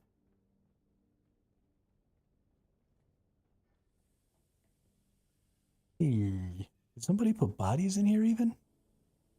Somebody's on top of it. Bet you it's deported.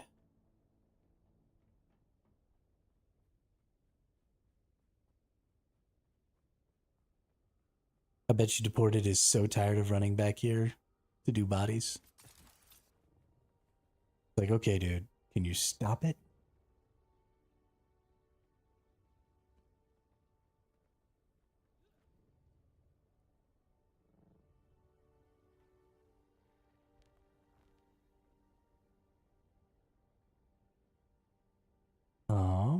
Let's repair my suspensor belt real quick.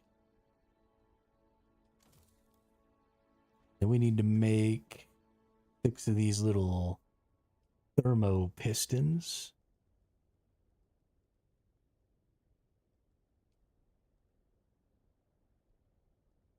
I think that's what it was, right?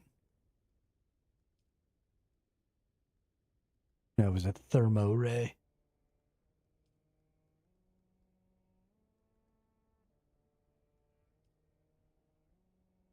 Thermo-responsive ray amplifier.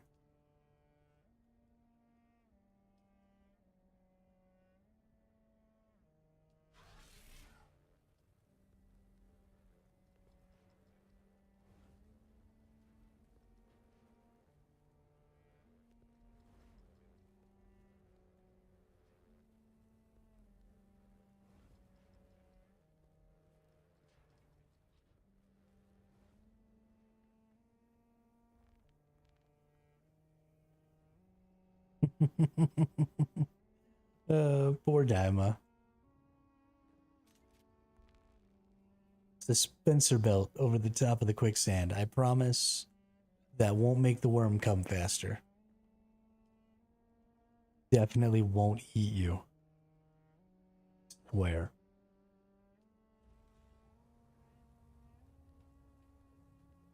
E.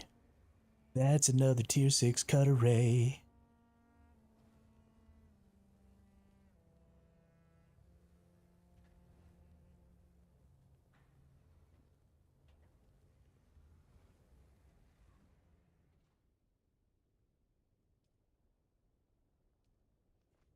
Now we have 2 very well equipped buggies. Oh no. I still didn't make the engine, did I? Because I'm a jackwagon. Jackwagon, jackwagon.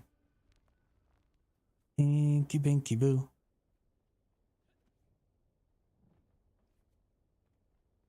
That's what I learned in my school. Boom, boom. Mark 5 engine.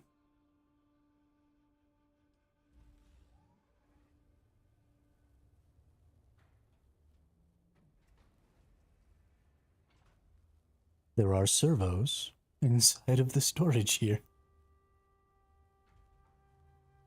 Why? Why did somebody put servos inside of the storage here?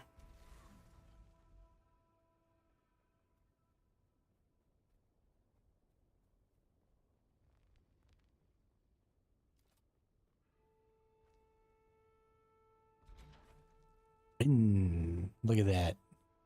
All tier 5 with a tier 6 cut array. Getting it. Getting it.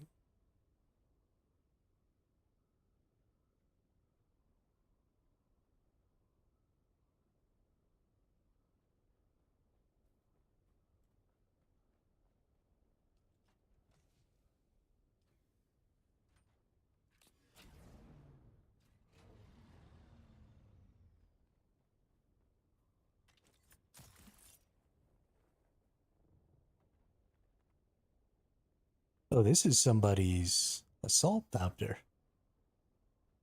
Oh. Who does that belong to?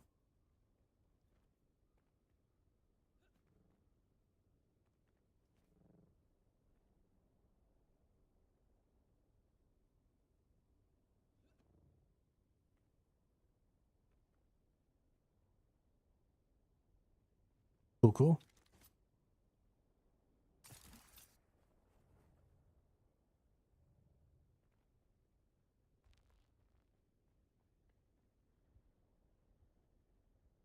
What are we looking at in the resource department? So we got 1,200 aluminum.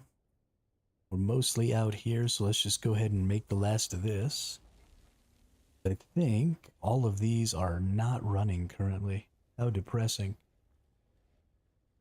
Do we have any duraluminum? No, all of our jasmium is also gone. Okay, it's time to get hectic. I want to try something.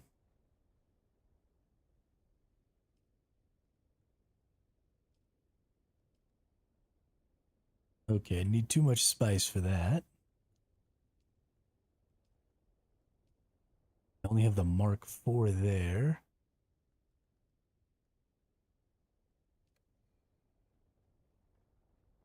Kind of want better radiation suit because I want to drive the Jeep over there and harvest. But I think I'm just going to go with it. I think we'll just take the Mark IV and our one iodine pill here.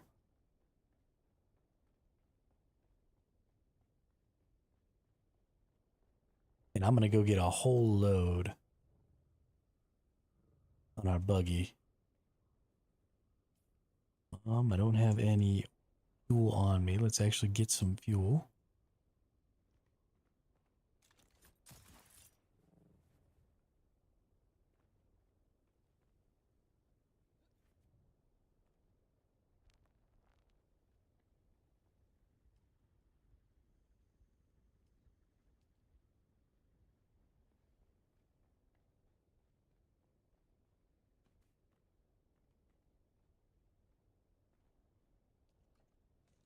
Boop.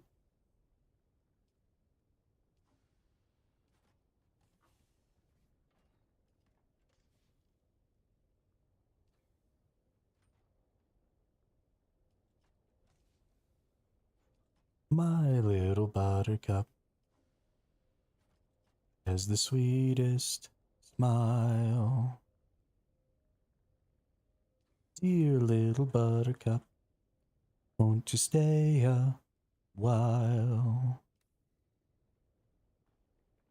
You and I could settle down in a cottage built for two. Oh, dear little buttercup, sweet little buttercup, my little buttercup.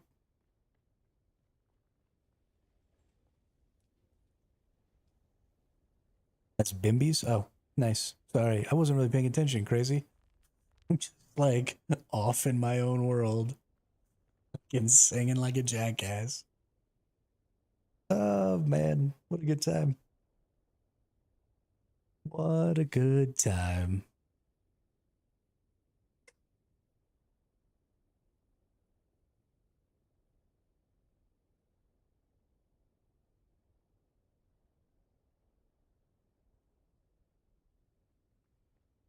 Yeah, we need to get some more of them bad boys going. Let's go see what's up over here. What are we working with? I don't have Salt Ornithopter Mark V stuff.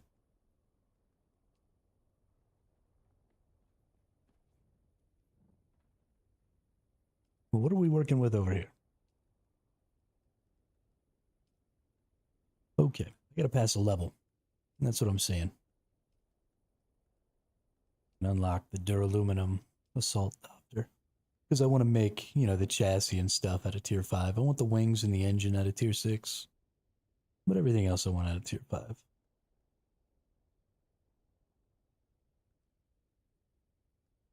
Gonna take 45 points. Yeah, so just one more level. We'll be good. Close, are we? Not very. Won't take long, though. We'll go myrtleize some people and stuff like that. Get some more bodies at some point. We'll definitely need those bodies. But I think what we're going to do is we're going to take this buggy right here. Oh. I run off. Let's go ahead and give everybody perms on the new buggy.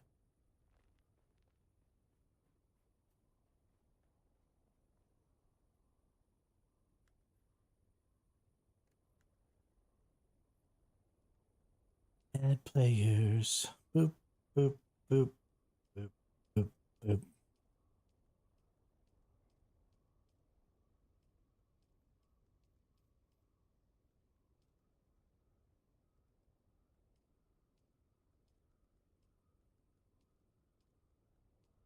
It's fine. It's totally fine.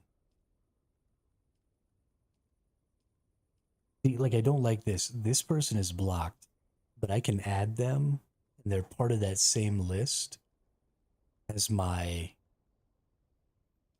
friend list. So it's just like, here, add this person that you blocked to your permissions on your fucking vehicle.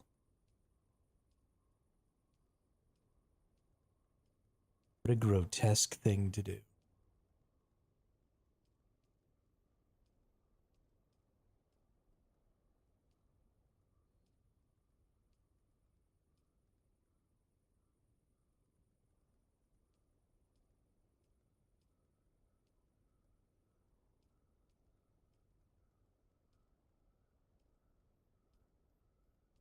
And then whatever this is where it only lets me change a certain number of people on stuff before it like stops for some reason. What is all this?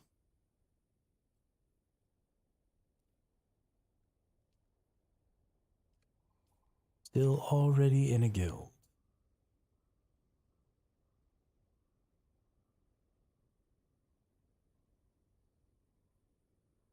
Oh, sorry, you see how much XP you need? You don't know exactly, but it's only like 300 or 400 XP per level, I think.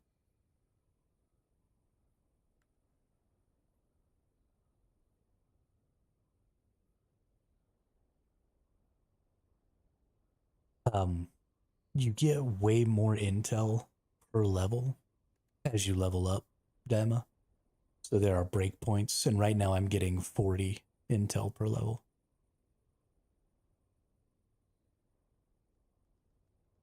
I don't know if 40 is the maximum, but it's what I get right now.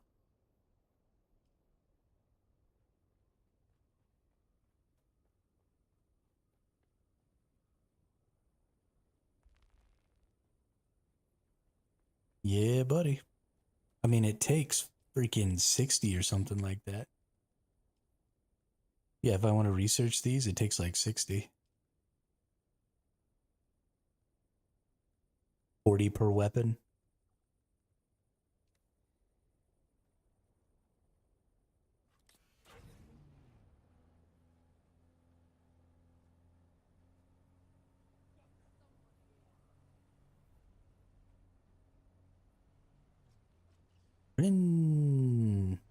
We're going on an adventure. We're going on an adventure. I'm honestly going to be kind of sad. Going to post the screenshot for what you need / get in Discord.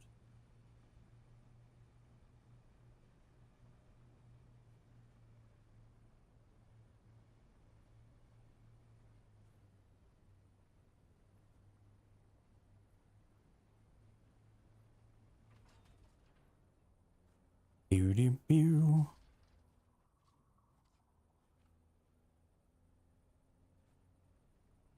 Buggy can literally drive over anything. So much fun.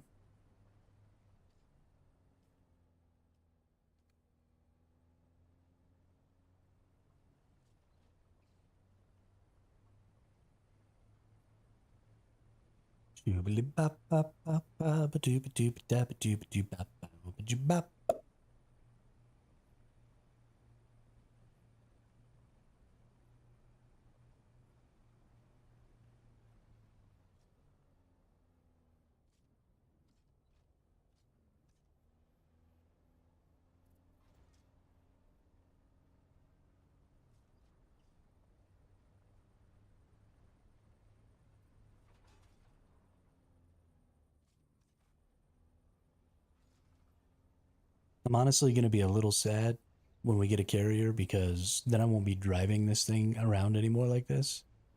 And I honestly really like going to obscure places in the buggy. It's fun to just drive this thing around in the Haga Basin. It's very inefficient. And obviously, once we have a carrier, we'll be able to just gather way more of anything and everything we want. But 1 to 31, you get like 1 to 5 a level. 31, you get 10. 51, you get like 20.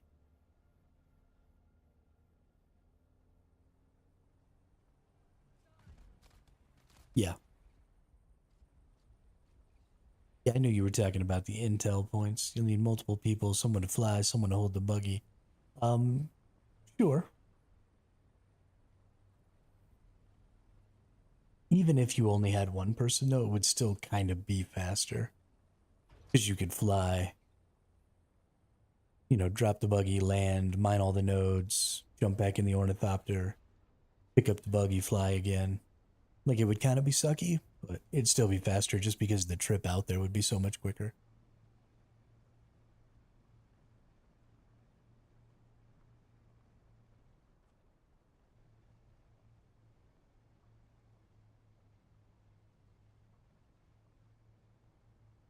But it's not going to be as much fun. I mean, look at how beautiful.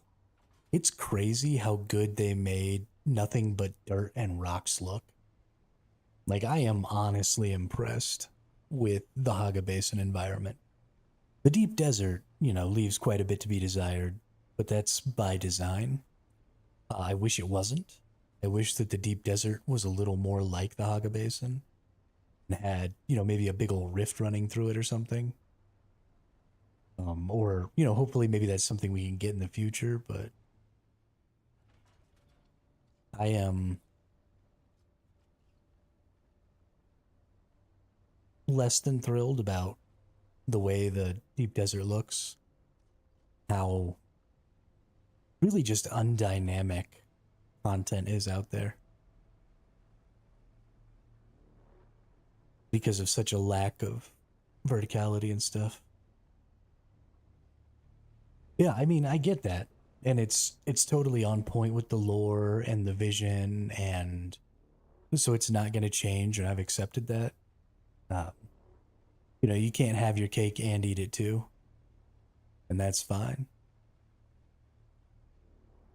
But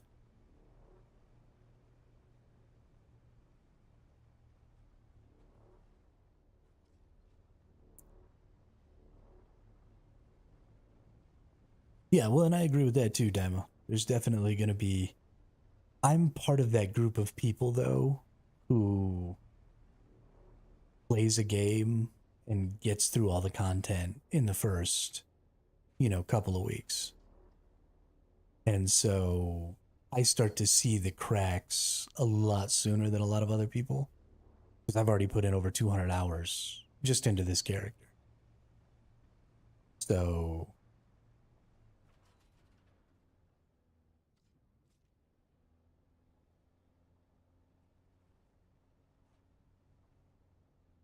that stuff is just more obvious to me and has a greater impact on my gameplay because I'm going to spend a lot more time probably waiting for the fixes, which again is fine. Like,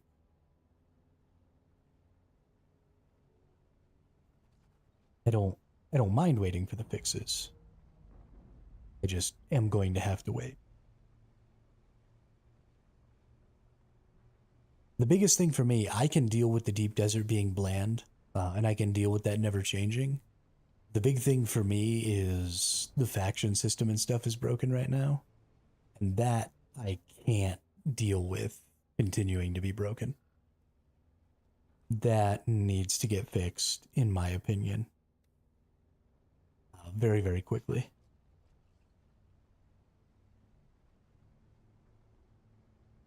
No, Sniper is not in the guild already. He's in a guild already.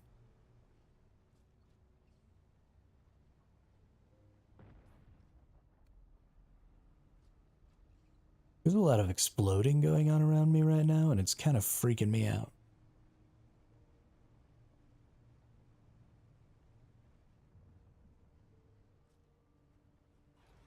Whee! Oh, no, you didn't.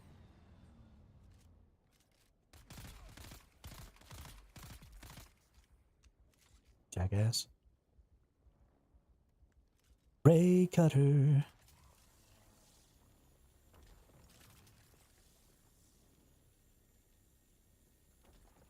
It's the radiation zone.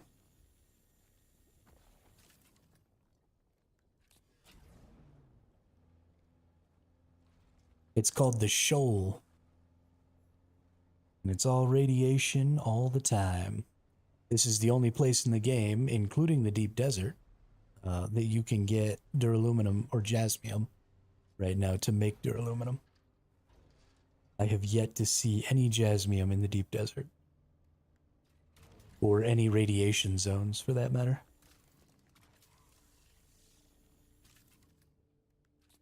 So you sort of have to come out here and get irradiated.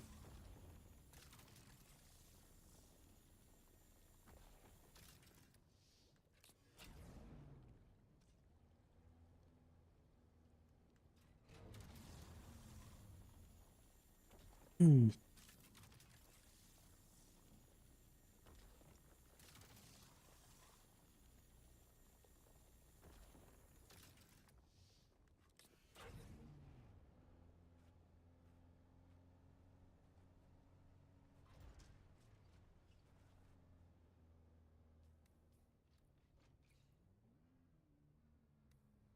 Not that way. More around this way. Low fuel.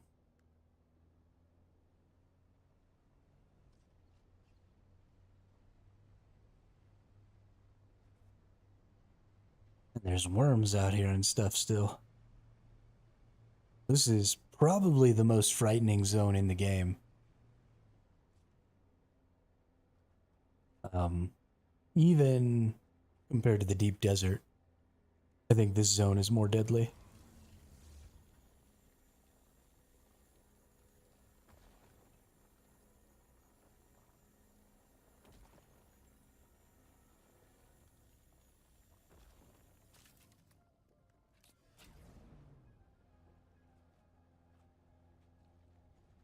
How we doing over here? About halfway? We might have to leave and come back. You can hit T, and it shows you where your radiation's at, so I'm at 77, so I'm about halfway irradiated right now. When I get to where I've only got one more corner of that, or quarter of that diamond to go, I'll bail out. I should be able to get out of the radiation zone that way.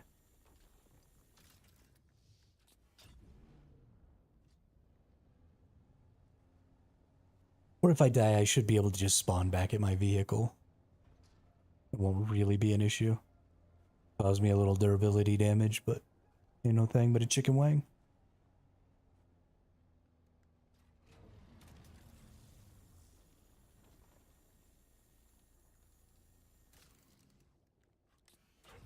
Yeah, I think you might be right, Zara Gravy. I think they might be a spy.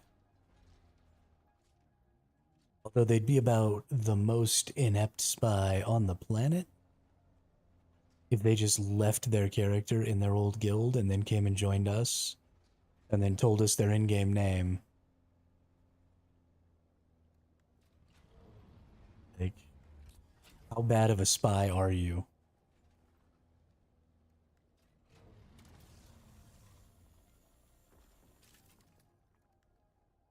I feel like if that's how bad of a spy they are, then I'm going to go ahead and let them try and spy and feed them false information because they obviously won't be able to figure it out.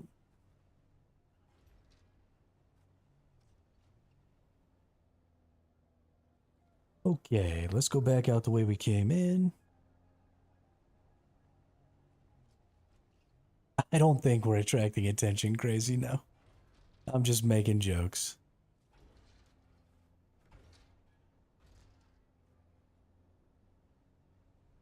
Just making jokes.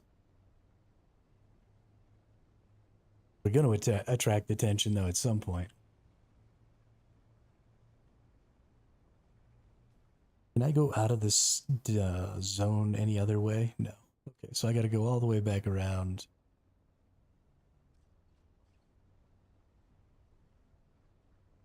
Towards where I started here.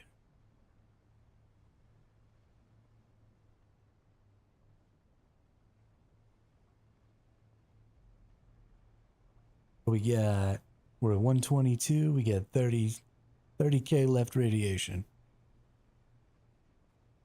I mean, joining another guild when already in one is kind of sus for me, honestly. It's a little.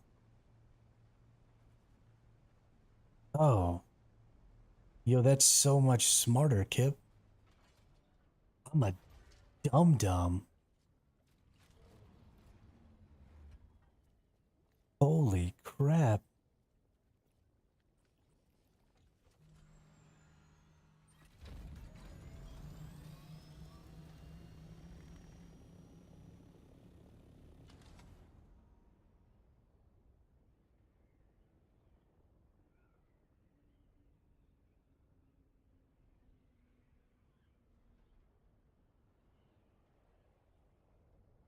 Oh, bridge.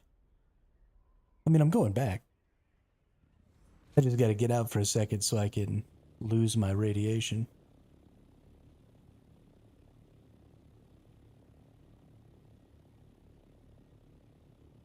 I should be dead. I'm kinda surprised I'm not. I'm at 150K.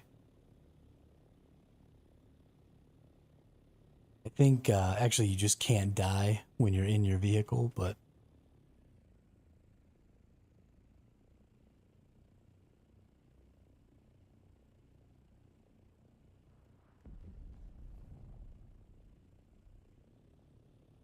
Oh, I accidentally grabbed a medium-sized fuel cell.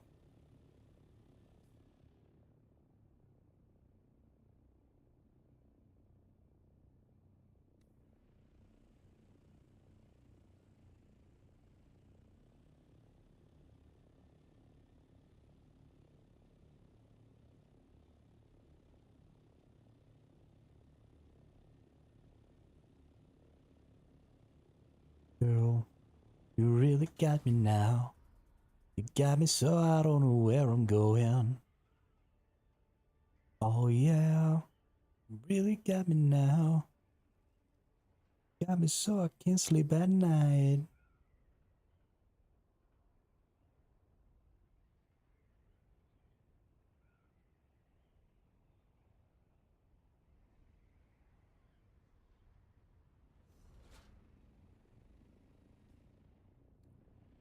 Whoops.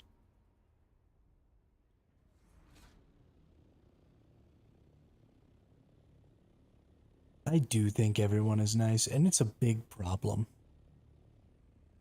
It's a big problem in my real life. It's a big problem in my video gaming life. Sector weather alert. A large sandstorm is approaching. It would be kind of nice to have more than 8 slots to equip.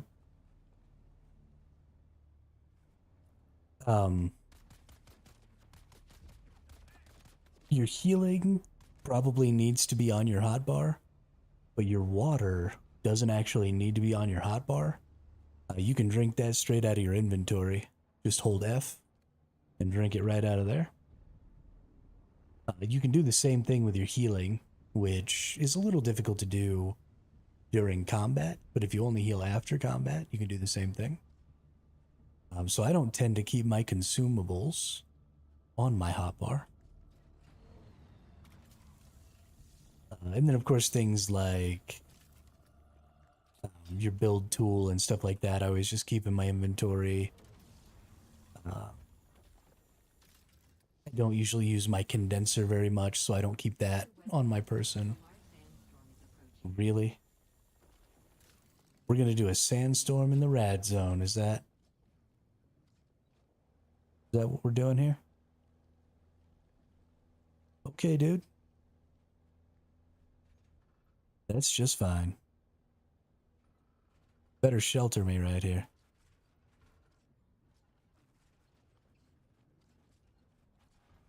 Don't think I'm sheltered.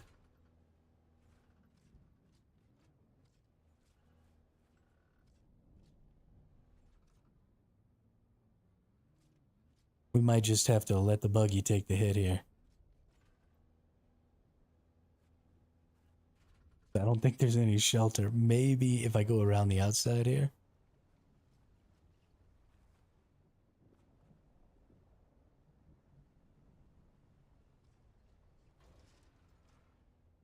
Can I get far enough underneath?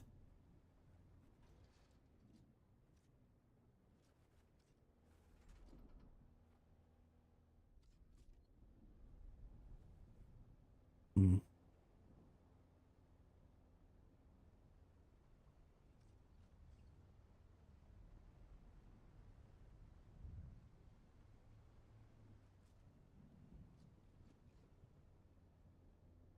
It says you're sheltered on the left for your person, but that doesn't. Your buggy is the one on the right. Sector weather alert. A large sandstorm is approaching.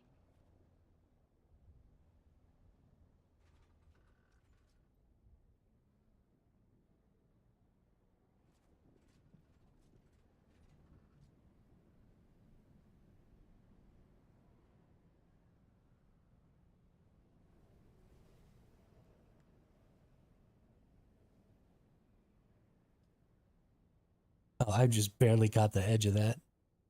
Oh, okay. Okay. We good.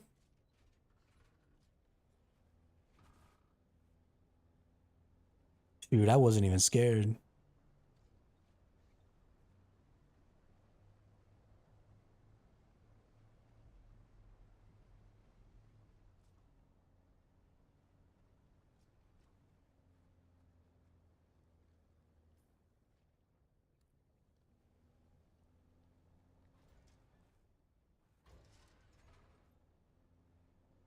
Oh, I get it now. So the more sheltered you are, the more those light up. Okay, I get it. I get it. See, I had never really understood how to read that symbol. But if you're unsheltered, both of the little carrots are gray. And then if you're sheltered, it's one carrot. If you're enclosed, it's the middle carrot. But if you look down on the right, even here, like I'm not, the one for the buggy that's down in the bottom right isn't showing.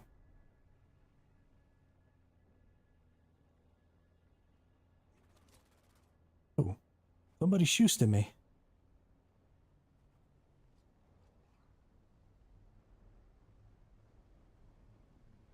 I get it now. It all makes so much more sense. Okay, where can I go get a little more? Somewhere down over here.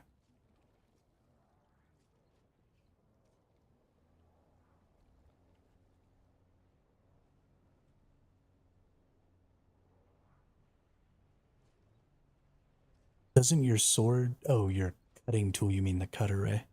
I thought you meant cutting tool like cutting the fabrics.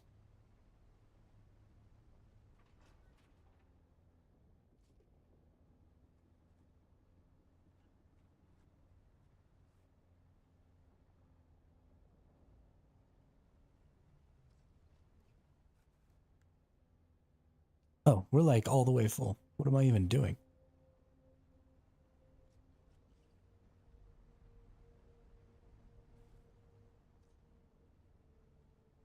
Well, if I'm gonna be out here, I might as well find that one last morsel I need.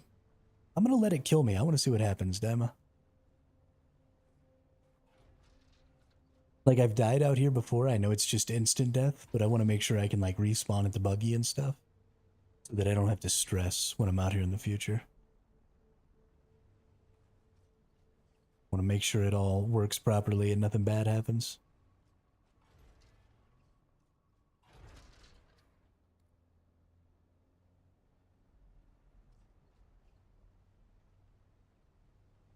You actually have quite a bit of freedom to drive around out here. Once you get out here. The worm, obviously, can come get you a little, but...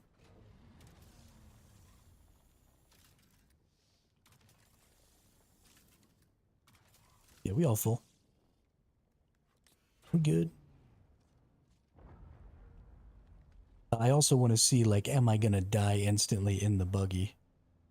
Because I didn't die. I should have died when I was in the thopter, and I didn't. So if I'm inside the buggy, right, am I enclosed? I don't think I am. So in the thopter, you get the enclosed status. I don't think I get the enclosed status in the buggy. So I think the buggy will kill me and the thopter won't.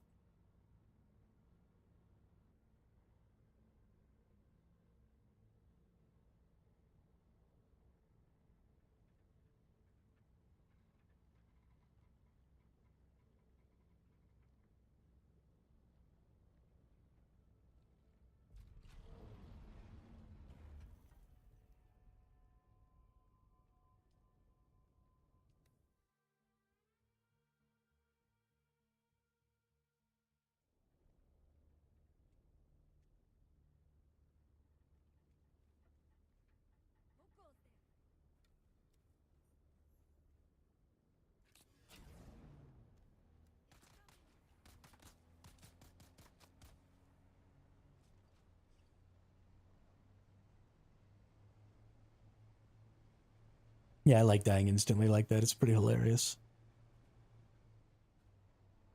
Yeah, I mean, I'm totally down with being a refuge, Gravy. For, well, so those guilds that are falling apart are falling apart because they were way too focused on probably the PvP aspect of the game. And so PvP is a little broken right now. And so everybody just kind of fell apart. Or they weren't prepared to escape the PvP. Or they went, you know, like for example, one person, I forget who it was. Oh, it was Kipana said that they used to be on Shroud server. So that happened, honestly, to me when I was playing New World. I played on the Valhalla server. I started a guild on the Valhalla server to play on the East Coast to play against like all the really good teams. So I'm going the wrong flipping way, aren't I? Because I wanted to play against like the best people, and I wanted to be like, you know, this Apex fucking New World guy. And I'm not that good at video games. And I wasn't that good of a guild leader. And so we got the crap beat out of us, and my guild fell apart. And I imagine that probably the same thing happened to a lot of those guilds that went to some of those, you know, servers with the streamers. And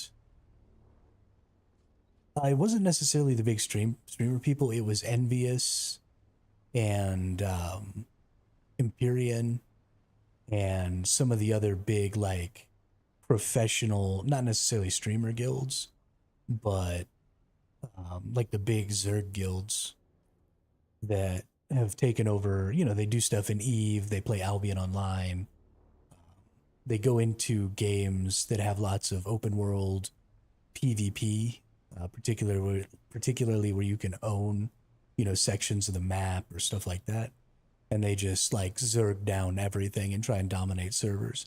And so I went into a server against them and tried to fight them as some know nothing, never ran a guild before noob with pretty much the same outlook in that game as I have on this game, where I didn't really have any expectations of the players. And I was like, you know, just show up when you feel like it. I mean, we just got raffle stomped. It was bad. And so when I came into this game, I knew, A, I didn't want to play like that again, but B, the kind of people I would generally attract also wouldn't want to play like that. And so we found a server that's relatively quiet where we can do our PvE and maybe get some PvP in sometimes and, you know, take our time and enjoy the game and not have all that crazy shit going on. But you have to make decisions based on your abilities, not based on your wants.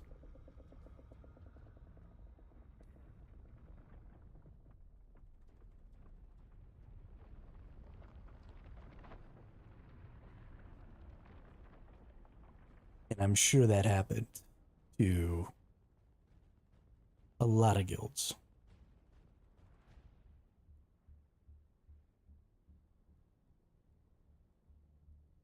Yeah, well, that's the other thing too, Kip, is sometimes accidents happen.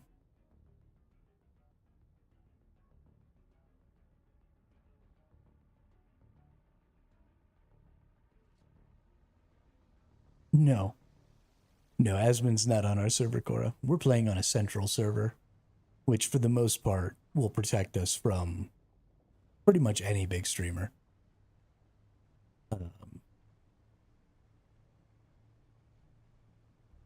Because they'll all go east or west coast. Because that's where the big player bases are.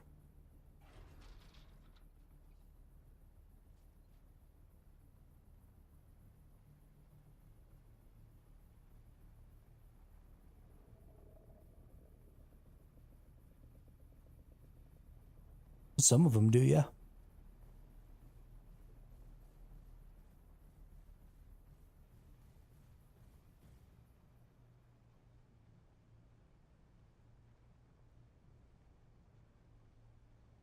In the Tatman, Nick Murray Shroud, a lot of those guys live on the East Coast, yeah.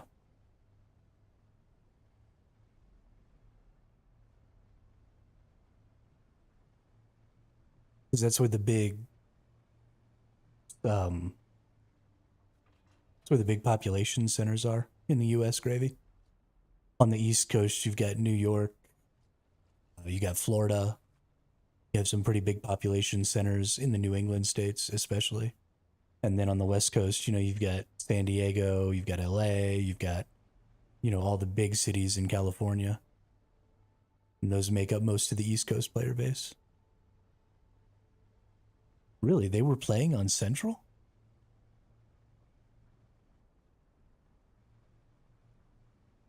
That's crazy. It's really weird to me that Shroud would have been playing on a Central server.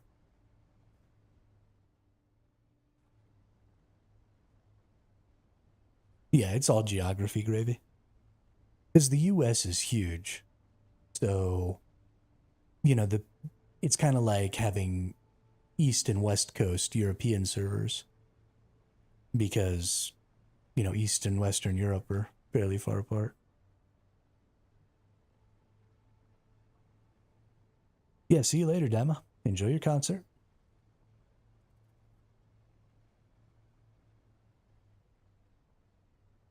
That is really crazy to me that Shroud was playing on a Central server.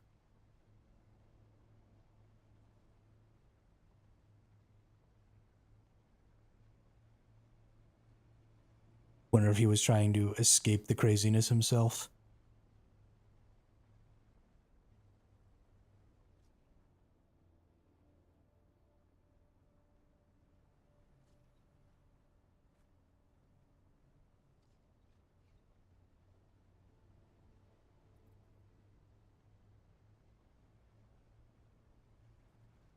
I mean, I guess it's possible that there were just so many popular streamers who were going to play the game. And because the servers are so small, the sieges are so small, I guess he could have decided to go ahead and go to a central to have a better chance of getting his entire player base on one or even a couple of sieges or something.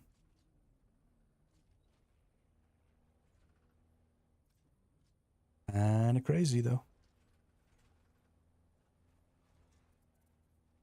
And then that probably failed miserably.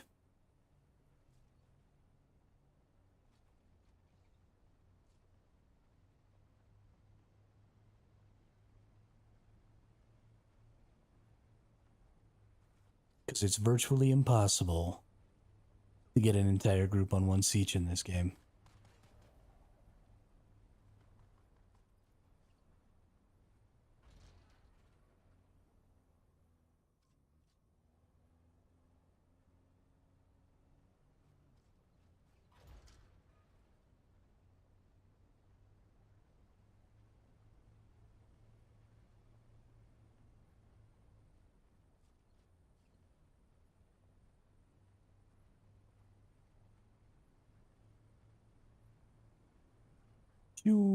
Oh, yeah. Big hops. Big hops.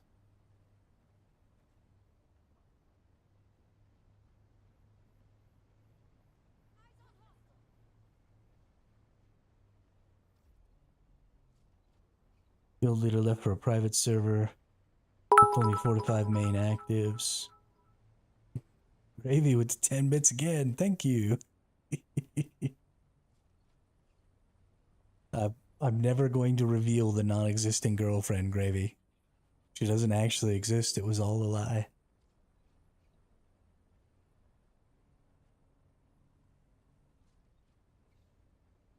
It was just a joke, man.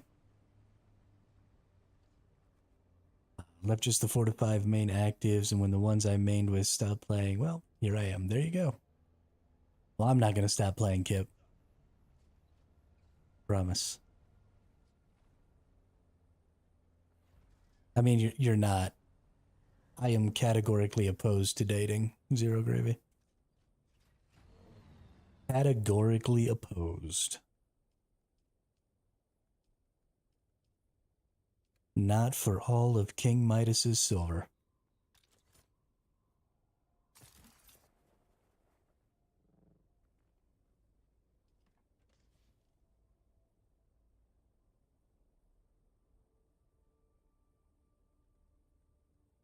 Look at all that.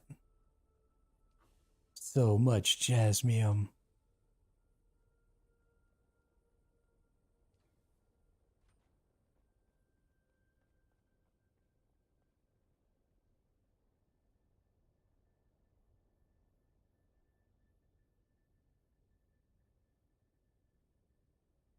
All right.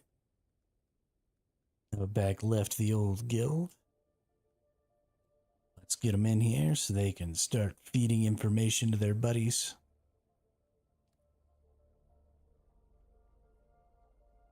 Shrek. We got a Shrek. Ogres have layers. Onions have layers. That's all I'm saying.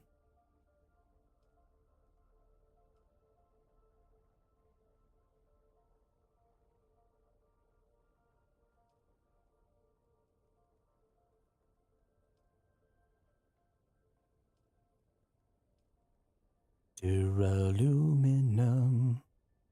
We can make 800. Well, let's craft 400. And then let's craft 400 more.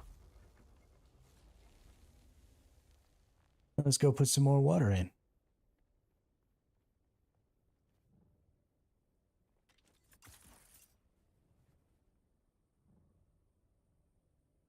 Two.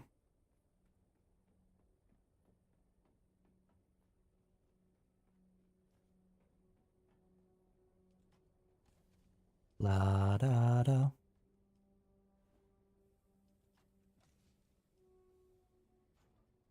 It's crazy how much water you can use up.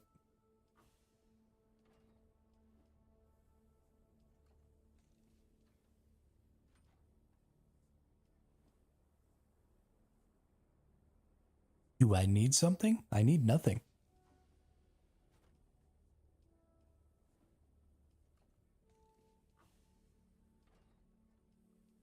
I need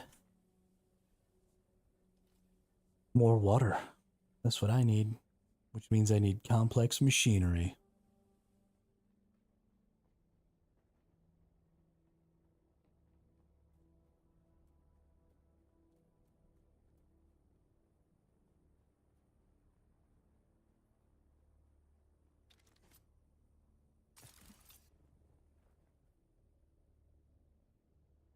Whee! Look at how high the base goes.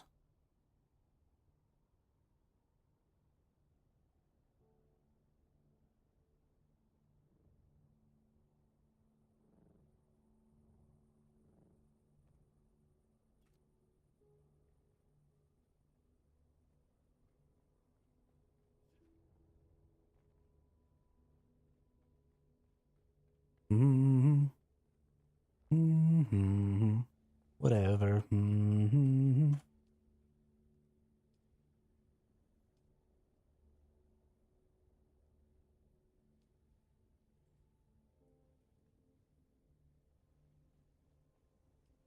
Let's see. We're running out of some stuff. There's probably some things we need.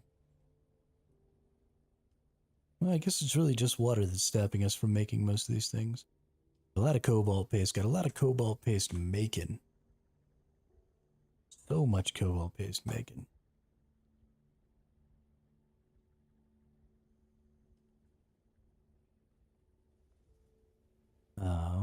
So we need calibrated servos. Do these use calibrated servos? They do. So let's actually take a look. What's the power looking like? Have you seen the cost of the Mark 6 liter, Johns? It's gonna make you poop yourself. They take 55 plastanium and 31 spice melange.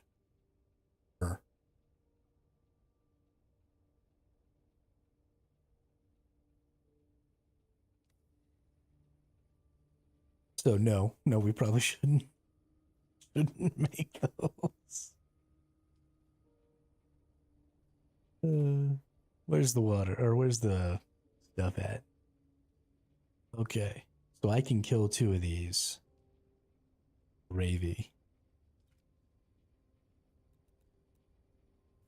Demolish. Demolish.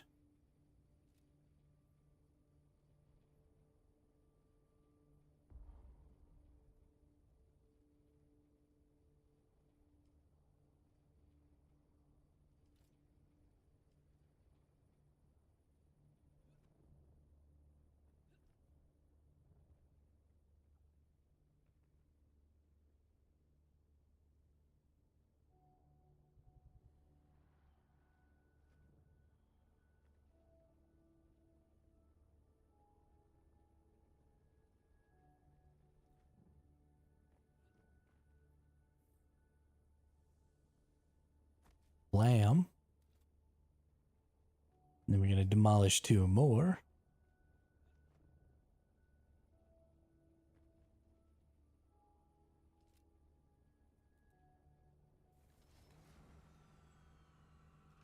Oh, I didn't power the other one. Whoopsie. I'm a dum-dum.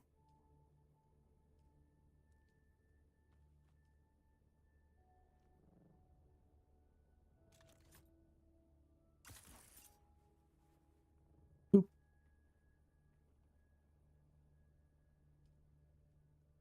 Deposit.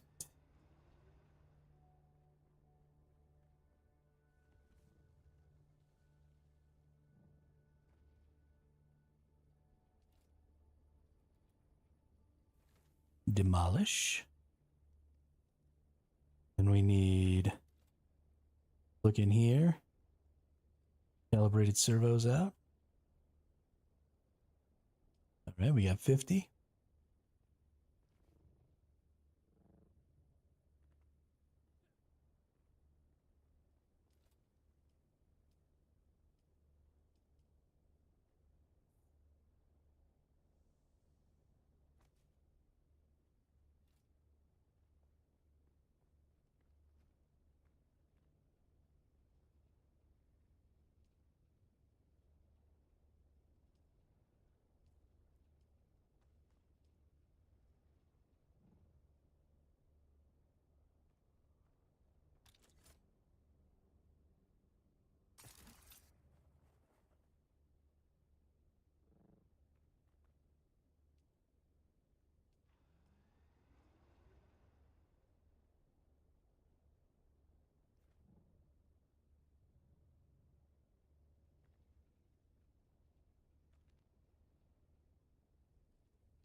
Deport Me and Enzo are in the deep desert. I hope so. You've been hankering for some deep desert action. I hope that they got together and set something up. I would go out there with them, but there's too much work to do on the infrastructure here. We still need a pretty ridiculous amount of all of this stuff, because not only do we need all of these resources and all of this infrastructure here at this base, but we need to be able to bring it out into the deep desert and drop a pretty similarly infrastructured base out there in order to really effectively refine, you know, all of the spice and all of that stuff. So we've got, honestly, quite a bit of work ahead of us here to be able to really make something happen in the deep desert. Because if you take a carrier out there with a buggy and a carrier out there with a, whatchamacallit, a sandcrawler, you're going to come back with so much resources, you're going to need millions of water. And so you have to have all of this duraluminum, right? All of these stupid fans and stuff, all of that stuff has to be there. Or you have to drag all the ore back into the main base, which is a fairly monstrous undertaking.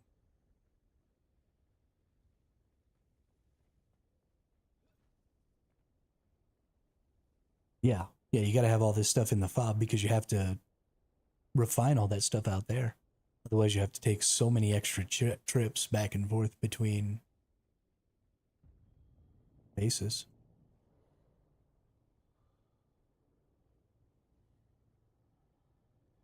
There's also something to be said for making the refining part of the fob way out in the deep desert. Because, again, the less you have to fly around, the more you can gather and the more effective your flights can be. So, for example, if we go out into the deep desert, right, we take a carrier, we take 4 assaults, we take a spice crawler, we take a jeep, we take a couple of buggies or a couple of sand bikes so that you can drop thumpers, and we take a whole fob out into like H7, right? And drop it on some rocks and put tons of wind turbines and tons of power and a couple of spice refineries and stuff like that. We could stay out there for days farming and just make massive amounts of spice melange and stuff like that, and then bring it all back. But at the very least, we could stay out there for hours. And then all of that stuff can be left out there, right? All of those buildings and all of that shit can get left out there because it doesn't really matter if they get destroyed. I mean, I guess it does kind of matter if they get destroyed, but the big deal is bringing back the melange and the plastanium and stuff like that. So you could absolutely go out there and live out there for a few hours and hit up a couple of big spice blows and hit up, a bunch of mining. It would require taking like the entire guild out there, right? You'd be looking... Wait, come back. I want a sugar wire. I want a sugar wire off of you. Come back. Why are you leaving me?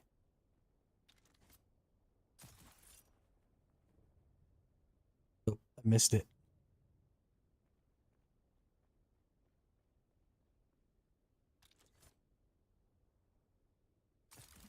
I chase you.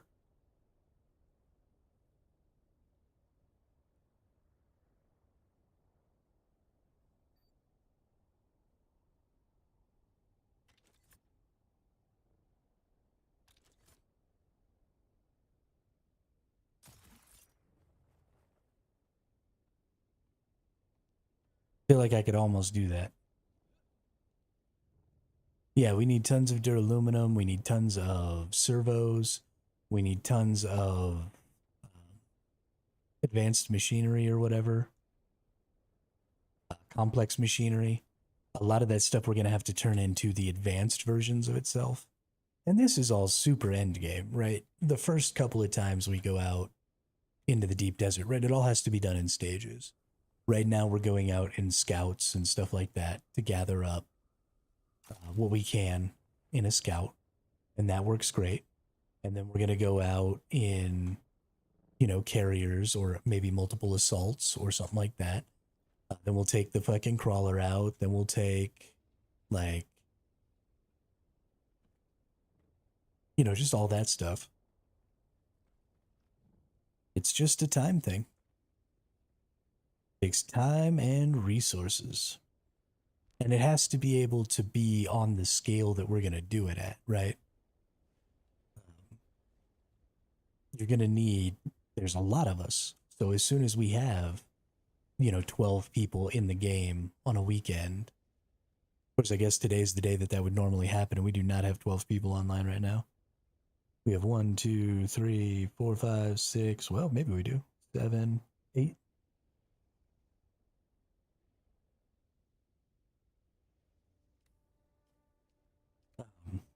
On the days when we have lots and lots of people on, we want to be able to go out there and just make the most use we possibly can out of that. But each one of these is 120 duraluminum. Each one of the advanced death stills is 240 duraluminum. Right? You need 50 calibrated servos for these. You need 160 cobalt paste, 3 spice melange. I mean, that's an insane amount of resources.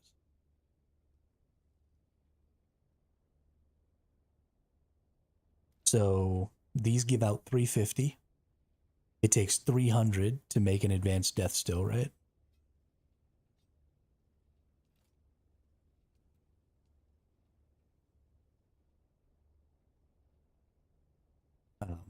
Sorry, 300.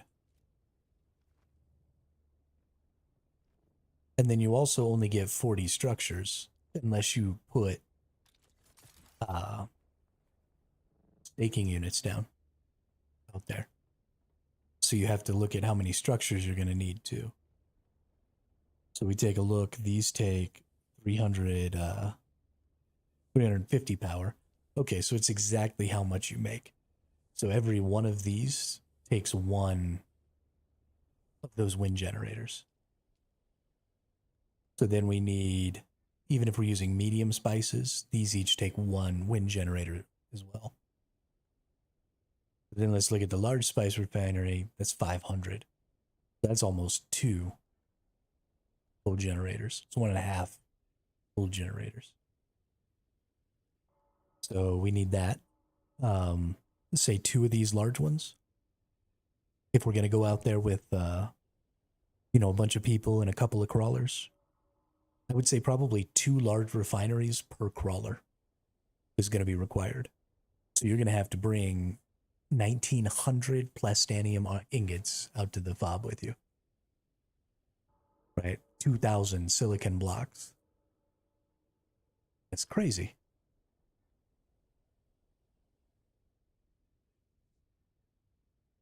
But the crawlers can get thousands. Like tens of thousands at a time.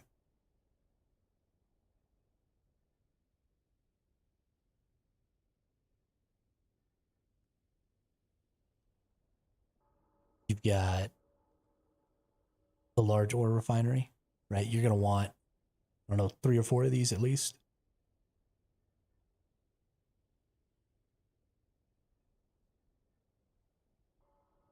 And then honestly, we probably want these power generators instead. I guess the good thing is out in the deep desert, this stuff all costs half as much. So you could just make one of everything or get everything for one of everything, and then you'll have double. So that is a fairly nice benefit. But still, I mean, that'd be 135 spice melange per one of these generators. That's crazy. And the reason these are so expensive is it's about efficiency of space. Right? You want these spice powered generators when you're out in the deep desert because this is worth 3 of the regular generators, these better wind generators. And so you really want to use the spice powered one because if you don't use the spice powered one, then you're not going to be able to put as many refineries. You're not going to be able to put as much water. You know, you're hurting your productivity if you don't minimize the number, which is why again you want to use the large spice refinery. The large spice refinery is going to do what, 4 of these are going to do. So you want 1 large spice refinery per, like 4 of these.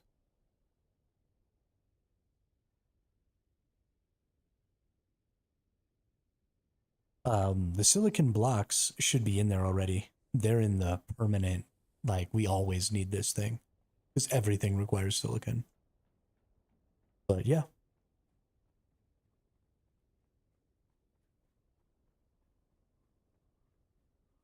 Just like most survival games, there's a huge ramp up in this game. Every time you get to a new tier of materials, there's a huge ramp up of how many materials you can get and how many materials you require.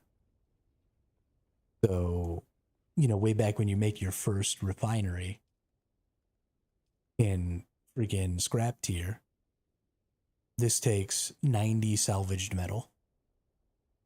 Right? And that seems like such a joke. But when you do the large ore refinery, you're looking at 380 plastinium, 745 cobalt, and 400 spice melange. Those are insane numbers. The 540 silicon blocks is pretty easy, but 200 complex machinery, and then 40 advanced machinery, which is made with complex machinery. So, I mean, this is just so expensive compared. But we have the ability to gather on a scale. I just went and got all this jasmium by myself in, 45 minutes. So,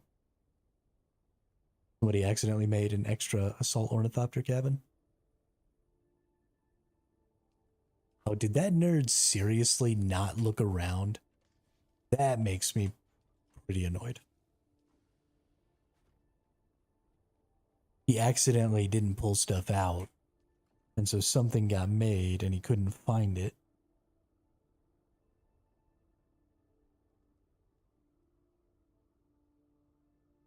What a turd.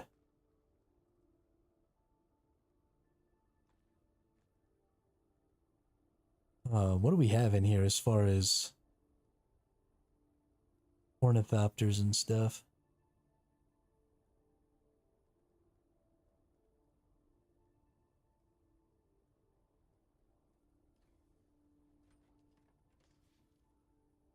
Do we have any more chassis or anything like that? No, doesn't look like it. Freaking Bimby. Punch that kid in the head. Okay, so we've got an engine, we've got a generator. They're kind of broken, but we're going to use them anyway, I think. Just to get another one done. Here's another generator.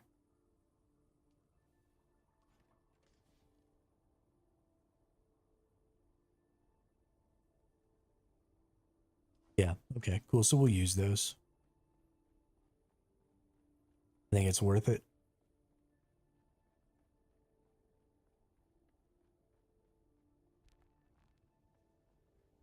Well, I'm relaxed. Just gonna call him a nerd.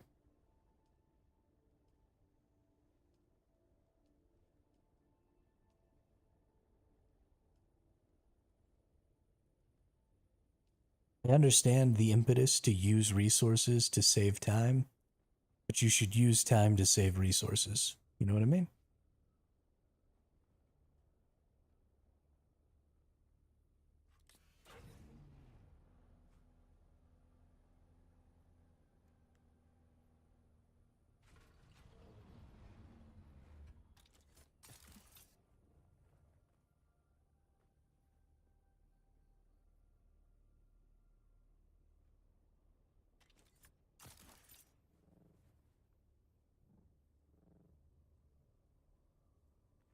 Well, poop.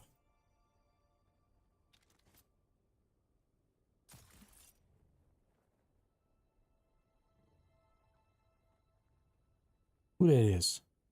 It's gravy. It's gravy.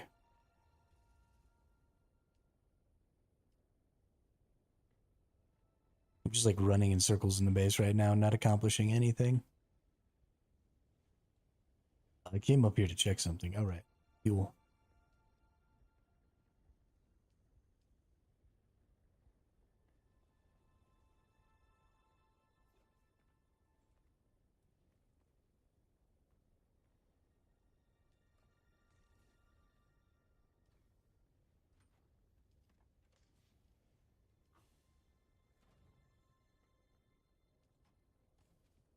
Yeah, you do you, dude.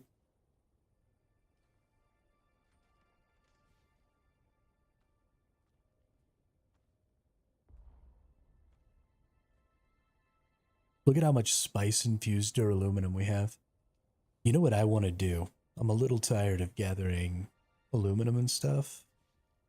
I want to go run all of the PvE deep desert zones that I can. I want to try and get some duraluminum tier equipment, like unique equipment. Because we've got a lot of duraluminum, spice dust stuff, and we've got a lot of duraluminum. We have a lot of all the materials I think we need to make the unique duraluminum tier stuff, and that stuff is almost as good as the plastanium. I think that'll give us the ability to go in and do deep desert testing stations. And that'll require a lot fewer people at a time. But I think that'll be something that we'll have a lot more ability to do as a group a lot more often.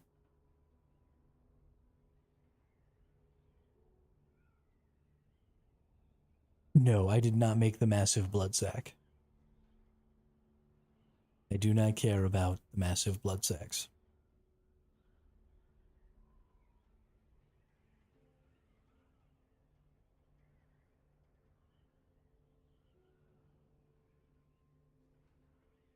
I think that blood can be effective, especially when you pair it with death stills, because on a power per water scale, the blood things are pretty good.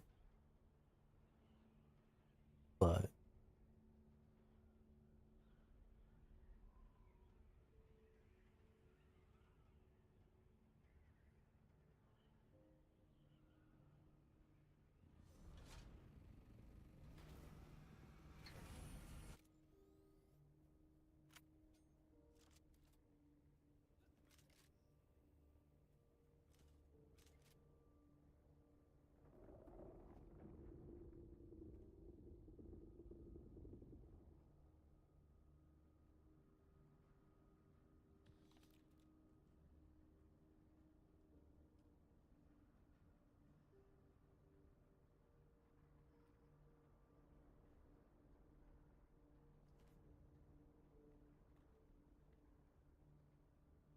somebody already come in here and like clear part of this out? Don't want that one.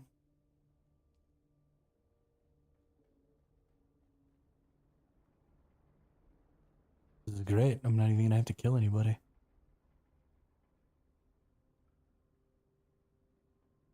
Get to get all this shiznit for free. Eee, syndicate helmet. Nice.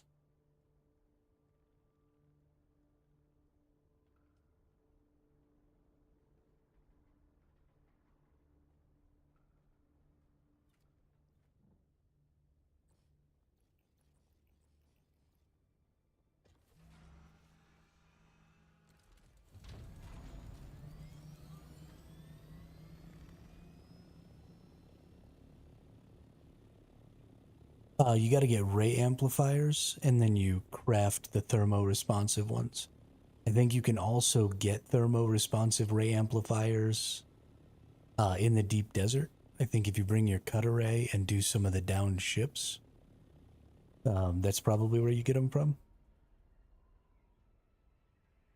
But only out in like the PvP area of the deep desert, I think. Does that work? If I am not mistaken, which I rarely am.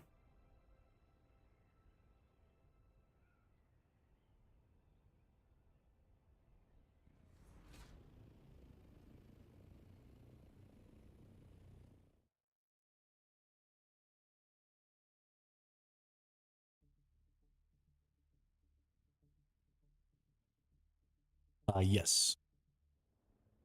It's also where you get the plasteel plates and stuff like that. The downed ships in the deep desert are honestly an outrageously good resource for stuff. Here, we'll go do a couple. It'll be fun.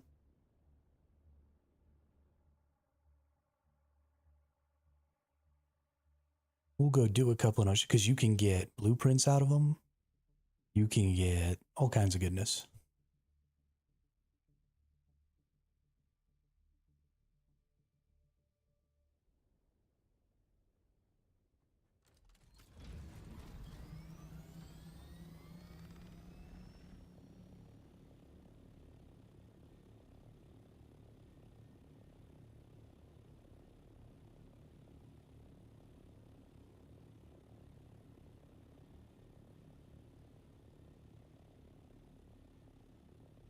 You can only usually get a couple.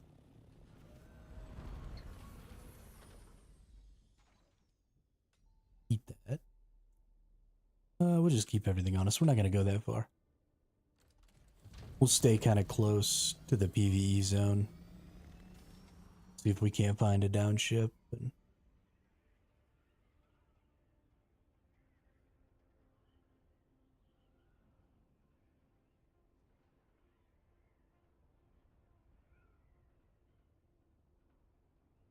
pew, pew.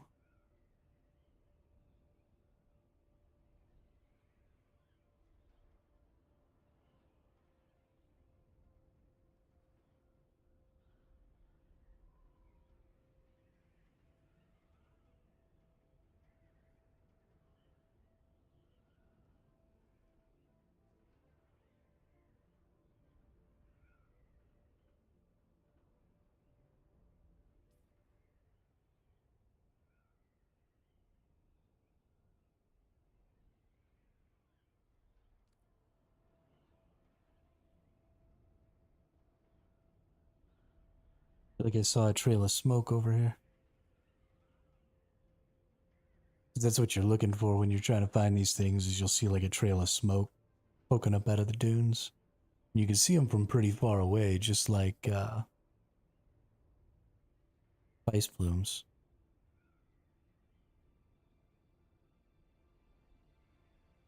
I think we have way more than that, because it wouldn't let me stack them. And I think they stack up to 500. Thought we had a whole stack of 500. If you want to check how much of stuff we have and how much of stuff we need, probably the easier way to do it, Gravy, is to go into the construction menus and read the numbers that way.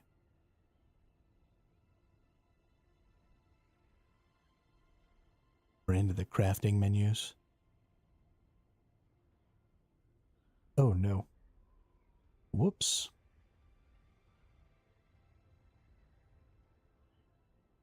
Forgot about my NVIDIA GeForce Now session.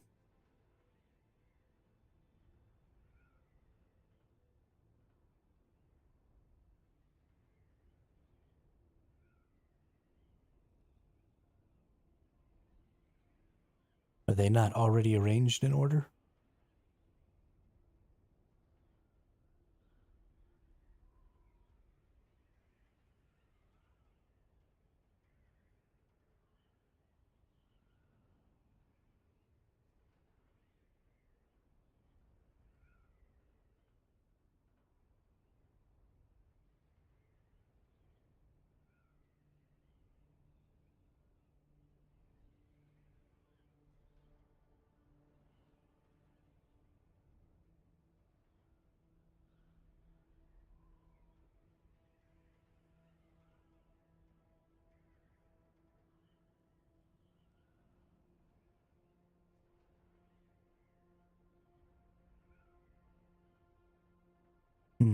Got it. Yes, spice infused is usually used by the schematics. You also almost always get spice infused when you get schematics. So it's kind of a self gathering thing.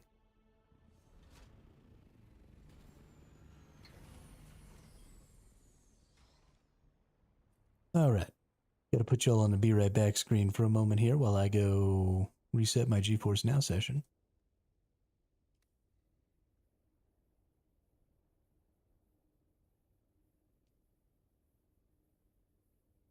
And I will be right back. I gotta use the restroom.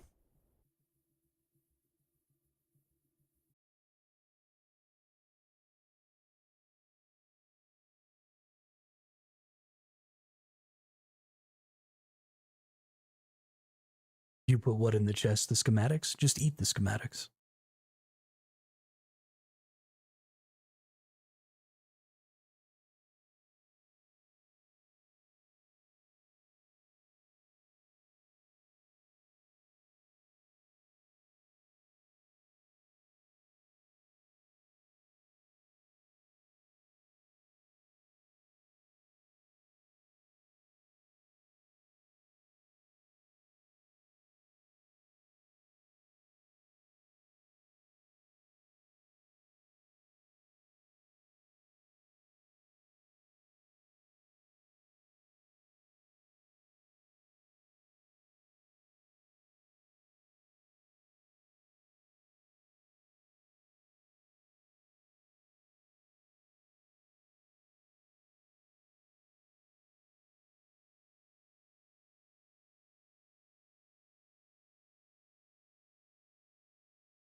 Yeah, I thought we had 500 something.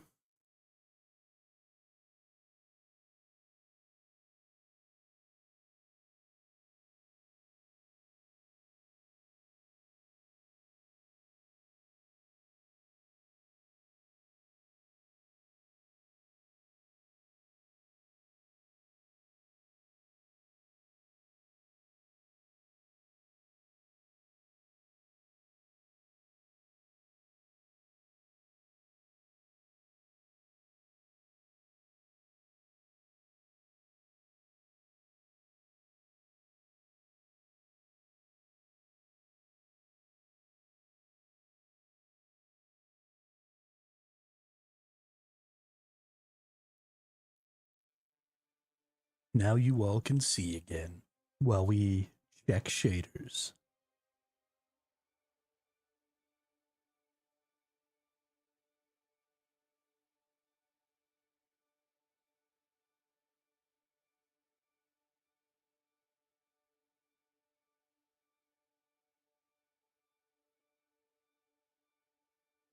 Whoops. I just realized I had myself set as invisible on Discord.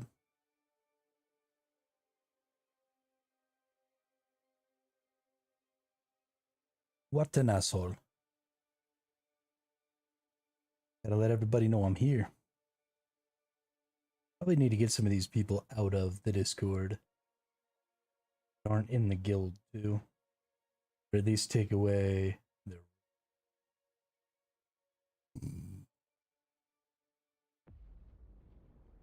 I dream of it amongst the wild threads of history. Think we're gonna need to take away some roles here. Turn some people into some visitors instead of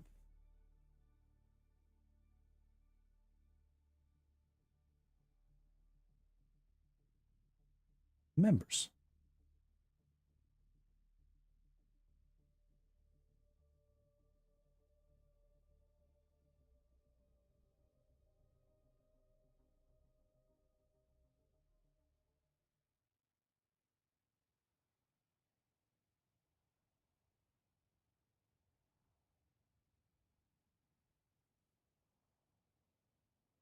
Things that we low on are complex machinery, industrial pumps, power regulators, insulated fabrics, diamondine dust, carbide scraps, and EMF generators. Yeah, all those things are super important. Instead of putting those in the constantly need, well, complex machinery might be able to go in the constantly need. But you could probably go ahead and put those under something like currently short on or something like that. And then, we'll make that like a, hey, when you see that we're currently short on something in the next 24 to 48 hours, try and go do a run. And then we can gather. Again, like I said, most people aren't using this base right now. So it really is just like me and deport me and stuff like that. So as more people get into the base, we'll naturally have some more of those, but I don't know. Bacon baby, you are not in the guild.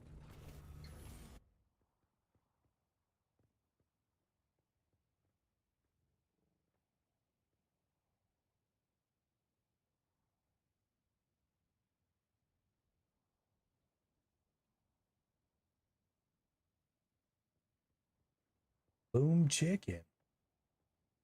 Guild. Forge Gaming. In the guild.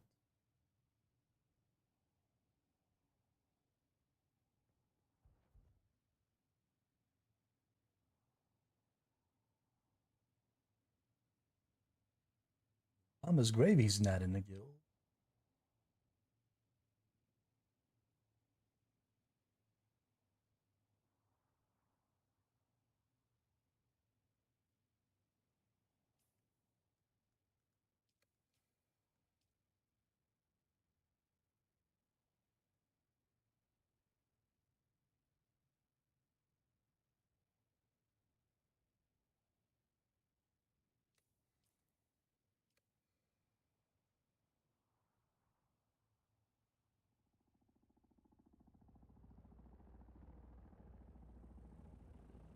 You want to ban the other gravy?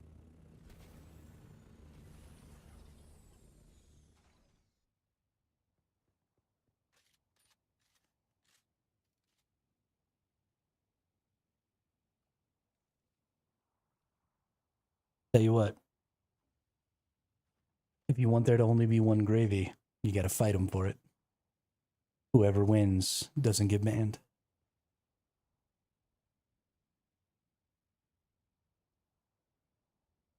No, the other gravy has not joined the guild.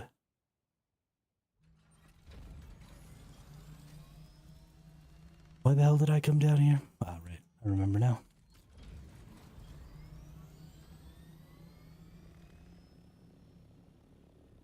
Time to go find some crashed ships.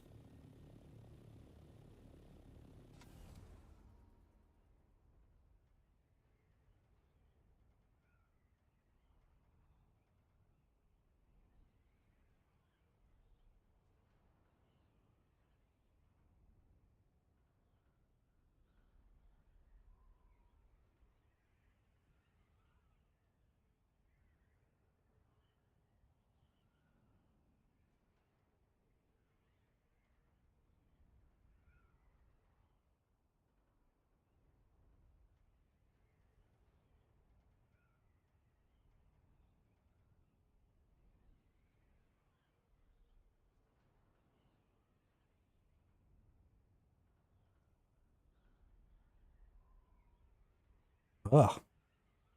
Wow. Those fucking allergies, though. I'm in a desert. Why do I have allergies?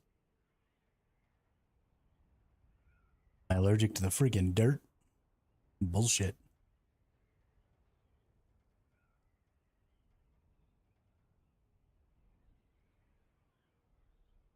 That's bullshit, ref.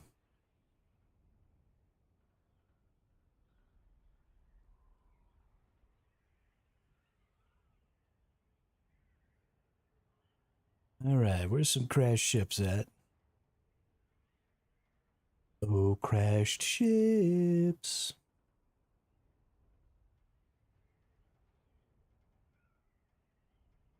Are you hiding? I'm coming.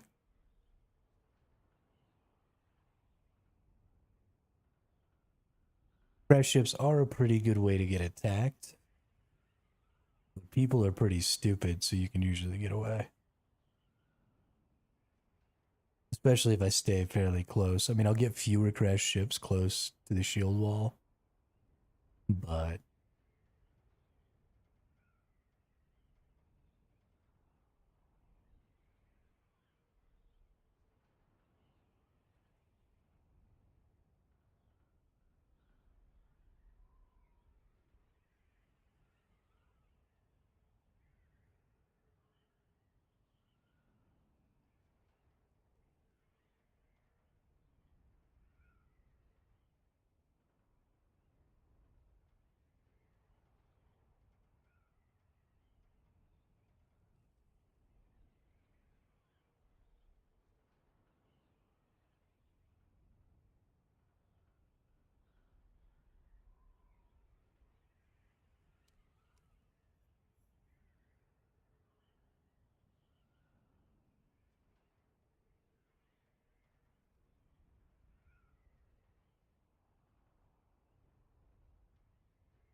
ships, where are my ships?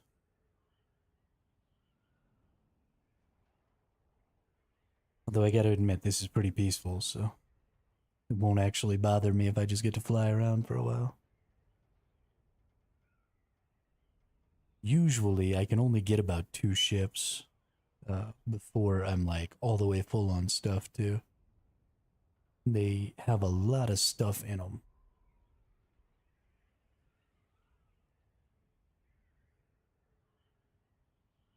Which was why I don't really see a ton of need. It was super far out.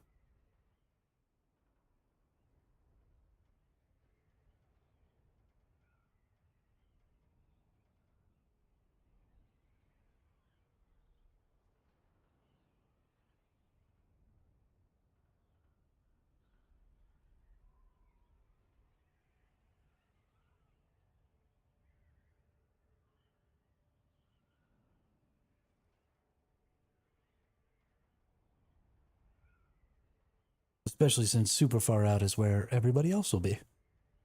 Because that's where all the spice and all the ore and all that stuff is.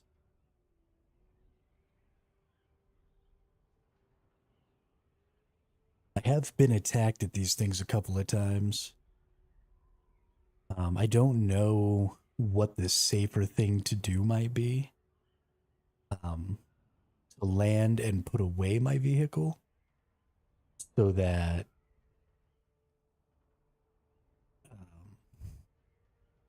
people can't see the vehicle there. And so maybe won't come and try and get me. Or to keep my vehicle out, which would signal to people that I'm there, but would also mean I could just jump in and run away.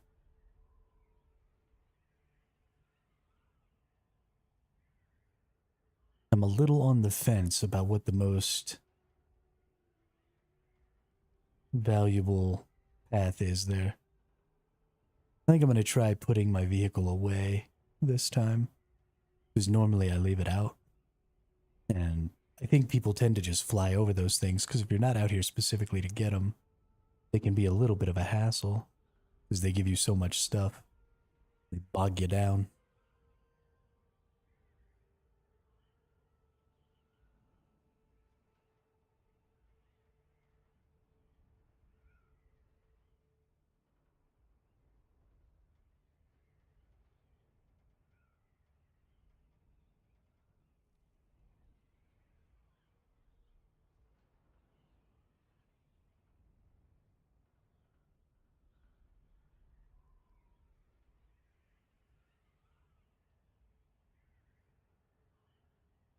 Oh yeah, I already invited him, Gravy. I saw that earlier.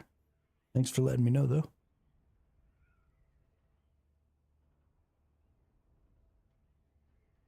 Thanks for telling me.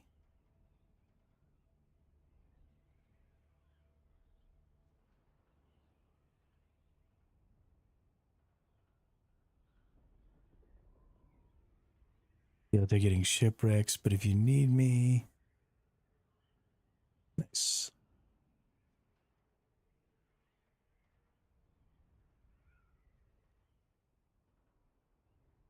Yeah, I think Deport Me's got the right idea. I think shipwrecks are probably a good focus right now.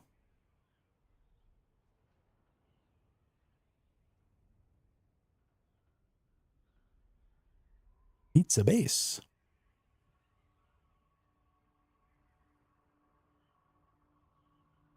Even if they don't give tier 6 blueprints, honestly, I'd prefer if they gave tier 5 blueprints at this point.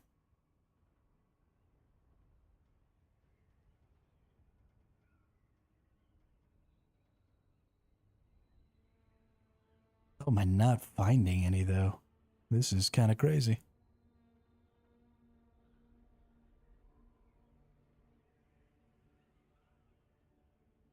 Feel like I should definitely be finding some.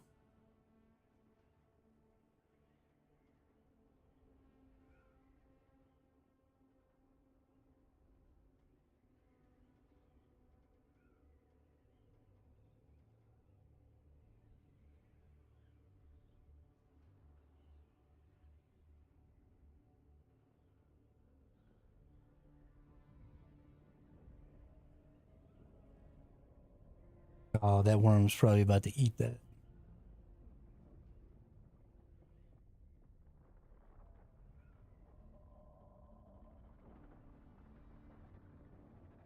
I wonder. Wonder if that's about what's gonna happen.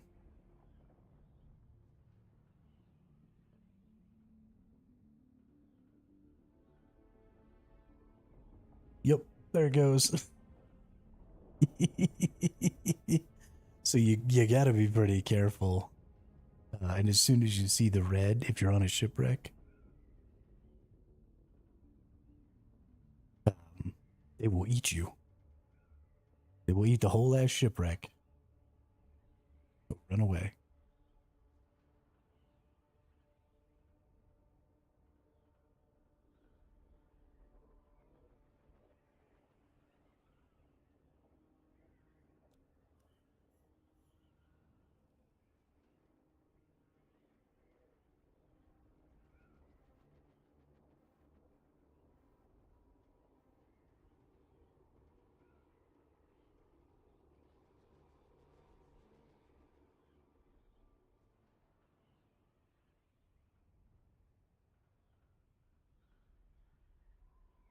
the little worms come up and eat the shipwrecks.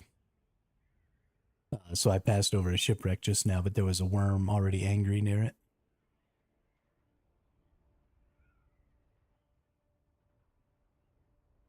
So I didn't stop.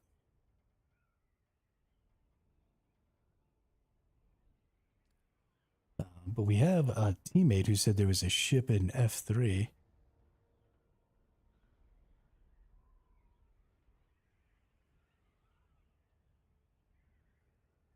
Let's see if we can go find that.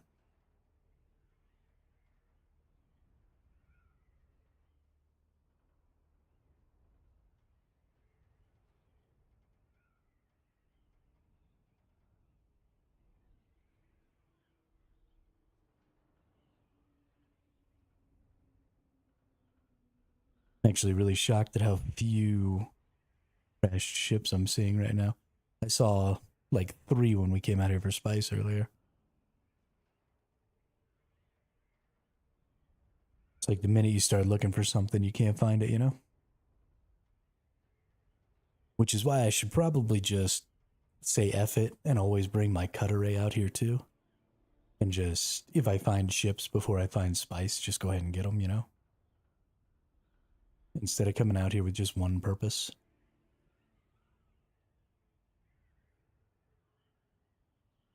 Is that a medium spice?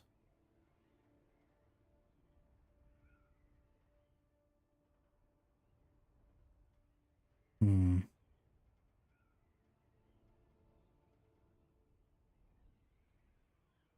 It might be a small.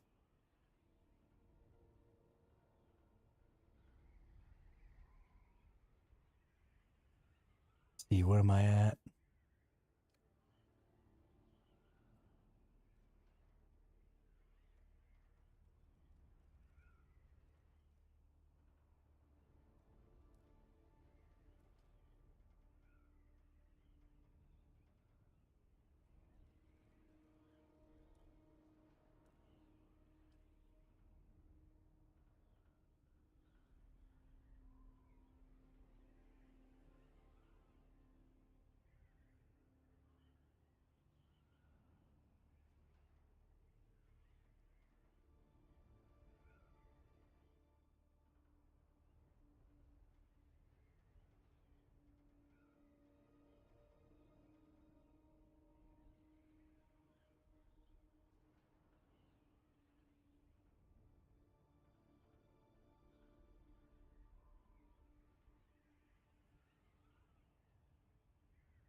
There's another small spice.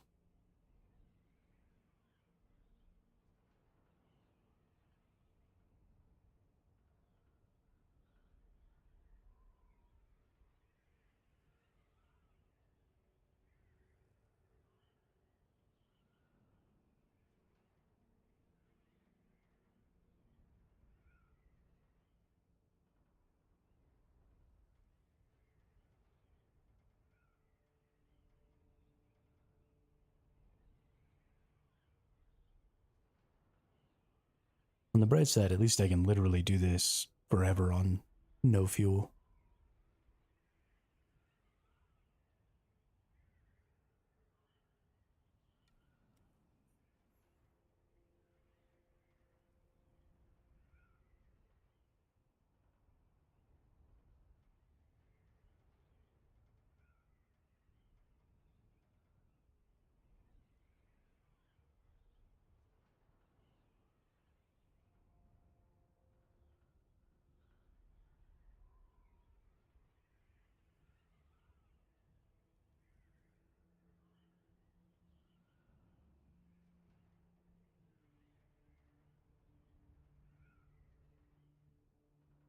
Feeling pretty shocked though that I just saw the one that got eaten.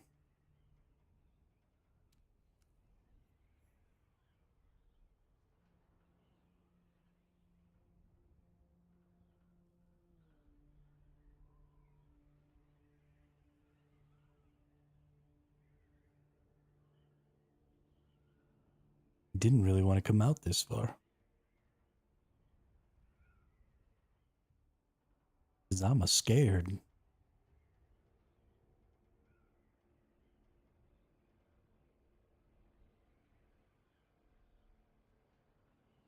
Some meanie's gonna shoot down my chopper. Get to the top though.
Why aren't there any downed ships out here?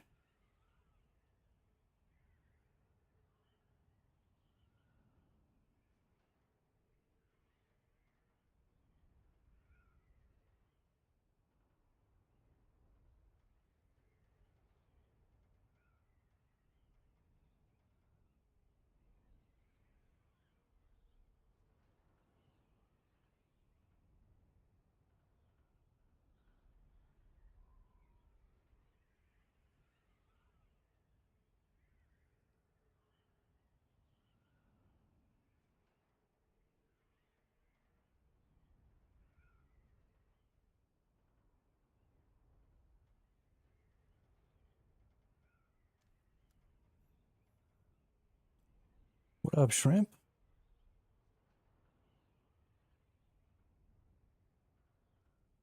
Welcome back. The gliding goes very well. I'm very good at it. Very fun.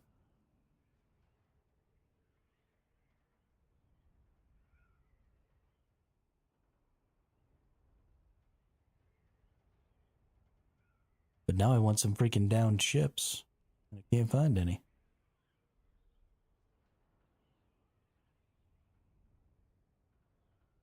They were everywhere earlier.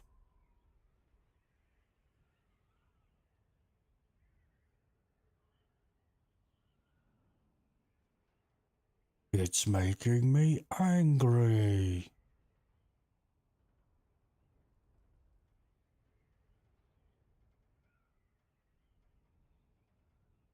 Gonna end up punching my monitor, breaking it, and then there'll be no more video games for Hermit.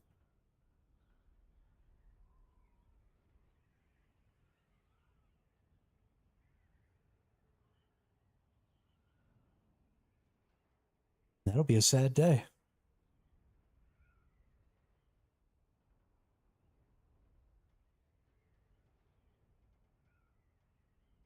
Then I also wouldn't have to worry about finding shipwrecks anymore. That's true. That is very true. I might go outside, maybe get some sunlight.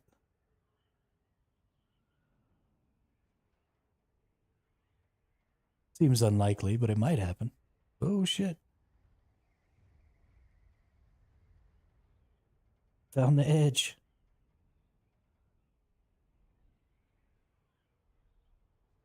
Oh, gotta be quicker than that. Like, you can't go outside of it. You just crash face first into it. And then you fall into the quicksand. And then you die. It's time to die.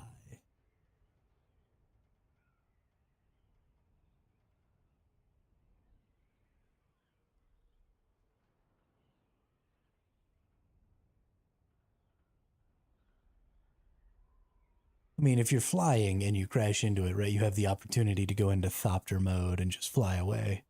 But if, like, you were AFK or something like that and just letting your glider take you, and it crashed into a border like that, you'd be pretty fucked.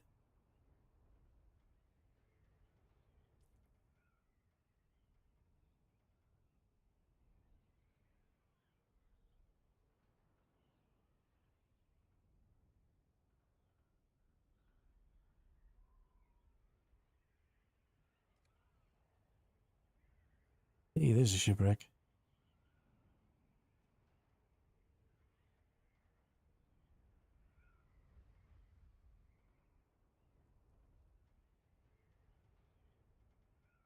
All right, any worm sign? I don't see any worm sign.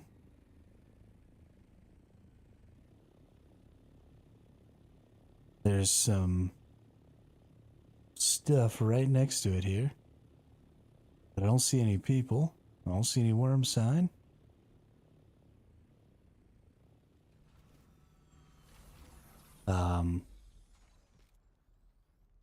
We're gonna get crazy.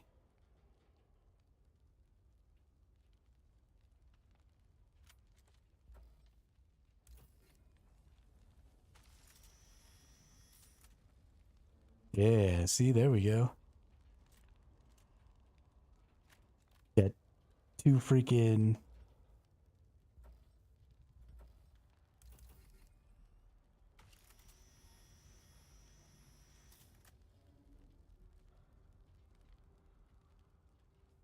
Backpack is full, my left toe.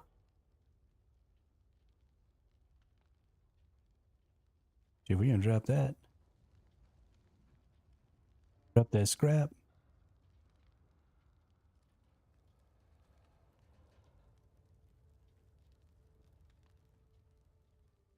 Don't glider. Oh, it's way up there. I'm not gonna be able to get that one, I don't think. Okay. The one you really want is the one on the other side that I got first. Because that's where you get...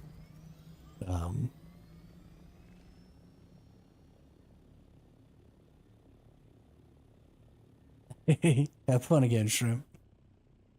Yeah, get ourselves a nice little rapier, though. Nice pair of boots. Our legs.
Alright, let's glide for a bit, and then let's see about getting rid of some things here. Let's keep the Mark V welding torch. I can't drop stuff in this? Gross. Lots of complex machinery, though. That's great. Plenty of plasteel plates, gun parts, radiated cores. Yeah, you get so much stuff from those. Oops. I crashed into a wall. That's what happens. Crash into a fucking wall.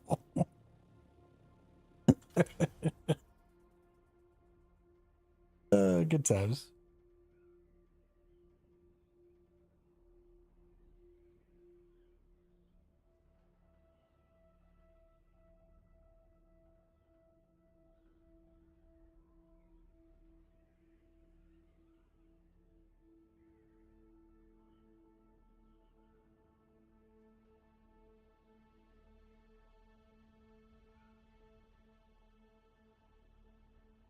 Yeah, yeah, he.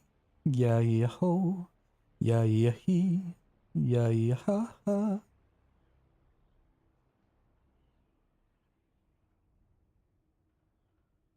I am out here way further than I wanted to be. I'm totally gonna get murked.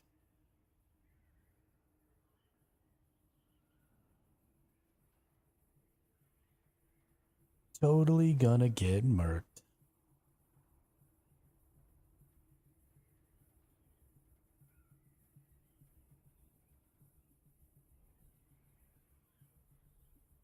Yeah, yeah, he.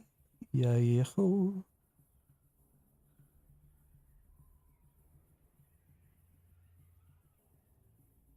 C6. It's so far away.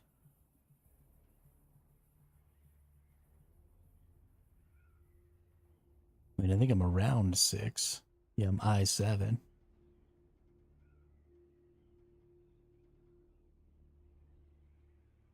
But I don't want to go all the way back to C.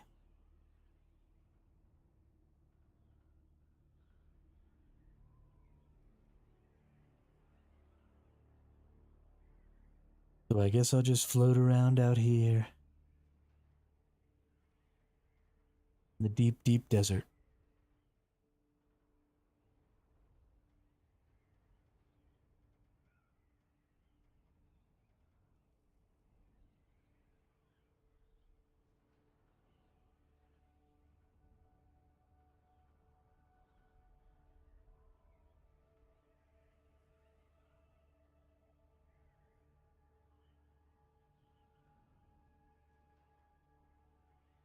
Is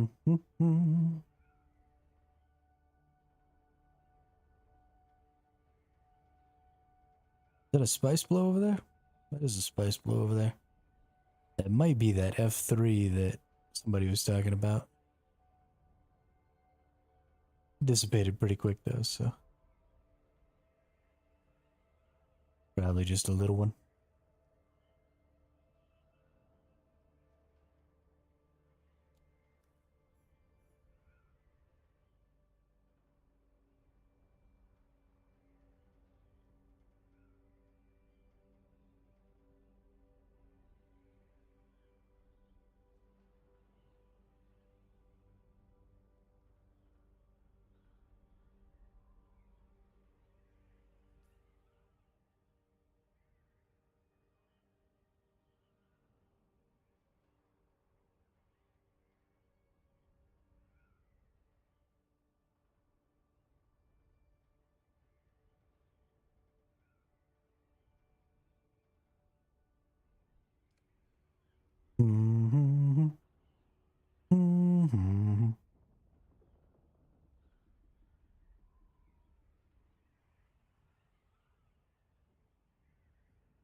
Hello?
goodness gracious, great balls of fire.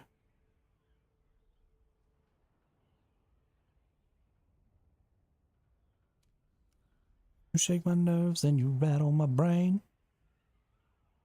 Your kind of love drives a man insane. Stole my will, what a thrill.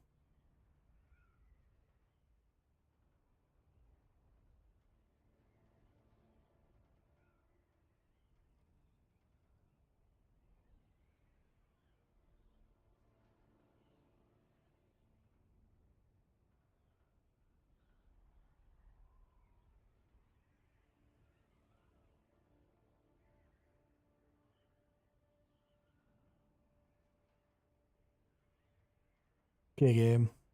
This is getting ridiculous.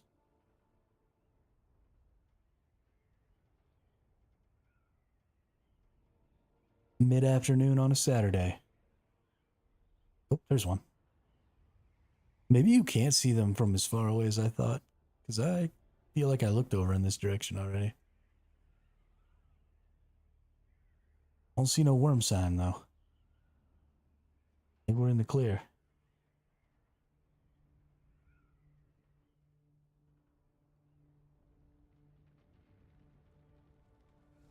But for a second, I thought that bit poking out was a person standing there.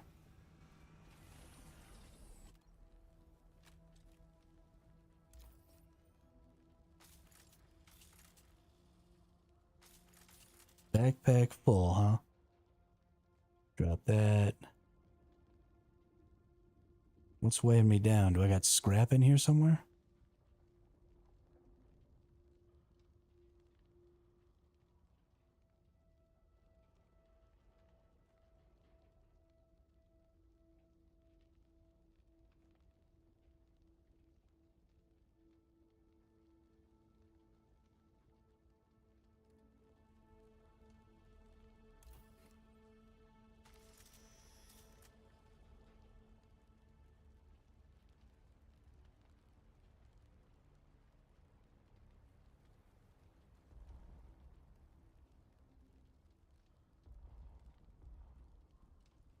Gosh darn it.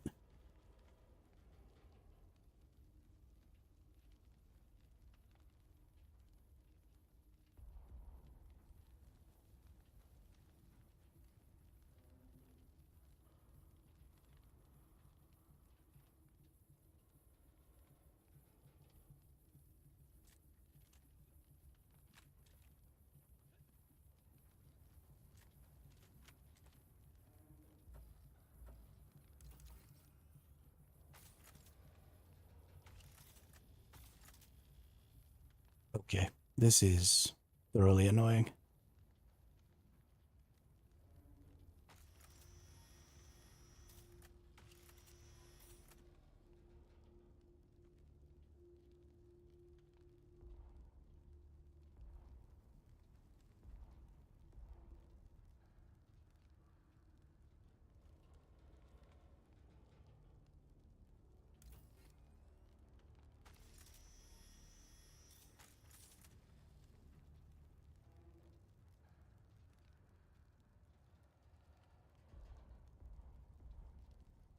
Okay.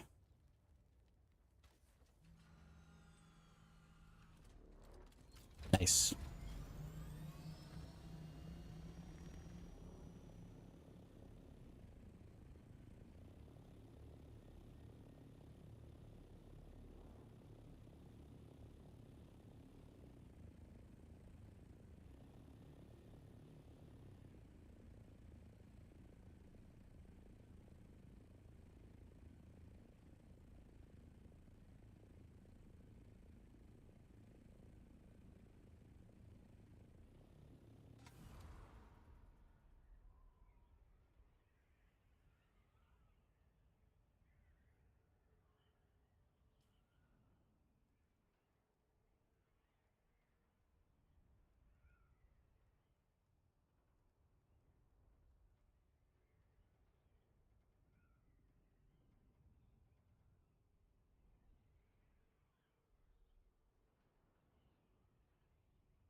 Just got 2 sets of unique carrier wings. What's up?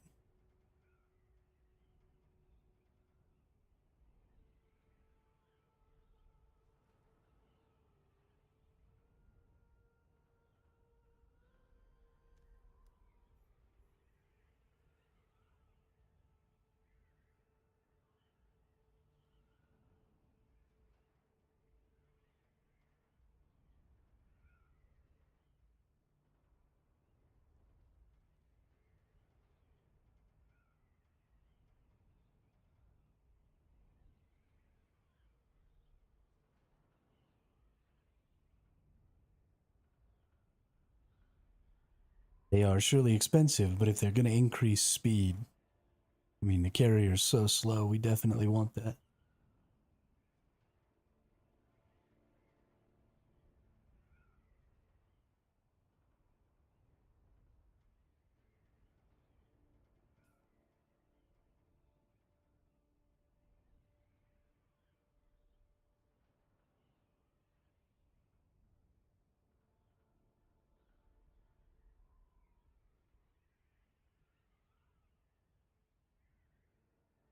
Sector weather alert. A large sandstorm is approaching. You think you can trick me into landing by telling me about a sandstorm? You are mistaken, lady.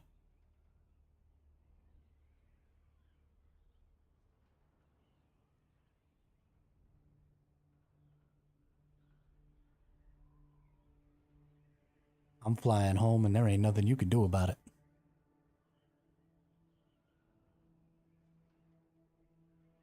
Birds flying high.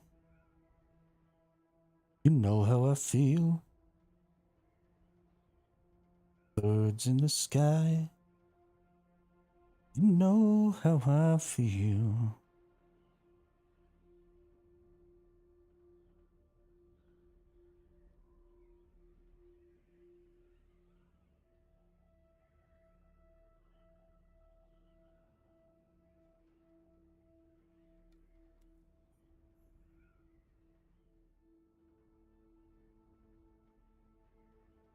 I think we'll probably head back into the main base.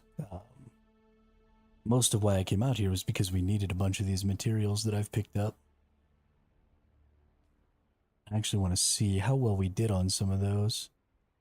Calibrated servos, we didn't get a ton on, but 137 complex machineries out of 2 of those. And I didn't even get one of the containers. So I probably could have gotten another 20 or 30 of those. So this is a pretty good way to get that. The plasteel plates you use to upgrade things, like to upgrade rangefinders into fluted heavy. Nope. There's another tier of rangefinder, and you use the plasteel to do that, as well as making plasteel composite weapon parts and stuff like that. So yeah, we're kind of rocking and rolling right now.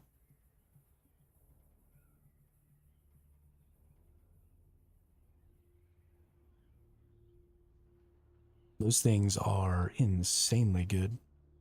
I feel like maybe tonight I will put out, as part of my daily download,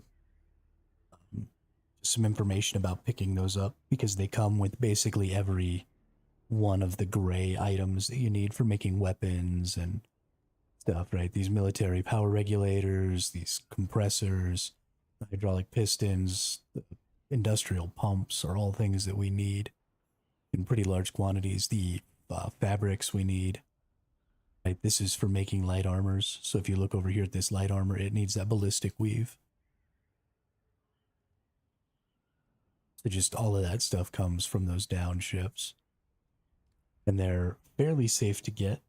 You got to pay attention.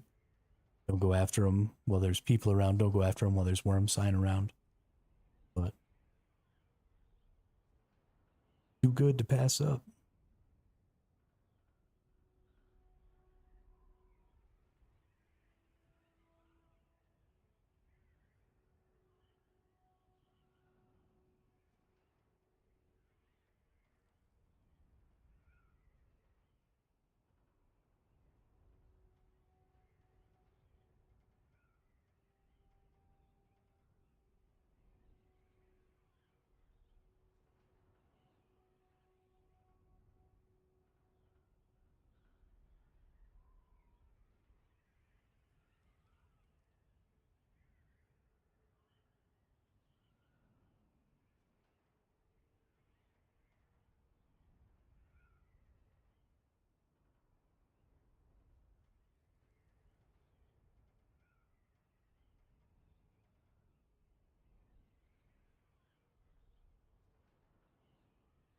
really want to see what the speed difference is between these carrier wings and the others.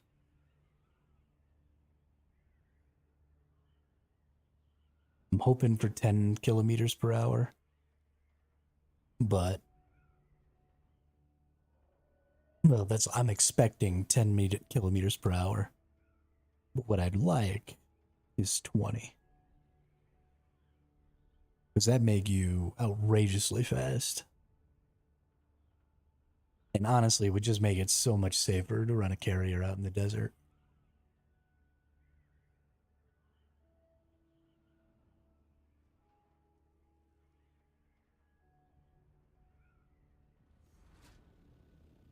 So let's see.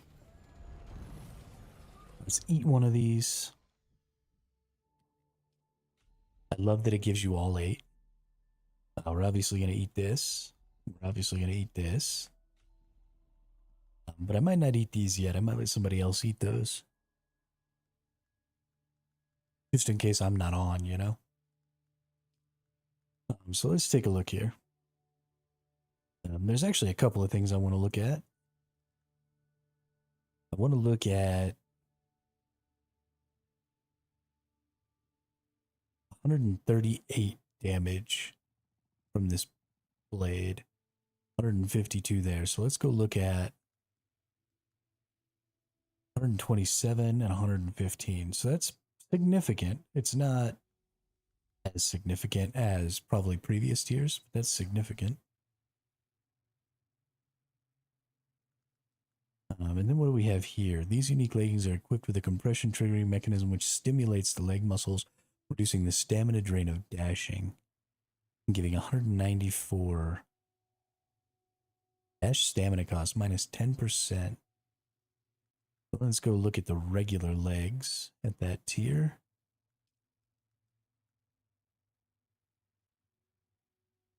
Dash stamina cost minus 4%. That's more than double the dash cost reduction. That's crazy. That's actually real good for people who dash around a lot. Real good. And then let's take a look here. Glide speed kilometers per hour is 140.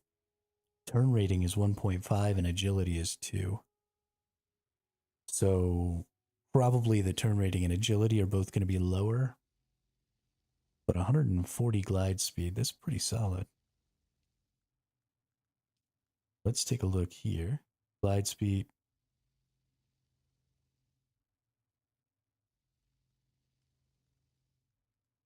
No.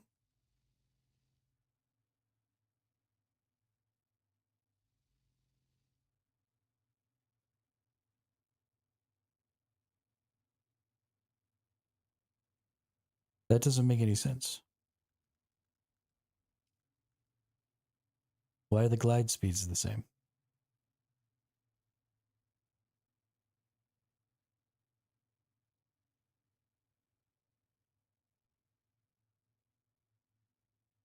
This has to be mislabeled somehow.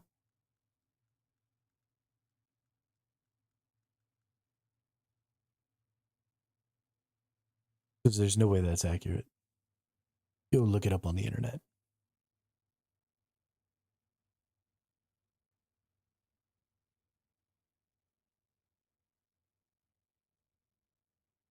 Geez, 35 spice melange per wing? Are you kidding me? You need 8 of those? Gross. Alright, so Dune, Awakening, Rock, Carrier Wing.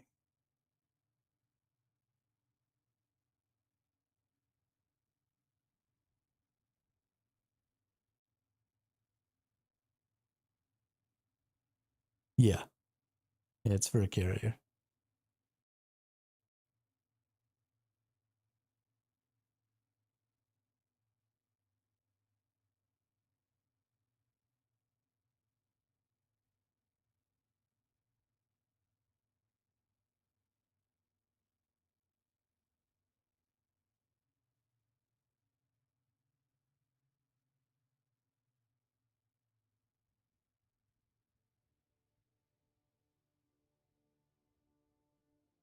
No, I got 2 whole sets of the unique carrier wings.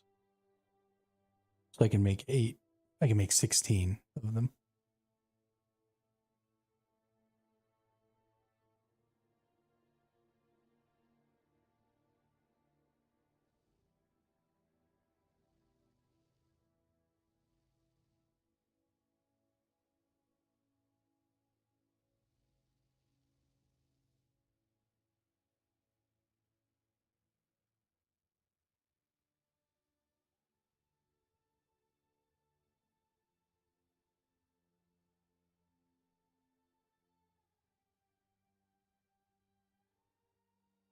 Yeah, that doesn't make any sense.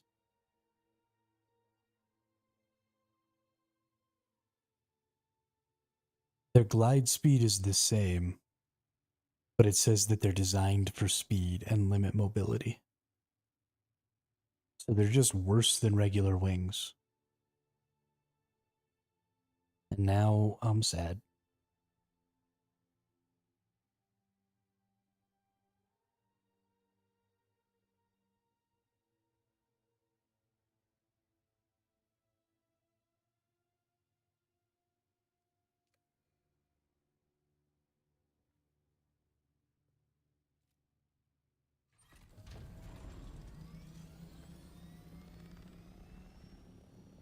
Now I'm real sad.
Take me home.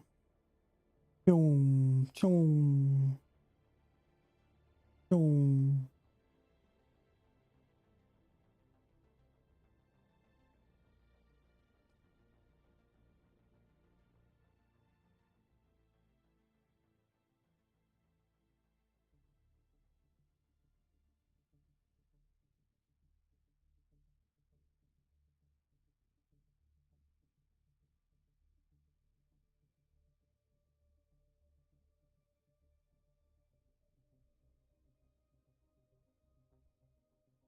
Where are we at here?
Sure.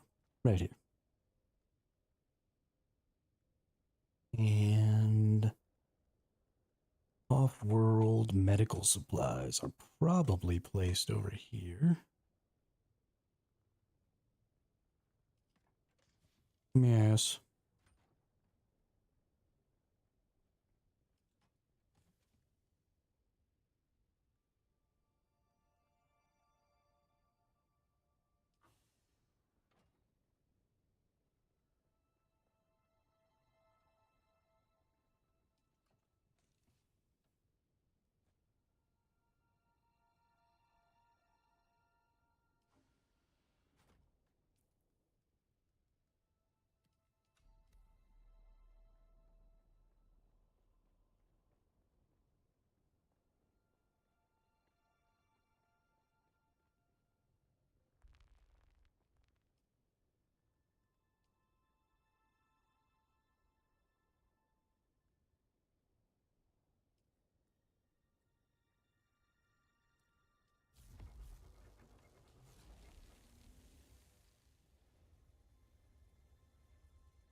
We have 1100 duraluminum. Nice.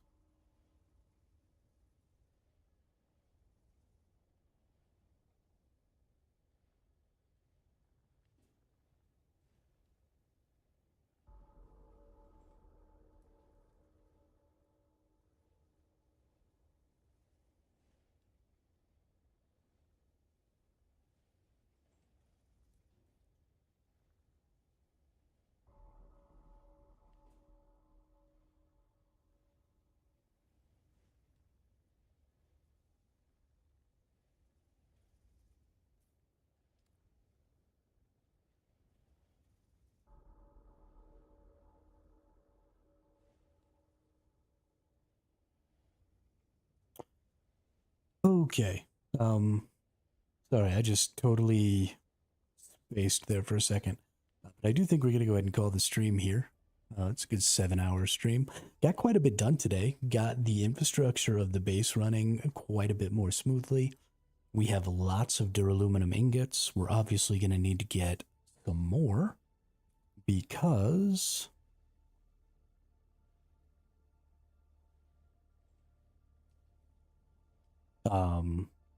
we need to be able to make like a lot more assault doctors. We need to be able to make a lot more, a lot of things. So we're going to keep working towards that tonight. I'll actually probably just get some TV going, listen to some TV in the background, and just grind my little booty off. So yeah, thanks everybody for coming out. Thanks for all the generosity today. Oh my goodness, so many people gifting subs to people and stuff, dropping some bits and things like that. I really appreciate that stuff. It's gonna help me turn this into, more of a full-time job. It's something I can do for a long, long time into the future, and that's my hope. I want to just keep streaming. So thank you all for that, and I hope everybody has a great night. We'll see you all on the next one tomorrow.